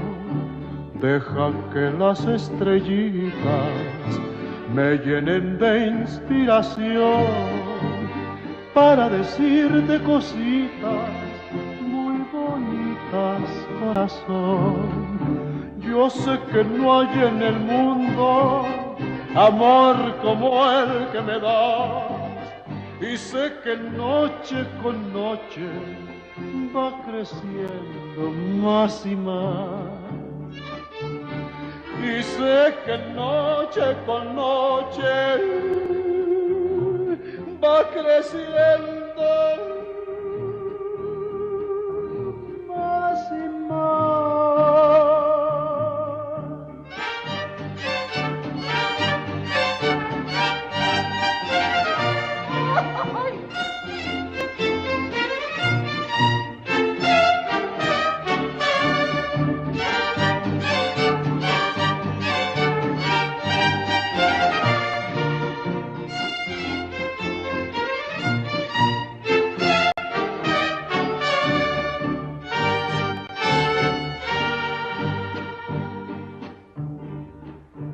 Cuando estoy entre tus brazos, siempre me pregunto yo, ¿cuánto me debía el destino que contigo me pagó?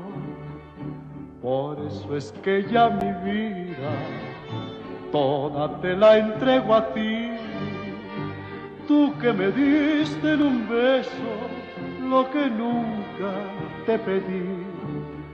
Yo sé que no hay en el mundo amor como el que me das, y sé que noche con noche va creciendo más y más. Y Y sé que noche con noche va creciendo más y más. Deja que salga la luna.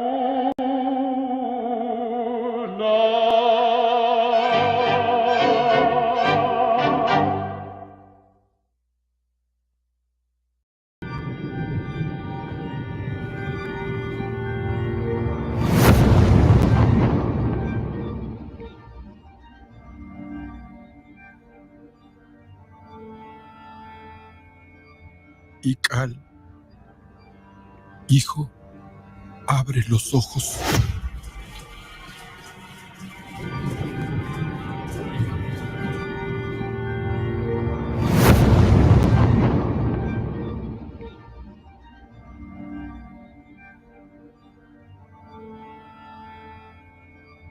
Ical, hijo, abre los ojos.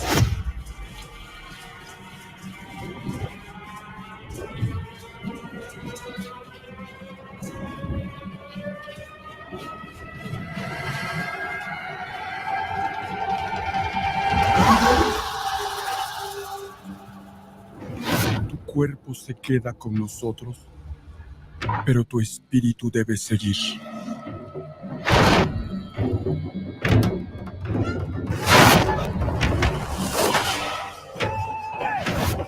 Busca la luz. Aléjate de las sombras. Deja que nuestro dolor sea tu fuerza. Desde aquí iluminamos tu camino.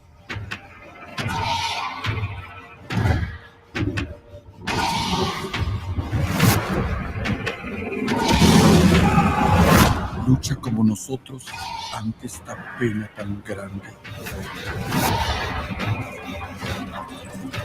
Yo soy tú.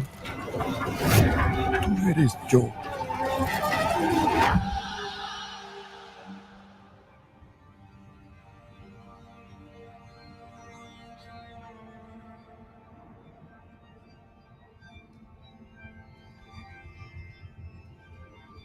La muerte que hoy nos separa, mañana volverá a unirnos. Eres libre, hijo.